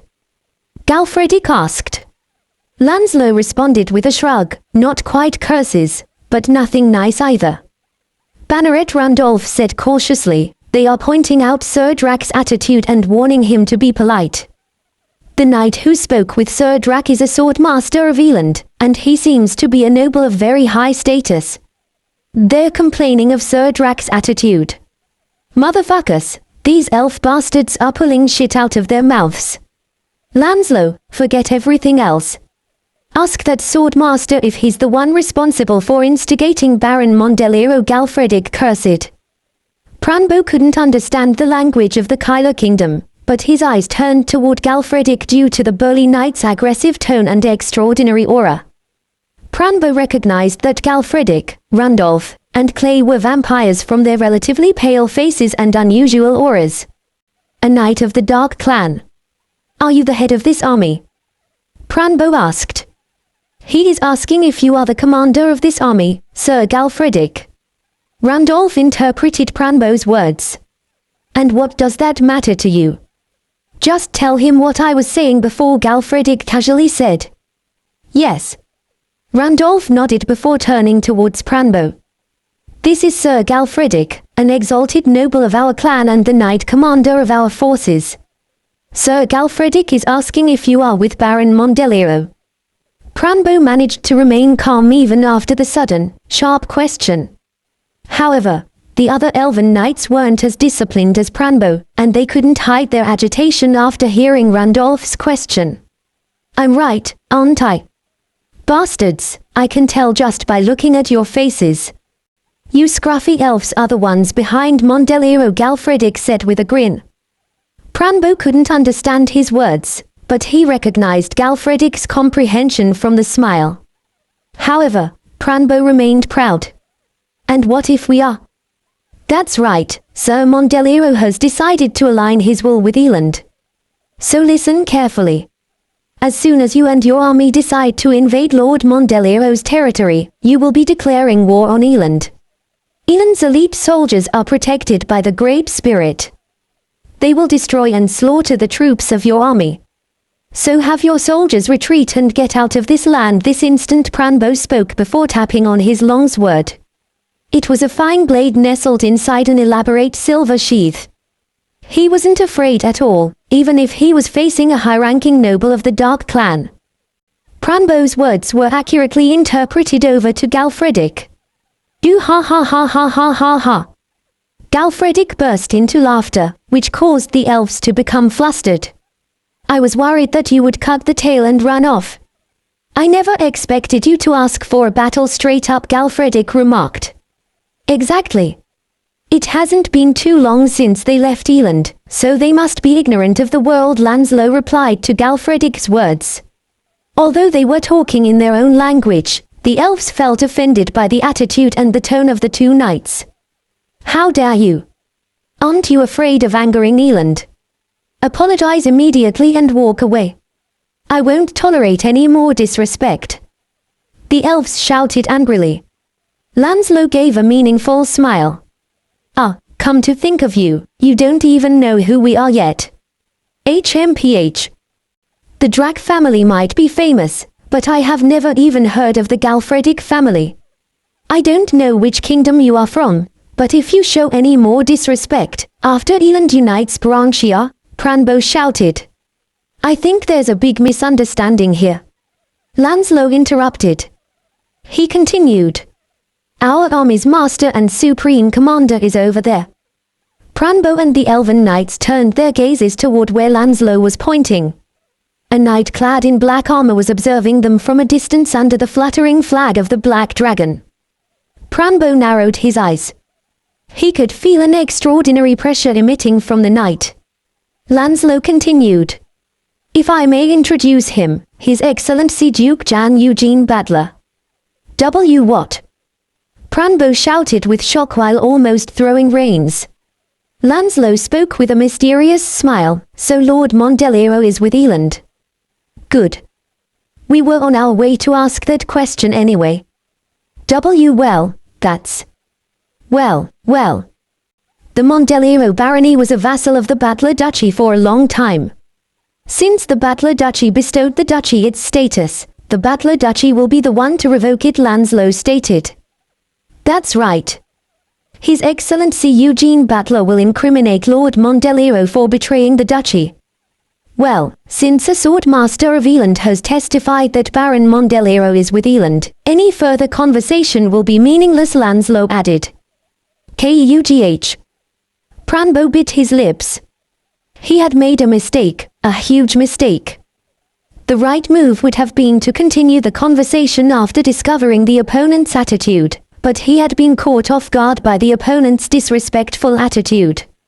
Moreover, he had become quite accustomed to being revered and worshipped during his stay in Baron Mondelero's castle, which resulted in him committing such a blunder. Pranbo started to explain, but if you raise your sword against the Mondelero territory, Eland will. Ha! You were the one who coerced the duchy's vassal into a betrayal, right? Lanslow said. Ha! And what evidence are you basing your nonsense? Sir, robbery.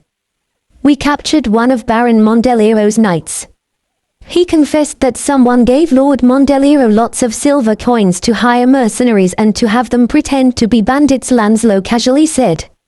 It appeared that even Pranbo's retreat was blocked. What will you do? Will you dare to stop Duke Battler's righteous rebuke and rage in the name of Eland? Just know that you will be responsible if the relationship between the Battler Duchy and Eland sours due to this matter. Lanslow's voice remained light and his tone clear, but his eyes were now cold. Galfredic, Randolph, and Clay glared at the elves. They were prepared to draw their blades at a moment's notice. Pranbo gritted his teeth faced with the dilemma. It would be extremely painful to lose their bridgehead in Branchia over such a matter.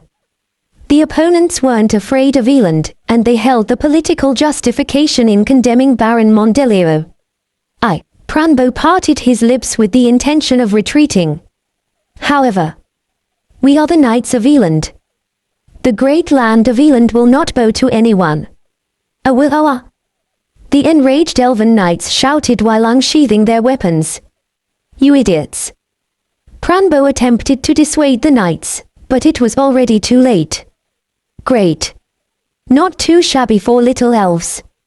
I'll acknowledge your spirits. Ha ha ha ha. Galfredic burst into laughter before raising his spear.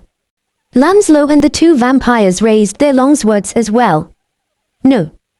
Pranbo tried to speak, but he wasn't given a chance to finish. His eyes filled with shock. Kuvualuayua. The Beowulfs were already charging toward them like starving beasts. However, Pranbo wasn't surprised by the Beowulfs. Fuawoosh. A beam of light creating shockwaves could be seen flying toward him at unbelievable speeds. From that distance, Pranbo's eyes were filled with disbelief after recognizing the object as a black spear. Power!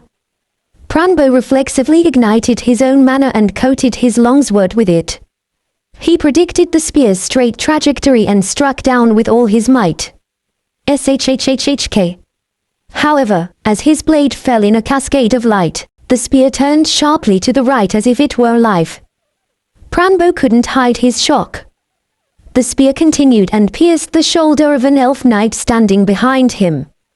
Kugh. Liddell, the elf knights shouted with disbelief after witnessing the spear rip through the tough chainmail as if it was made of paper. Shuik. What? However, it was too early for the elves to be surprised. They were left speechless as the spear flew back to where it came from after leaving a hole in their colleague's shoulder. A magic spear. Pranbo shouted. The spear returned to the hands of its master. At the same time, the black-armored knight charged toward them on his obsidian steed. Quawara. Vampiric fear soared from Eugene's figure as he took hold of Madarazuka. The distance between Eugene and Pranbo narrowed to about 10 meters. 2-2-2-2-2-2-2. Eugene closed the distance in the blink of an eye, then released Cillian's reins before striking down with Madarazuka. Querera. The spear contained the momentum of Cillian's charge as it descended with ferocity toward Pranbo's helmet. Even though he was a sword master, Pranbo still felt a chill rush down his back as he faced the fierce attack. However, Pranbo remained calm and raised his longsword at an angle. A sword master was not easily defeated. Block, deflect, sidestep, and stab. Such were the basics of swordsmanship, but it was extremely difficult to time it just right. But for a sword master like Pranbo, accurately performing the technique was easier than eating cake, and he had defeated dozens of knights and warriors in the past utilizing the same technique. Aim for the gap in his armpit. Pranbo visualized the battle as the longsword and the spear drew close. The elven sword master was fully confident in his plan. He had never even imagined that his plan would go awry. Boom! The clash between the spear and the longsword resulted in a tremendous explosion. Even a sword master's masterful techniques and the natural manner of a pure-blooded elf were nullified in front of absolute power. Clang! Pranbo's longsword was shattered into dozens of pieces, and the coating of mana also scattered into the air. Madarazuka fell through the blossom of metal and mana and struck Pranbo's helmet. Bang! Pranbo immediately lost consciousness and fell flat on his saddle as intense pain radiated from his skull. What? Sir Pranbo. The elven knights froze immediately when the proud sword master of Eland was defeated in a single blow. Kuvualuaf. Let's play, herbivores. Despite Pranbo's defeat, the Boelfs did not stop their charge. Unfortunately, the elves had already lost their will to fight after witnessing the complete defeat of their sword master. Disarm and capture them. Feel free to pummel them if they resist, Eugene commanded. The Boelfs couldn't hide their disappointment while dragging the elves off their horses.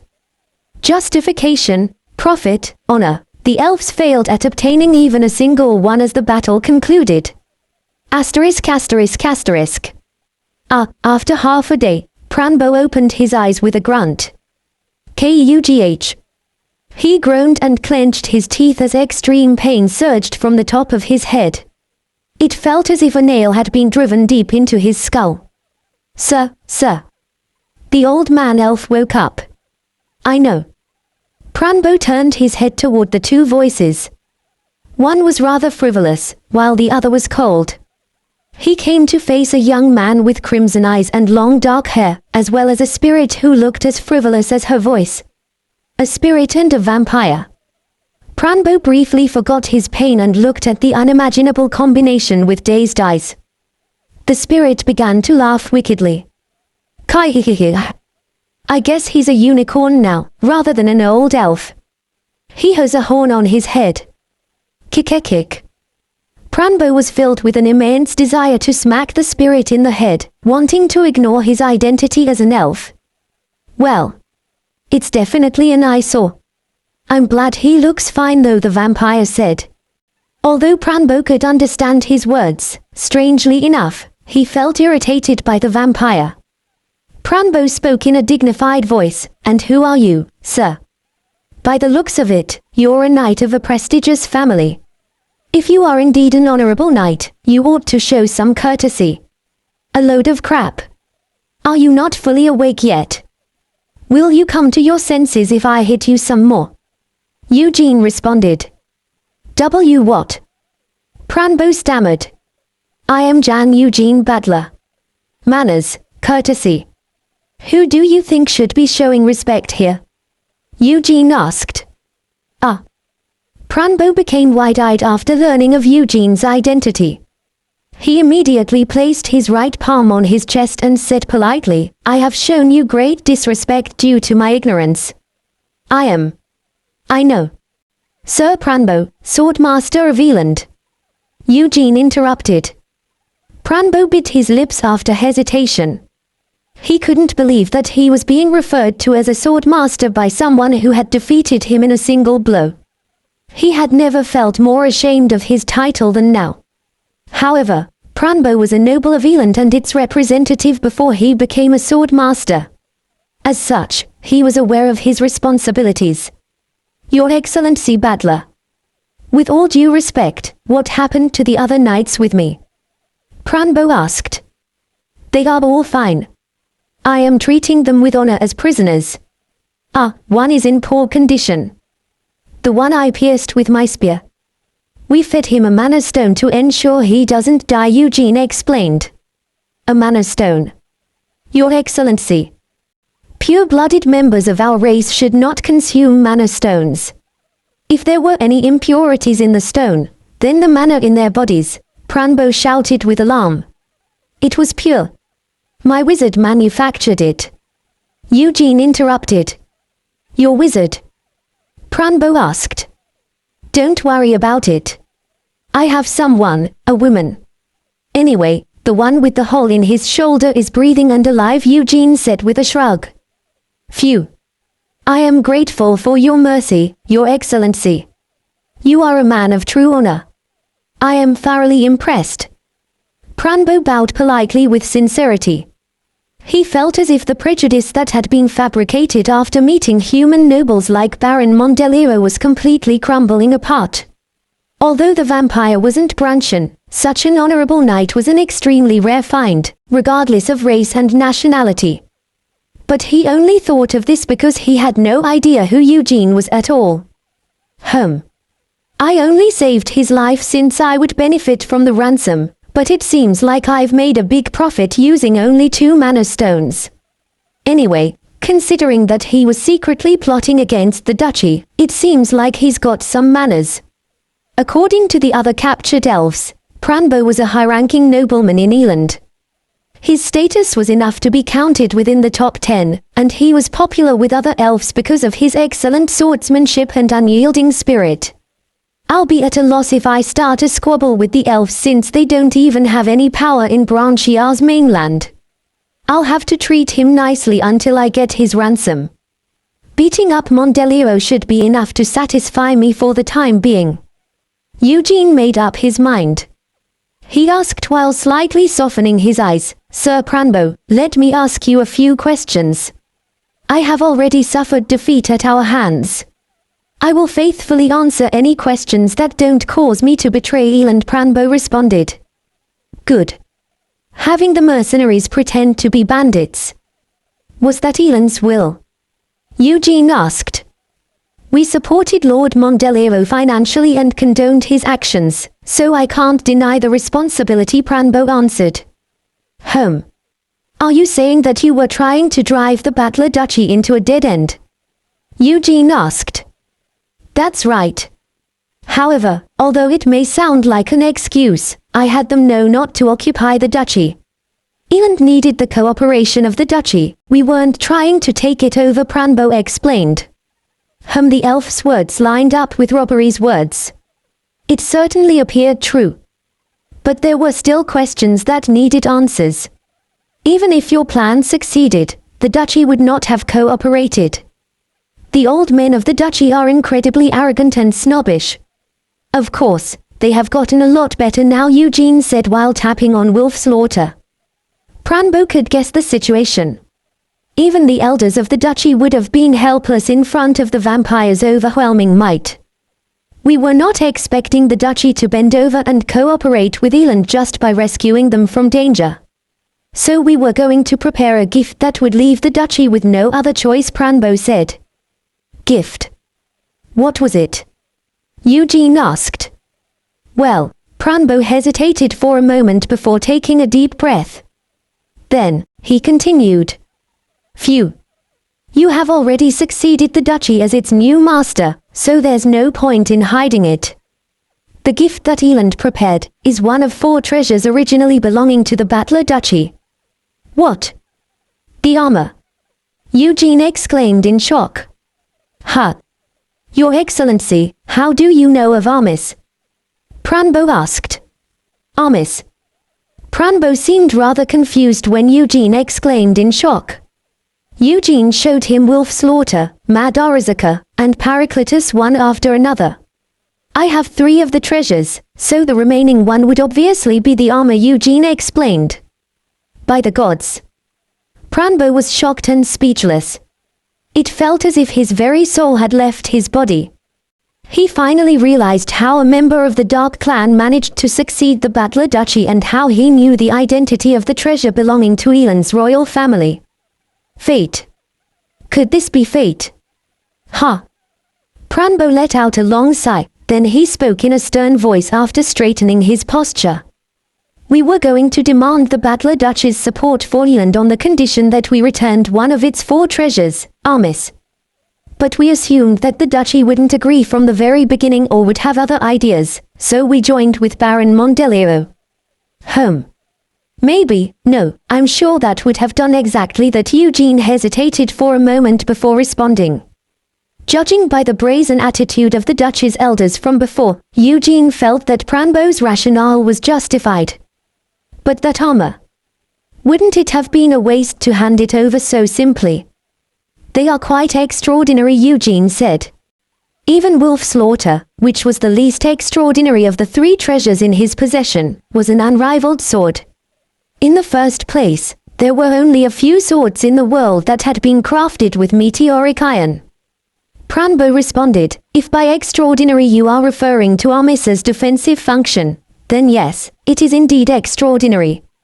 However, the problem is that it's not suitable for any of us. It's practically useless. Armis is a demon armor that sucks the blood of the wearer.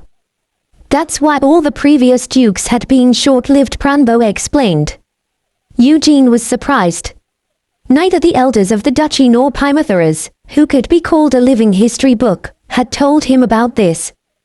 When Armis was in the duchy, the dukes only wore Armis in desperate circumstances. It provides the strongest of effects, and not even a mana sword could leave a dent on its surface. In addition, it nullifies all kinds of curses and spells. However, a regular human would have all of their blood sucked dry with a single wear. Wouldn't they die then? Eugene asked. Humans have mana stones. They can persist by continuing to take superior grade mana stones. However, mana stones aren't as effective for elves. As such, no one was suitable to become its master, Pranbo explained. I see. Yes. Your Excellency is a member of the Dark Clan, so you have significantly less blood in your body than other races. I dare say that the armor. I think I will be fine. Eugene interrupted. What? Don't worry about it. There's no need to worry about me. Eugene smiled confidently. He couldn't wear it since he didn't have enough blood. Eugene had developed several abilities through multiple awakenings. Among them was the ability to absorb blood from nearby sources. He wouldn't have to worry about running out of blood while using the ability.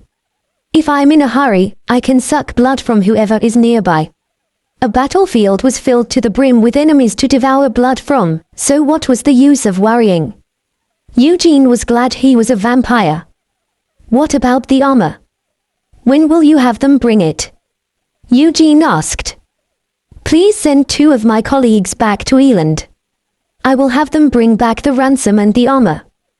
They will be back in a month at the latest, Pranbo responded. I see. By any chance, your king and his nobles? They wouldn't have any other thoughts, would they? Eugene asked. Pranbo smiled sadly. The size and power of your army will be accurately relayed. I can tell you as a knight of Eland that our country will feel quite burdened by the army you possess, Your Excellency. It doesn't matter, Eugene answered calmly. He knew that his army would have grown even larger when the time came. Pranbo felt impressed by Eugene's demeanor. Moreover, as I have already mentioned, our nation only wants the help of the Battler Duchy. We have no intention of going against the duchy. I'm glad to hear that. Eugene nodded with satisfaction.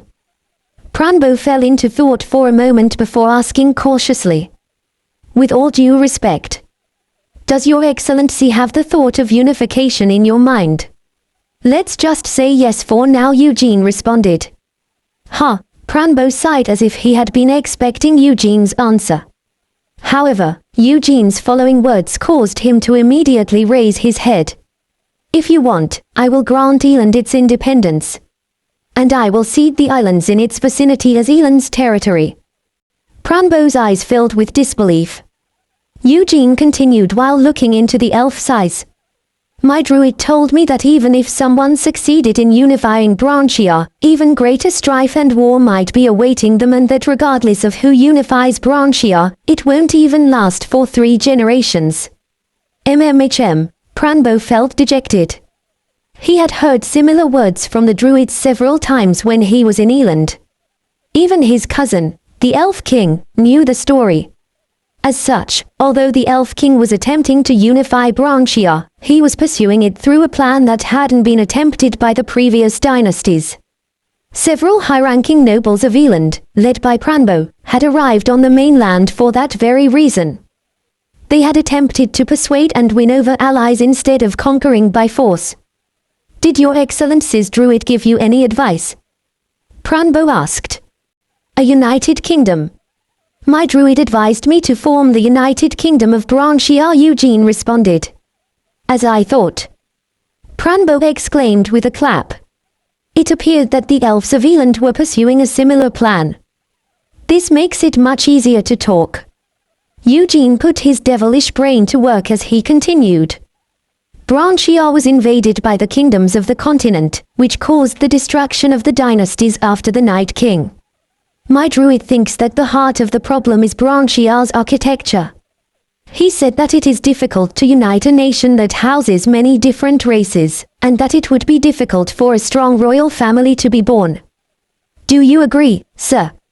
Although he was a prisoner, Pranbo possessed sufficient status to represent Eland. He answered without hesitation, I agree. My king would agree to that as well. However, Pranbo couldn't bring himself to continue, to say that Eland needed to stand at Branchia's center. Eugene nodded as if he understood Pranbo's thoughts. I understand, sir. You are an honorable knight of Eland. You have no choice but to stand for Eland in these matters. Thank you for your deep consideration, Your Excellency, Pranbo responded. He was truly touched by Eugene's understanding and consideration. After coming to the mainland, he only encountered naive and ignorant nobles. After finally getting to speak with a wise and dignified individual like Eugene, his mind and heart felt liberated. Isn't he the ideal knight? Force, resourcefulness, and he's even magnanimous. He's fit to be a king. A king. Yes, sir. The old elf's eyes are weird and perverted. It reminds me of those humans who had taken off their clothes in my pond and started to lick and geek. The spirit started to chatter about the fond memories of her past. However, her words were interrupted by a smack and she turned into mushy liquid as he collided with the wall. Pranbo felt elated at the sight, and he felt even fonder of Eugene. Anyway, Sir Pranbo, what if I told you that there was a way to guarantee Eland's independence while allowing it to set foot on Branchia's mainland? Eugene said. Is there such a way? Pranbo asked curiously. Eugene responded with a meaningful smile. Does the King of Eland have any daughters or granddaughters who aren't yet married? Someone who is over the age of 15. What? If he does, I will turn her into the Queen of Branchia. I swear it on my honor, Eugene declared. Pranbo's eyes became filled with shock. However, he immediately came to realize what Eugene was saying, and he responded with a voice full of excitement. "Oh, what a brilliant idea! Your wisdom must have reached the skies." Ha ha ha ha! Pranbo burst into bright laughter. If the head of the Battler Duchy, which stood as one of the most influential and powerful families of Branchia, took the throne and had a direct descendant of Elan's royal family as his mate, it would greatly benefit both parties. Pure-blooded elves lived as long as vampires. Excluding marriages within the same race, it could be said to be the most ideal combination among the many different races. In addition, there had been previous cases of marriages between vampires and elves. The vampire in front of him possessed an even fairer appearance than most elves, and he was a daywalker as well. He could enjoy minor pleasures such as walking in the forest or bathing in the sunlight without any problems. I will make sure to include that in the letter I send back to my homeland. Ha ha! Your Excellency. Let us build a proper, united kingdom together. Pranbo laughed as he thought of several candidates to pair Eugene with. However, I'm grateful that you are so willing. Let's do our best. Eugene wasn't talking about himself, but about someone else. He was simply playing the matchmaker. Pranbo was under a complete misconception. Everything is proceeding so smoothly. It seems to me that coaxing Mondeliro had been a blessing in disguise. Ha ha ha ha. Ho ho ho. The origin vampire and the elven sword master laughed joyously, not realizing that the two of them were dreaming in completely different directions. Asterisk asterisk asterisk. PP, please forgive me. This foolish, lowly man was out of his mind. No. I was possessed by an evil spirit and forced to act as such. See, curse. It was a curse. Your Excellency. Baron Mondeliro begged after running out barefooted and kowtowing repeatedly. Please forgive us. The nobles of the Mondeliro territory followed suit and groveled. Key. How pathetic. What are these dogs saying? Myrian shook her head while clicking her tongue. It wasn't just her either. Everyone in Eugene's army stared at Baron Mondeliro and his nobles with pitiful, pathetic eyes. It was only natural, however, since Baron Mondeliro had led all of his family and the nobles of the territory to the castle town to surrender as soon as he spotted Eugene's flag in the distance. These bastards have no honor and no backbone either.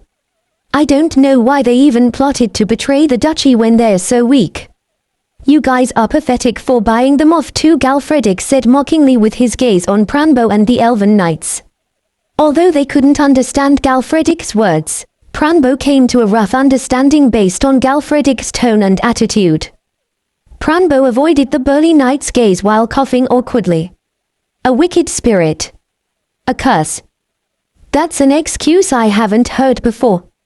Eugene looked down at Baron Mondeliro atop Cillian. Baron Mondeliro and the nobles quivered at Eugene's icy voice. The one looking down at them was Duke Badler, and he was powerful enough to defeat and capture a sword master of Eland. There was nothing else they could do aside from prostrating and begging for mercy. From this moment on, the Mondeliro territory will be incorporated into the Battler Duchy. After that, I will assign an administrator to take care of the land in my stead. Baron Mondeliro and his family will be stripped of their title. Any objections? Eugene declared. None at all. Your mercy is like the boundless sea. The spirits will surely bless you, Your Excellency. You will be blessed. Baron Mondeliro praised Eugene. Even though his lordship disappeared in a day, he was relieved to keep his life. And 2 of your direct lines. Send them to the duchy as servants. Do you understand? Eugene asked. Why yes, my lord. Baron Mondeliro's heart sank when he heard that they would be servants rather than aides, but he had no choice but to agree. He was thankful that they weren't taken as slaves instead. Surely that's the end, right? The Duch's troops, and my troops. Quite a few of them were hurt. You're going to pay for that and the ransom of the knights, right? It wasn't over.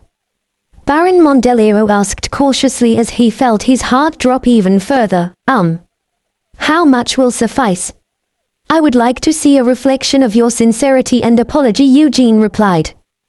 One of the scariest things in the world was to abstain from providing a clear standard. Moreover, it was even scarier when the opponent was holding a sword that could decapitate heads at a moment's notice. Baron Mondelero looked up at Eugene from the ground with a pale expression. Eugene's lips twitched slightly. All of Baron Mondelero's nobles had their heads held against the ground, and Eugene's back was to everyone else. As such, only Baron Mondelero saw what Eugene mouthed. Everything. Baron Mondelero flinched and bowed his head with a mournful expression. I will offer up my entire fortune. MMHM. Your sincerity. I accept it, Eugene responded. It was true that Baron Mondelero had made a huge mistake. However, technically speaking, he was still a lord independent from the Battler Duchy. As such, Eugene couldn't impose any other restrictions except to reclaim Mondelero's title. In addition, the direct lineages of other vassals, who were brought over as hostages disguised as aides, were watching, including Pranbo. Damn this common law. It's annoying, but I can't help it. Even so, Eugene succeeded in taking Baron Mondelero's entire fortune. It would be better to wrap it up. He was certain that the other vassals and the direct lineages were deeply moved by his generosity. However, Eugene stood alone in his thoughts. All of his wealth. Is he trying to bury them alive? How could he endure this kind of humiliation after living his entire life as a lord? And what about his family? It would have been better to just cut off the Baron's head. He no longer has any authority as the head of a household, not to mention as a lord. His Excellency is extremely thorough and unforgiving. They knew better than anyone that a noble's power came from his territory and money. Instead of deeply etching the Duke's generosity in their hearts, the vassals and the direct descendants trembled at the thorough, terrible retaliation. The Duke was making sure that the Mondelero barony would never, ever stand again. Asterisk asterisk asterisk. Then I will be back, Master. I'm ashamed to be leaving you behind. I have nothing to say for myself. One of the elven knights bowed their heads after receiving Pranbo's handwritten letter. No, your duties take precedence. Make sure you don't go astray. Deliver the message to His Majesty as soon as possible, Pranbo said. We will keep that in mind. Master, Your Excellency Battler. Until I see you again, may the spirits bless you. The elven knights bowed politely before riding away. Bonma slowly approached Lorraine, who was standing extremely close to Luke, and whispered, Lady Lorraine. We must also take care of our ransom as soon as possible. Why? What's the rush? It's not like we're uncomfortable or anything. The immature girl continued to surreptitiously gaze at Luke even whilst responding. Bonma suppressed a sigh and added, Sir Eugene, or rather, His Excellency Eugene and Count Cruel Marine are treating us honorably. But think of the Lord and your siblings. In particular, Master Raymer, your eldest brother. He must be worried sick about you. Lorraine's eyes shook violently at the mention of her eldest brother. She was certain that her current situation would have reached her brother by now. She didn't know how her brother would act once he was enraged. As long as I explain it well in a letter. She imagined her brother's enraged face while peeping at Luke's reliable, handsome face. After a moment of contemplation, she nodded with a sigh. Then let us send another messenger. Perhaps you can go, Sir Bonma. I cannot, Bonma responded. Why? Who knows what you're going to do with Count Cruel Marine if I leave the scene? You thought I wouldn't know what you were up to. But he couldn't possibly utter such words. Bonma was forced to be as patient as possible. That's because gold coins, treasures, offer it, you can, mate with the Count. Awa!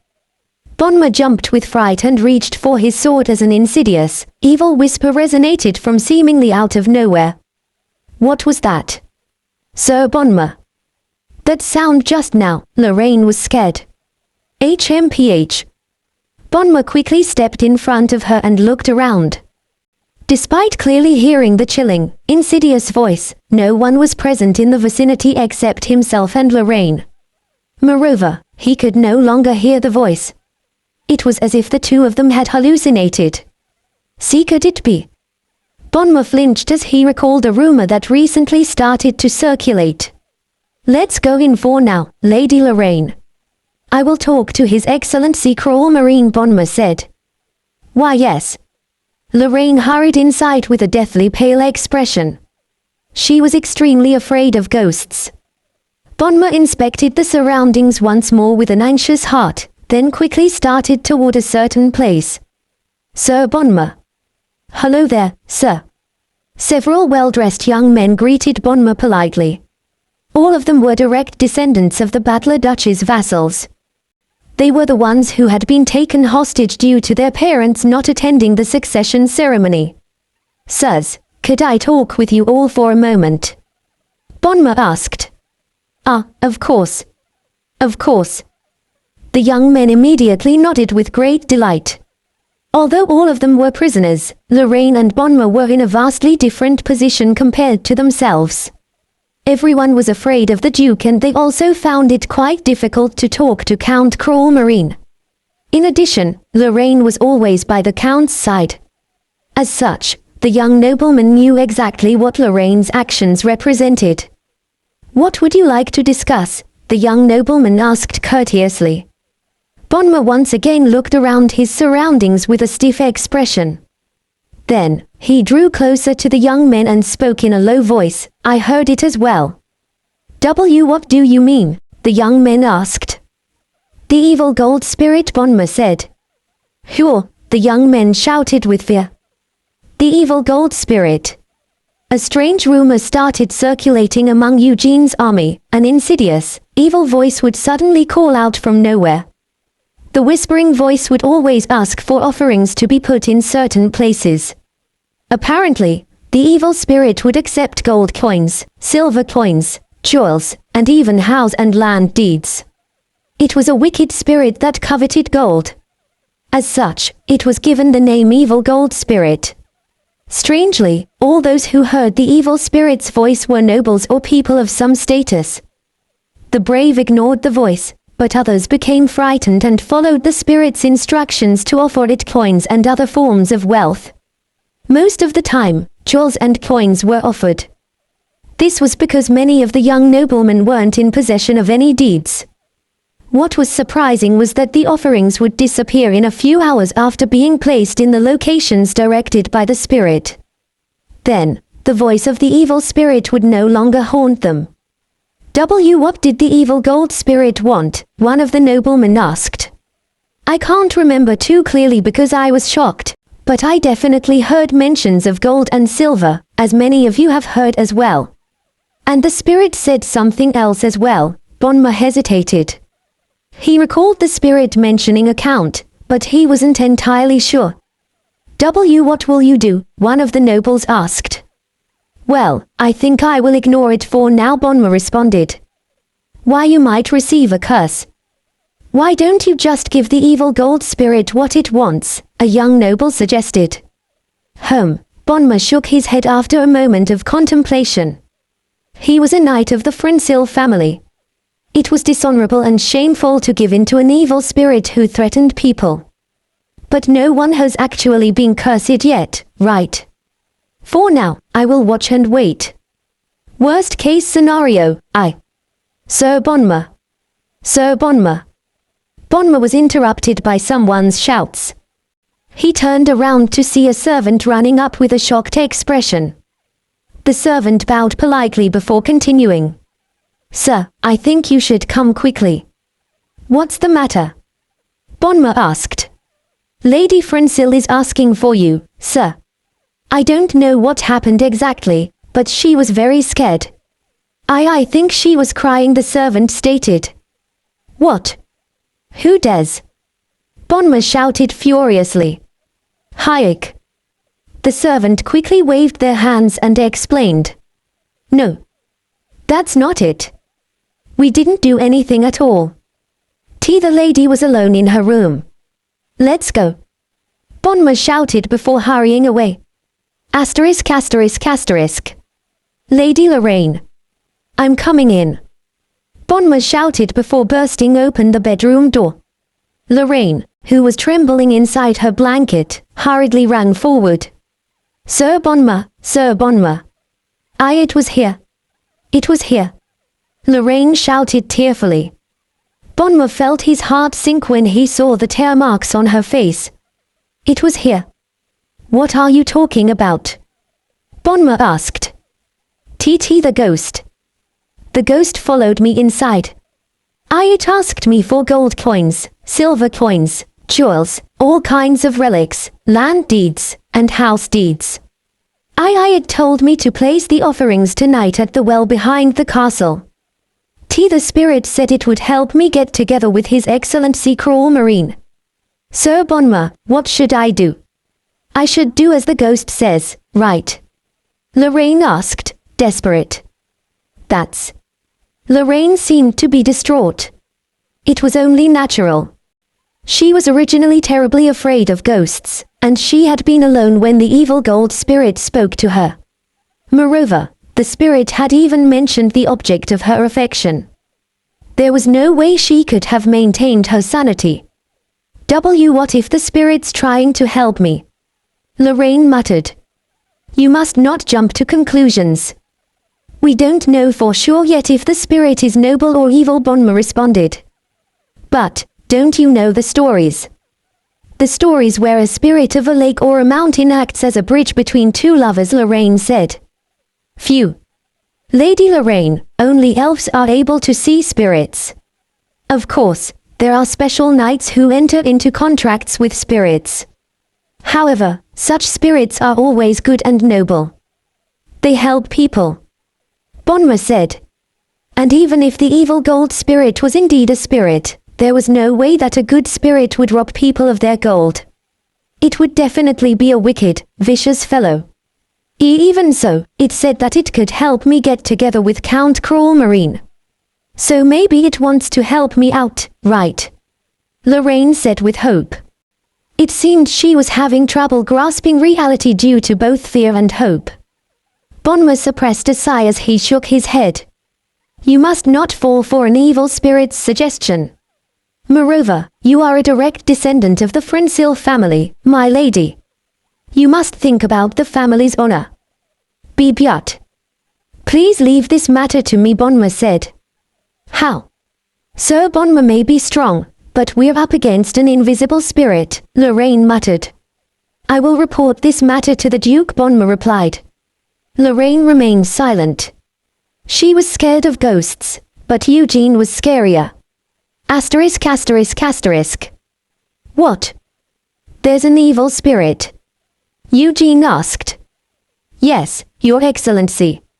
Eugene's forehead creased after hearing Bonma's words. He was already extremely occupied with this and that, so what nonsense was this? However, he couldn't simply ignore it. Lorraine and Bonma were valuable hostages. If they were to come into any harm at all, it would lead to problems with the Frensil family, which would affect the ransom as well. Keep talking, Eugene said. Yes, Your Excellency. It's a long story, but there's been a rumor circulating around some people lately. So, Bonma explained with a stiff expression. However, for some reason, Eugene's expression turned rather strange as Bonma continued with the story. Simultaneously, Lanslow, who was standing next to Eugene, turned his head after covering his mouth with his hand. Why is Sir Drac acting like that?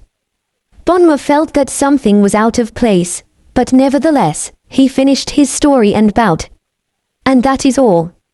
Your Excellency, if it is indeed an evil spirit, I dare say that we must take care of it as soon as possible. PFFFT.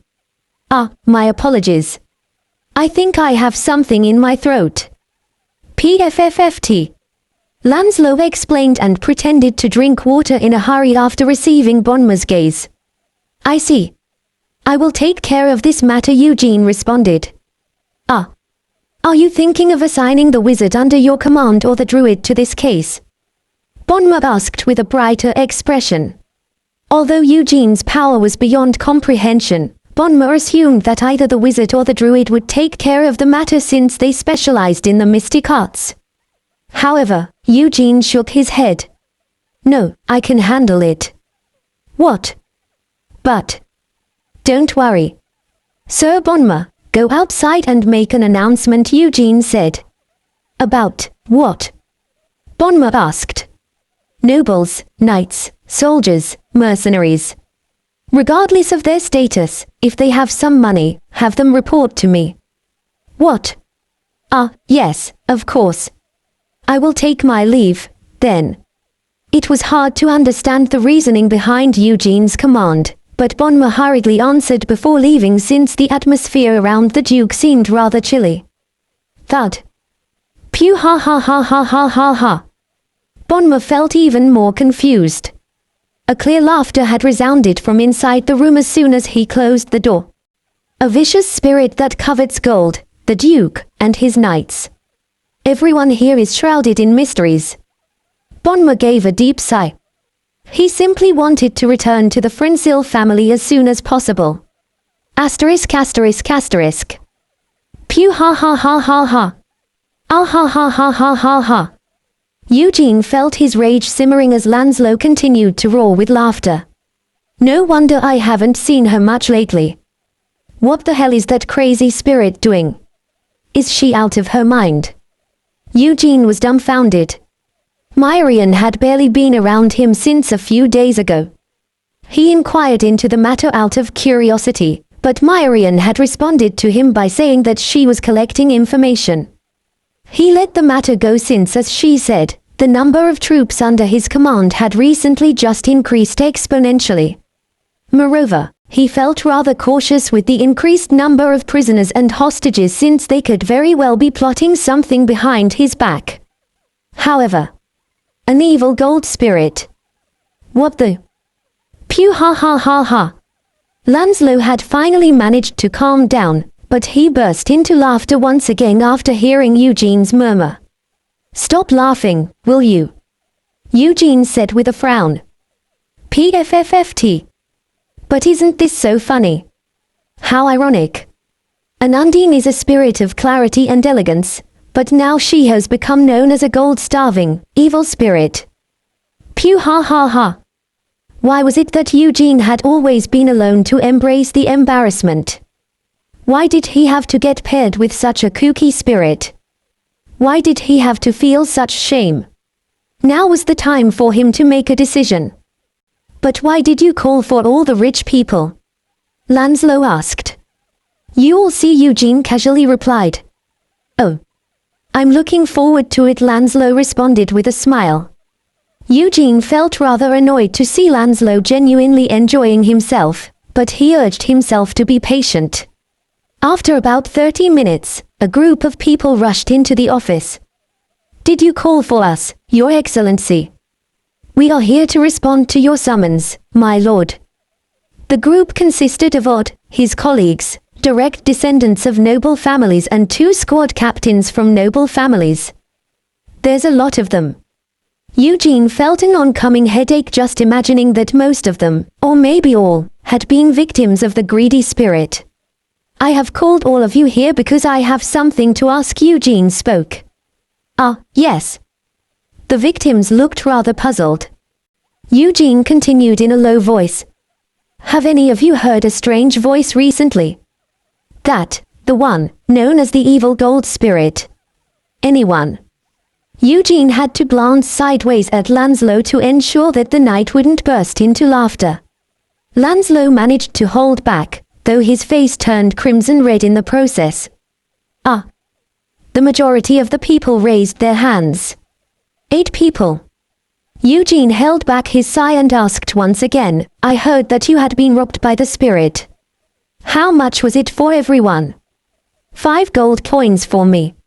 I offered a ring and 2,000 sellings. I gave 10 silver coins. Eugene was forced to suppress his killing intent as the victims answered his question. He replied, "For now, I will reimburse, no, compensate you. Since all of you are my subordinates or serving me, the damage you have incurred is my responsibility." "Oh, Your Excellency." The ignorant victims were moved by Eugene's generosity. "And that spirit, no, the evil spirit. I will take care of it," Eugene said. "Oh, I understand. No evil spirit would dare raise its head in the face of your courageous, incredible spirit. If you do so, then a good and righteous spirit will stay with you and bless you, instead of an insidious, evil spirit." The victims bowed repeatedly and praised Eugene. PFFF. KFF. KUGH. Lanslow's vain attempt at suppressing his laughter led to him having trouble with breathing. Eugene glared at him with annoyance. Something came into his vision.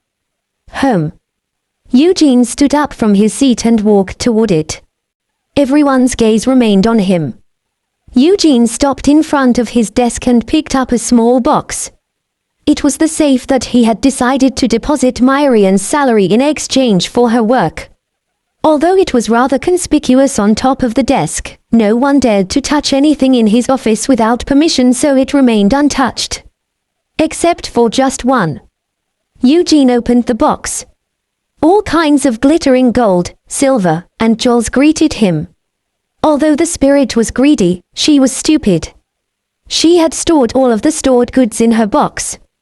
Suddenly, a clear, resonant voice could be heard from the slightly opened window. It sounded similar to a chattering bird. Key tilde, I done did one today, yeah tilde I'm rich now, yeah tilde just wait, golden castle tilde if he doesn't buy it for me, then I will go clack, clack. Myrian flew in through the crack while singing a horrible, nonsensical song. Then, she met Eugene's gaze. Her eyes slowly turned toward the fraud victims in the office, then turned toward Eugene once more. I have to run. Thud. Eugene reached out to close the window, then turned toward the victims. The evil spirit. I think I can take care of it. You may all leave now. Oh. Yes, Your Excellency. The victims left with relieved expressions, and Eugene brought the captured spirit close to him before whispering, "You will be in charge of purifying drinking water from now on. Clean up the water for the army to drink. I don't care if you have to spit it or poop it. Make 10 oak barrels every single day." Eek. It was meant as a punishment, but Eugene had been pondering it for some time now as well. There was no problem procuring food and supplies from the depot, but drinking water was an entirely different matter. Fortunately, Eugene had a spirit who could purify even dung water into clean, drinkable water. Yes, sir. I was wrong. Jay, just forgive me this once, and I will always be loyal, Myrian begged. Shut up. If you don't meet your quota, don't even dream about the Golden Castle. I'll make sure that you'll live in a monster's anus for the rest of your life. I'll shove you up the anuses of all the monsters I kill from now on, Eugene said with a growl. Keely. The lazy, greedy, evil gold spirit finally received the divine punishment she was due to receive. Justice was still alive. Gulp, gulp. Kya. This water tastes great. A mercenary exclaimed with admiration after taking a swig of water contained in an oak barrel. He wiped off his chin while taking a deep breath in. Several of his colleagues started to chime in. Right. It's strange, isn't it? The taste of water seems to have gotten better lately. That's right. Before, it didn't taste fresh at all even if we boiled it, but nowadays, it tastes extremely refreshing. It feels like all the oil stains in my stomach are being washed away, right? Exactly. I can even poop better. Look at this bastard's skin. It's practically glowing. Are you shedding or something? In addition to the improvement in taste, the water was even providing a relieving effect for those who struggled with constipation as well. It was to the extent that the sales of simple bars operated by the depot experienced a drastic decrease in their sales.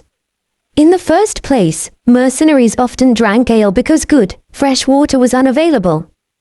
But now that the water tasted so good, there was no reason for them to drink as much ale as before. Ho ho. What? Why is the water tasting so much better, you ask? I know the reason, one of the knights declared proudly, and the soldiers gathered around him with round eyes. What is it?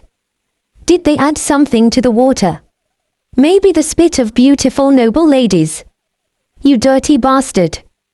That would be considered a reward in our industry. Pew ha ha ha ha ha. You crazy bastards. That's not it. The knight grinned before taking a serious expression. Afterward, he continued. Are you guys aware? Rumors are circulating among the nobles that Sir Eugene, no, His Excellency the Duke, captured an evil spirit and led it to enlightenment. What? An evil spirit? Sir, is that really true? The expressions of the mercenaries underwent rapid change. They were highly superstitious. It was no different from a foregone conclusion among the mercenaries that an army possessed by an evil spirit would lose their battles. That's right. However, His Excellency captured the insidious spirit and purified it himself, the knight said. Oh. Just what I would expect. If it's His Excellency Eugene, I'm certain he's capable of doing something like that. The expressions of the mercenaries brightened. Strictly speaking, vampires weren't that much different from evil spirits, but from their experience thus far, Eugene was completely different from the evil vampires that the church condemned. Eugene was no different from a reaper to the enemy, but to his subordinates, he was the most reliable commander and the fairest monarch. Moreover, he was even capable of walking around during the day. There was even a rumor among the mercenaries. His Excellency Eugene is a vampire loved by God. It was common sense that vampires were afraid of sunlight, so there were no other possible explanations for the extraordinary phenomenon. As such, it was completely reasonable for Eugene to possess the ability to purify evil spirits. But what does that have to do with the taste of water? One of the mercenaries asked. The knight responded, ho ho. Well, it turns out that His Excellency showed mercy to the evil spirit. On the condition of sparing its life, His Excellency Eugene commanded the spirit to purify the water using its powers. Now that it's been purified, it's not an evil spirit anymore, but a noble spirit instead. Ooh-hoo. The mercenaries exclaimed after discovering the true reason behind the improved taste of water. Isn't he such an amazing man? His Excellency made that decision, not for himself, but for all of us, the knight said with a deep sigh of respect. The mercenaries nodded with understanding. They were moved by the Duke's thoughtfulness. He was a commander who prioritized his men before himself. They had always imagined that such an ideal hero could only be found in stories. However, they realized that they were already serving such a great, benevolent man. Of course, in truth, their hero wasn't nearly as generous or as ideal as they thought him to be. Asterisk asterisk asterisk. The loyalty and the morale of the troops have increased significantly since the water changed. Good. Great work. Yes, sir. Partik, who had been assigned as one of the squad captains of the army, saluted before leaving. Eugene smiled with satisfaction. Ho ho.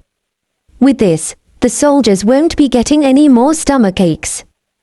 Their fighting power will increase as well, right? Naturally. They will be fighting for us for a long time. Even if just 1 or 2 people get sick, it takes no time for the disease to spread to countless others, Lanslow responded. Before, a lot of them were having a hard time because of the water. I'm glad I became a vampire. I don't have to worry about those things. Hee hee. Galfredic grinned. Vampires were mostly immune to poisons and diseases that were otherwise fatal to humans. Anyway, at this rate, you won't have to worry about the morale of the troops. Lanslow's advice had been spot on. He had a good grasp of many details and knowledge pertaining to the problems that an army would face in Branchia. Eugene's army consisted of 300 mercenaries from Branchia and soldiers from the Kyler Kingdom. Change in food was tolerable, but a person would usually be greatly affected by any changes in their drinking water.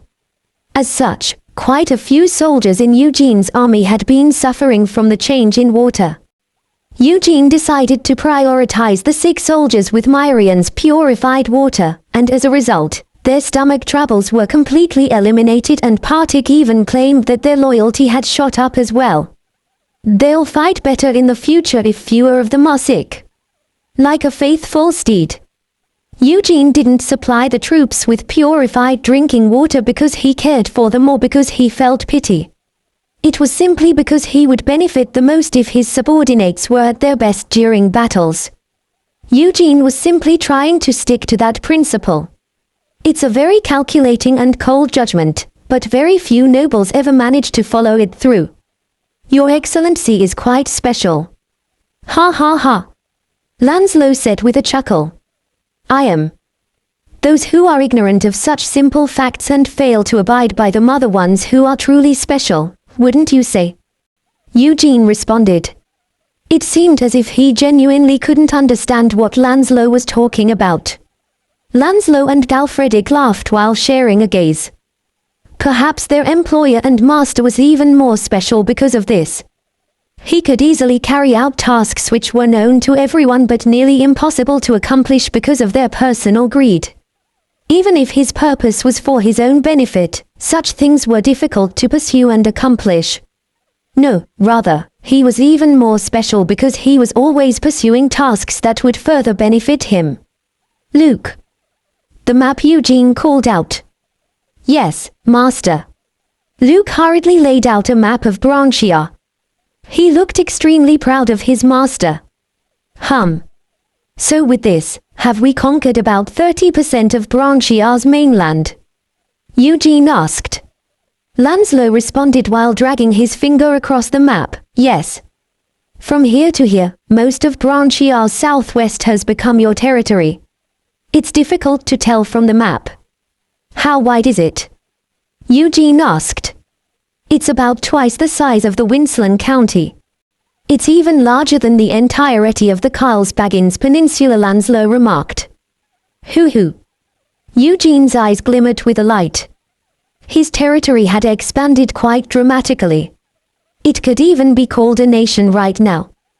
There are more than 20 lords in the territory, and there are 3 large territories like the Ryward Barony. In fact, all the families that possessed this much land in the history of Branchia claimed themselves king and established dynasties, Lancelot explained. I see.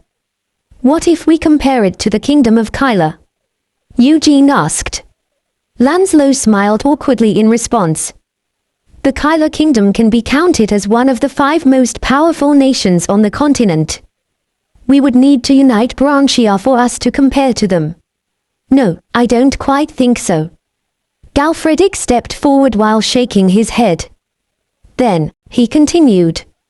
As you know, Master, the royal family of the Kyler kingdom has no control over the free cities, let alone the great nobles.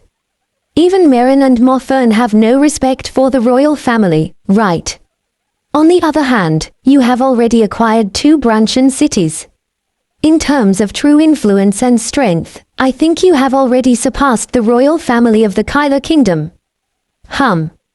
Sir Galfredic's words make sense as well, Lancelot said, nodding. I see, Eugene muttered. Only calm could be found on his face, even though he had managed to crawl his way up to greatness from nothing. Lancelot spoke in a rather serious tone. Why don't we stop here for now and strengthen our influence within the territory? We can establish clear boundaries and completely annihilate the bandits and the roamers in the territory. Oh, and I recommend subjugating the evil lands once as well. Obviously, we have more land now, but it's not completely stable. I agree with Lancelot's words. I think Sir Drax's opinion is valid, but I will follow your will, Master. Galfredic and Luke seemed to agree with Lancelot's words. Eugene looked over the map of Branchia before raising his head. No, we won't stop here. Eugene decided. What? The three people were quite surprised. Eugene continued in a firm voice. What all of you were thinking just now, the ones who call themselves the King of Branchia would have similar thoughts, right? Well, I guess. That's more the reason why we should not stop right now. What happens when a storm settles in one place? It subsides and weakens. The same applies to us as well. Resting here will only work to suppress our momentum, Eugene explained. Hoo-hoo. As expected of my master. The three men exclaimed while sharing glances. Eugene looked at each of them for a while before he continued. Galfredic, Lanslow, you will continue the conquest by my side. First, we will settle the ransom with the Frensil family and decide from their reaction whether to fight or to ally with them. Goo. As you wish, master. Galfredic roared. I understand. And after that, I assume, Lanslow said with a grin. Eugene nodded. That's right. We'll pay a visit to the Bayman Orcs. There were other human forces claiming themselves to be king aside from the Frensil family, but they were weaker than the Bayman Orcs. Moreover, the human forces were more reliant on their cause and heritage as descendants of the past dynasties, while the Orcs relied on their power. The Bayman Orcs were the true lords of Northern Branchia. Excuse me, master, but what am I supposed to do? Luke asked cautiously. As Eugene's aide, his desire was to stay and fight by his master's side. Eugene looked at him with a blank expression and answered, Isn't it obvious? You will be in charge of stabilizing the territory and subjugating evil lands. What? I will. Luke asked. That's right. You're the only one to whom the Branchians can bow their heads without complaint, right? Your Excellency Cruel Marine, Eugene teased. Luke felt embarrassed, flustered, and disappointed as well. Eugene grinned. I will give you the Branchian troops and Randolph. Get some advice from Pythagoras and handle it on your own. You must rally the city leaders and all the lords. It won't be easy, but Thud. Eugene placed his hand on Luke's shoulder and spoke with a solemn, serious expression. I believe in you. I believe in you tilde, believe in you tilde, believe in you tilde, believe in you tilde. Eugene's voice echoed in Luke's head. Simultaneously, Luke's heart started to race and his eyes turned red. His loyalty toward his master burned bright like an unrelenting flame as he felt a surge of overwhelming emotions. Luke kneeled down in front of Eugene while rubbing his eyes to prevent tears from flowing. As your aide and the Count of Cruel Marine, I will dedicate my life and my soul to live up to your expectations, master. Yes. I believe in you. Eugene nodded in a truly duke-like manner, with the utmost dignity and solemnity. But his heart was filled with insidious laughter. With this, I've taken care of the most cumbersome task. Well, you'll have to take care of these things in the future until you die, so consider it practice. As expected, Eugene had never been the one to take a loss. Then let's depart right away. Eugene said. The two knights left immediately and conveyed Eugene's orders to the squad captains. A little later, Eugene's army was divided into two. The Branchian troops followed Luke and Randolph, while the others were left under Eugene's command. You bastards! We're setting off. The troops roared in response.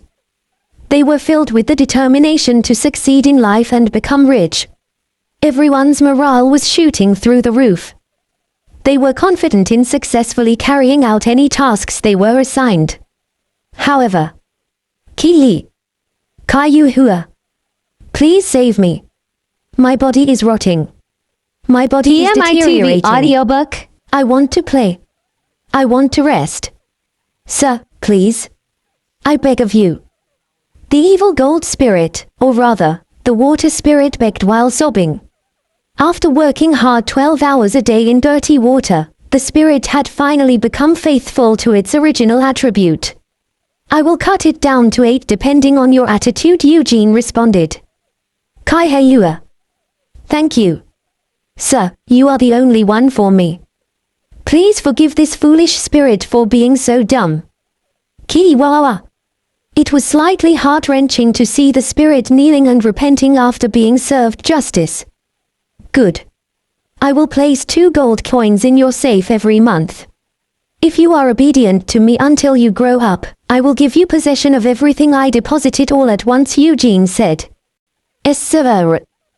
The spirit rubbed her face against Eugene's bosom. Lanslow whispered to Galfredic while watching the scene play out, he certainly knows how to handle children, right? Galfredic responded, yeah. I feel bad for his future children. They will play in their father's palm until they die. Asterisk asterisk asterisk.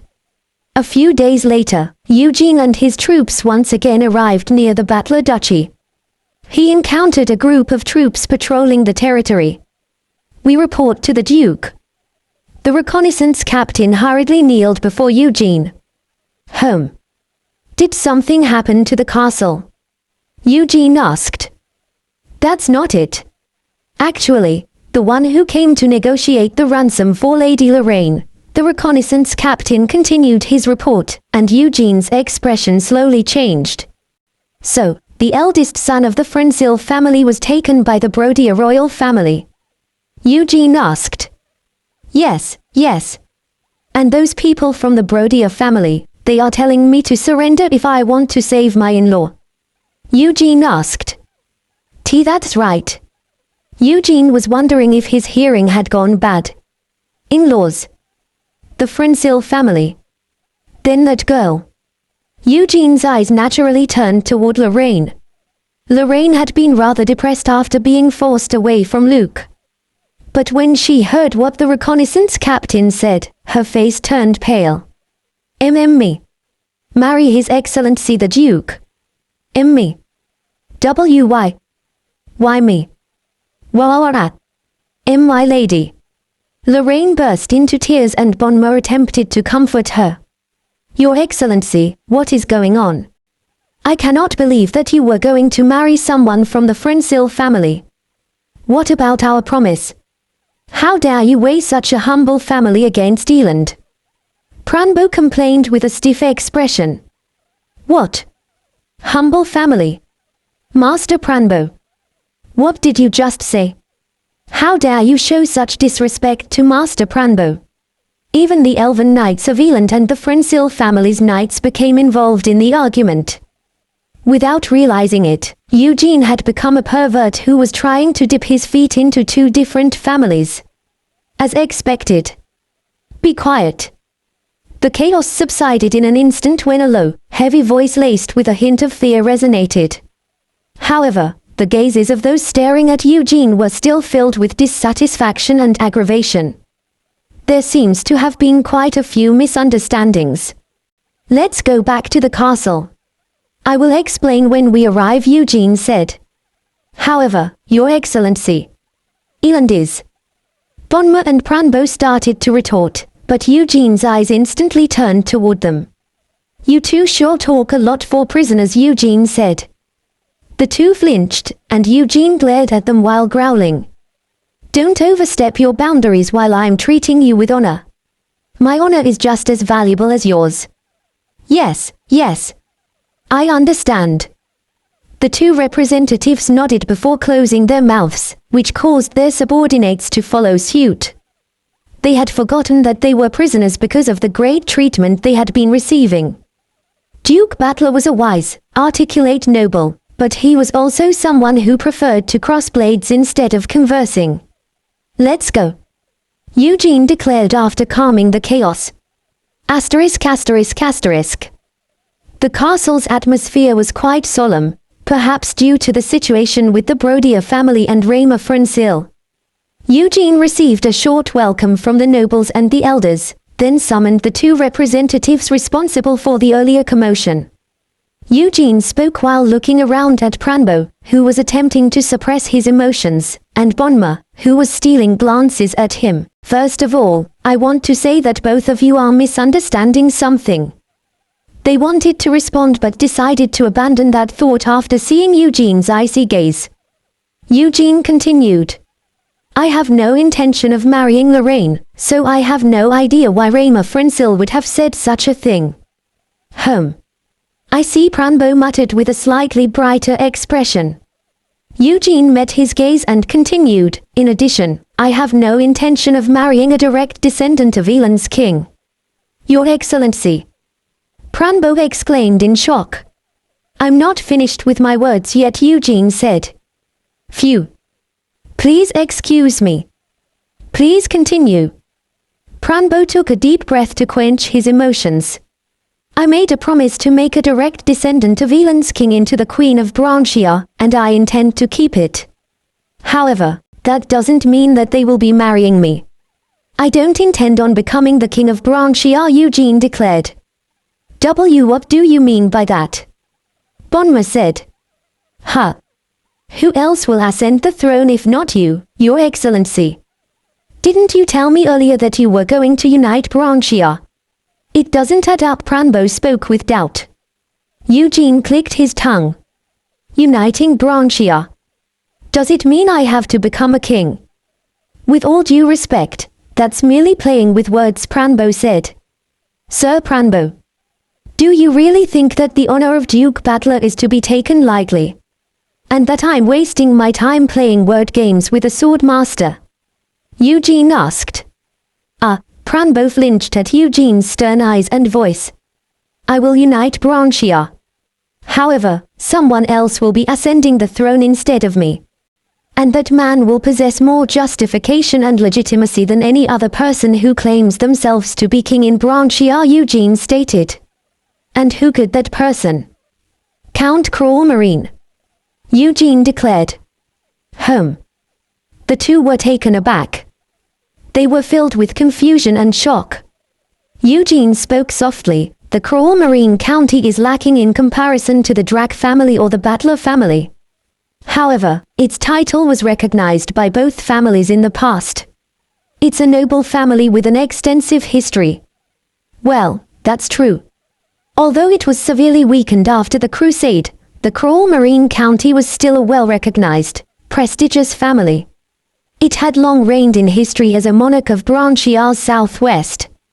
Over the course of history, the blood of many different dynasties was introduced into the county as well. However, there is one decisive reason that will allow the Count Cruel Marine to ascend Branchia's throne, Eugene said.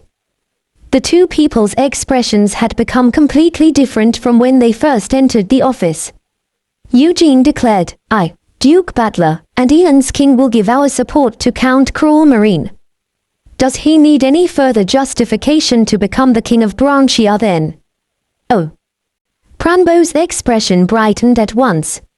Many families had sought the Battler Duchy's support in contesting Branchia's throne.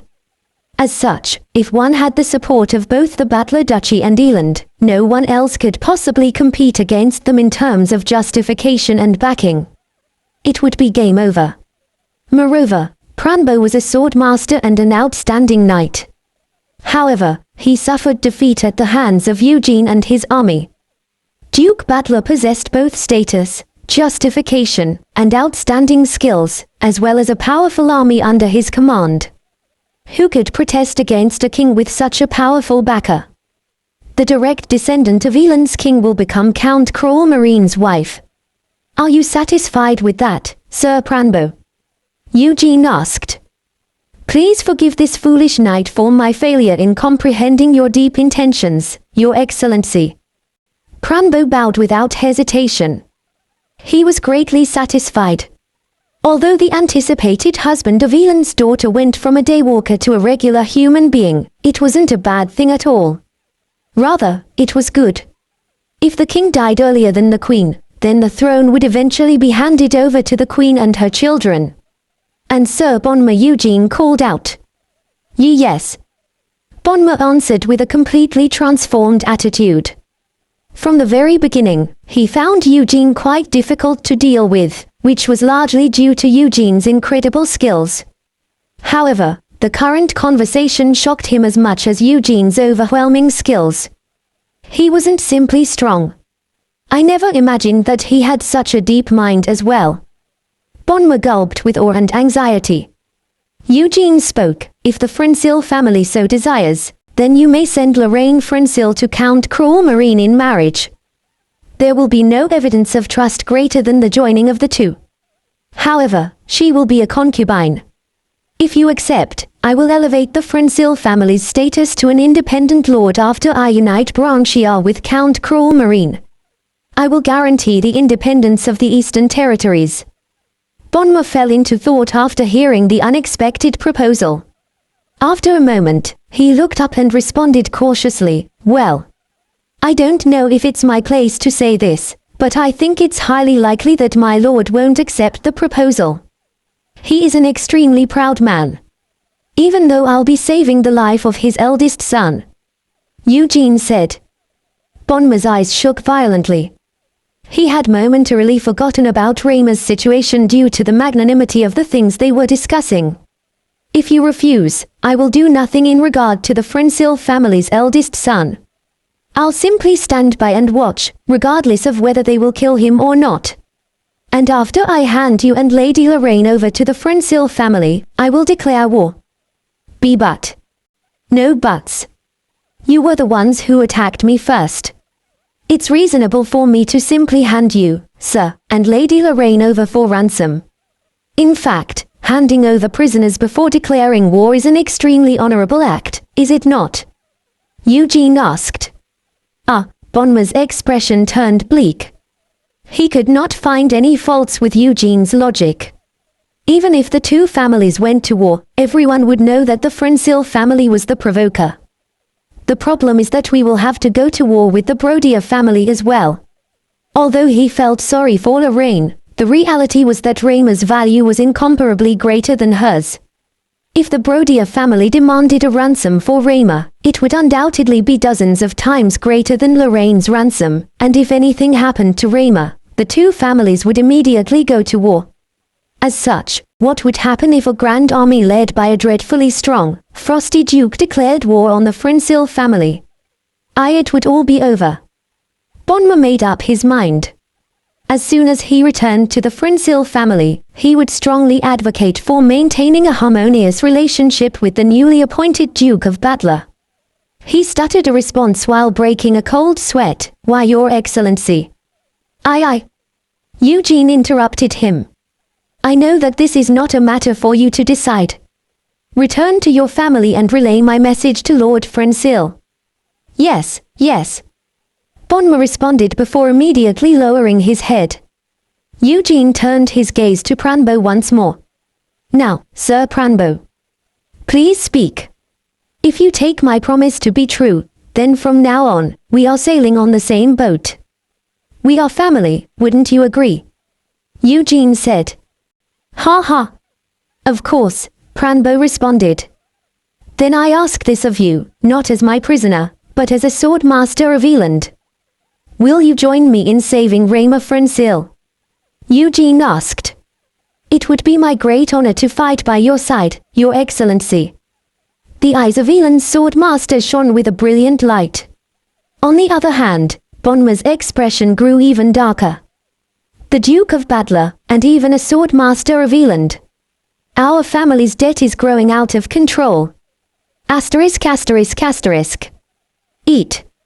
HMPH. Do you really think I would eat anything that the unworthy, cowardly, dishonorable hands of yours have touched? Get rid of it. Although his armor and weapons had been confiscated and he was left with only his outerwear, Reimer remained confident and proud. The knight, who had brought the dry, black bread, and the strange-smelling bowl of stew, glared at Reimer. It won't be good for you if you keep acting like this. Be an obedient little sheep when we are treating you like a noble.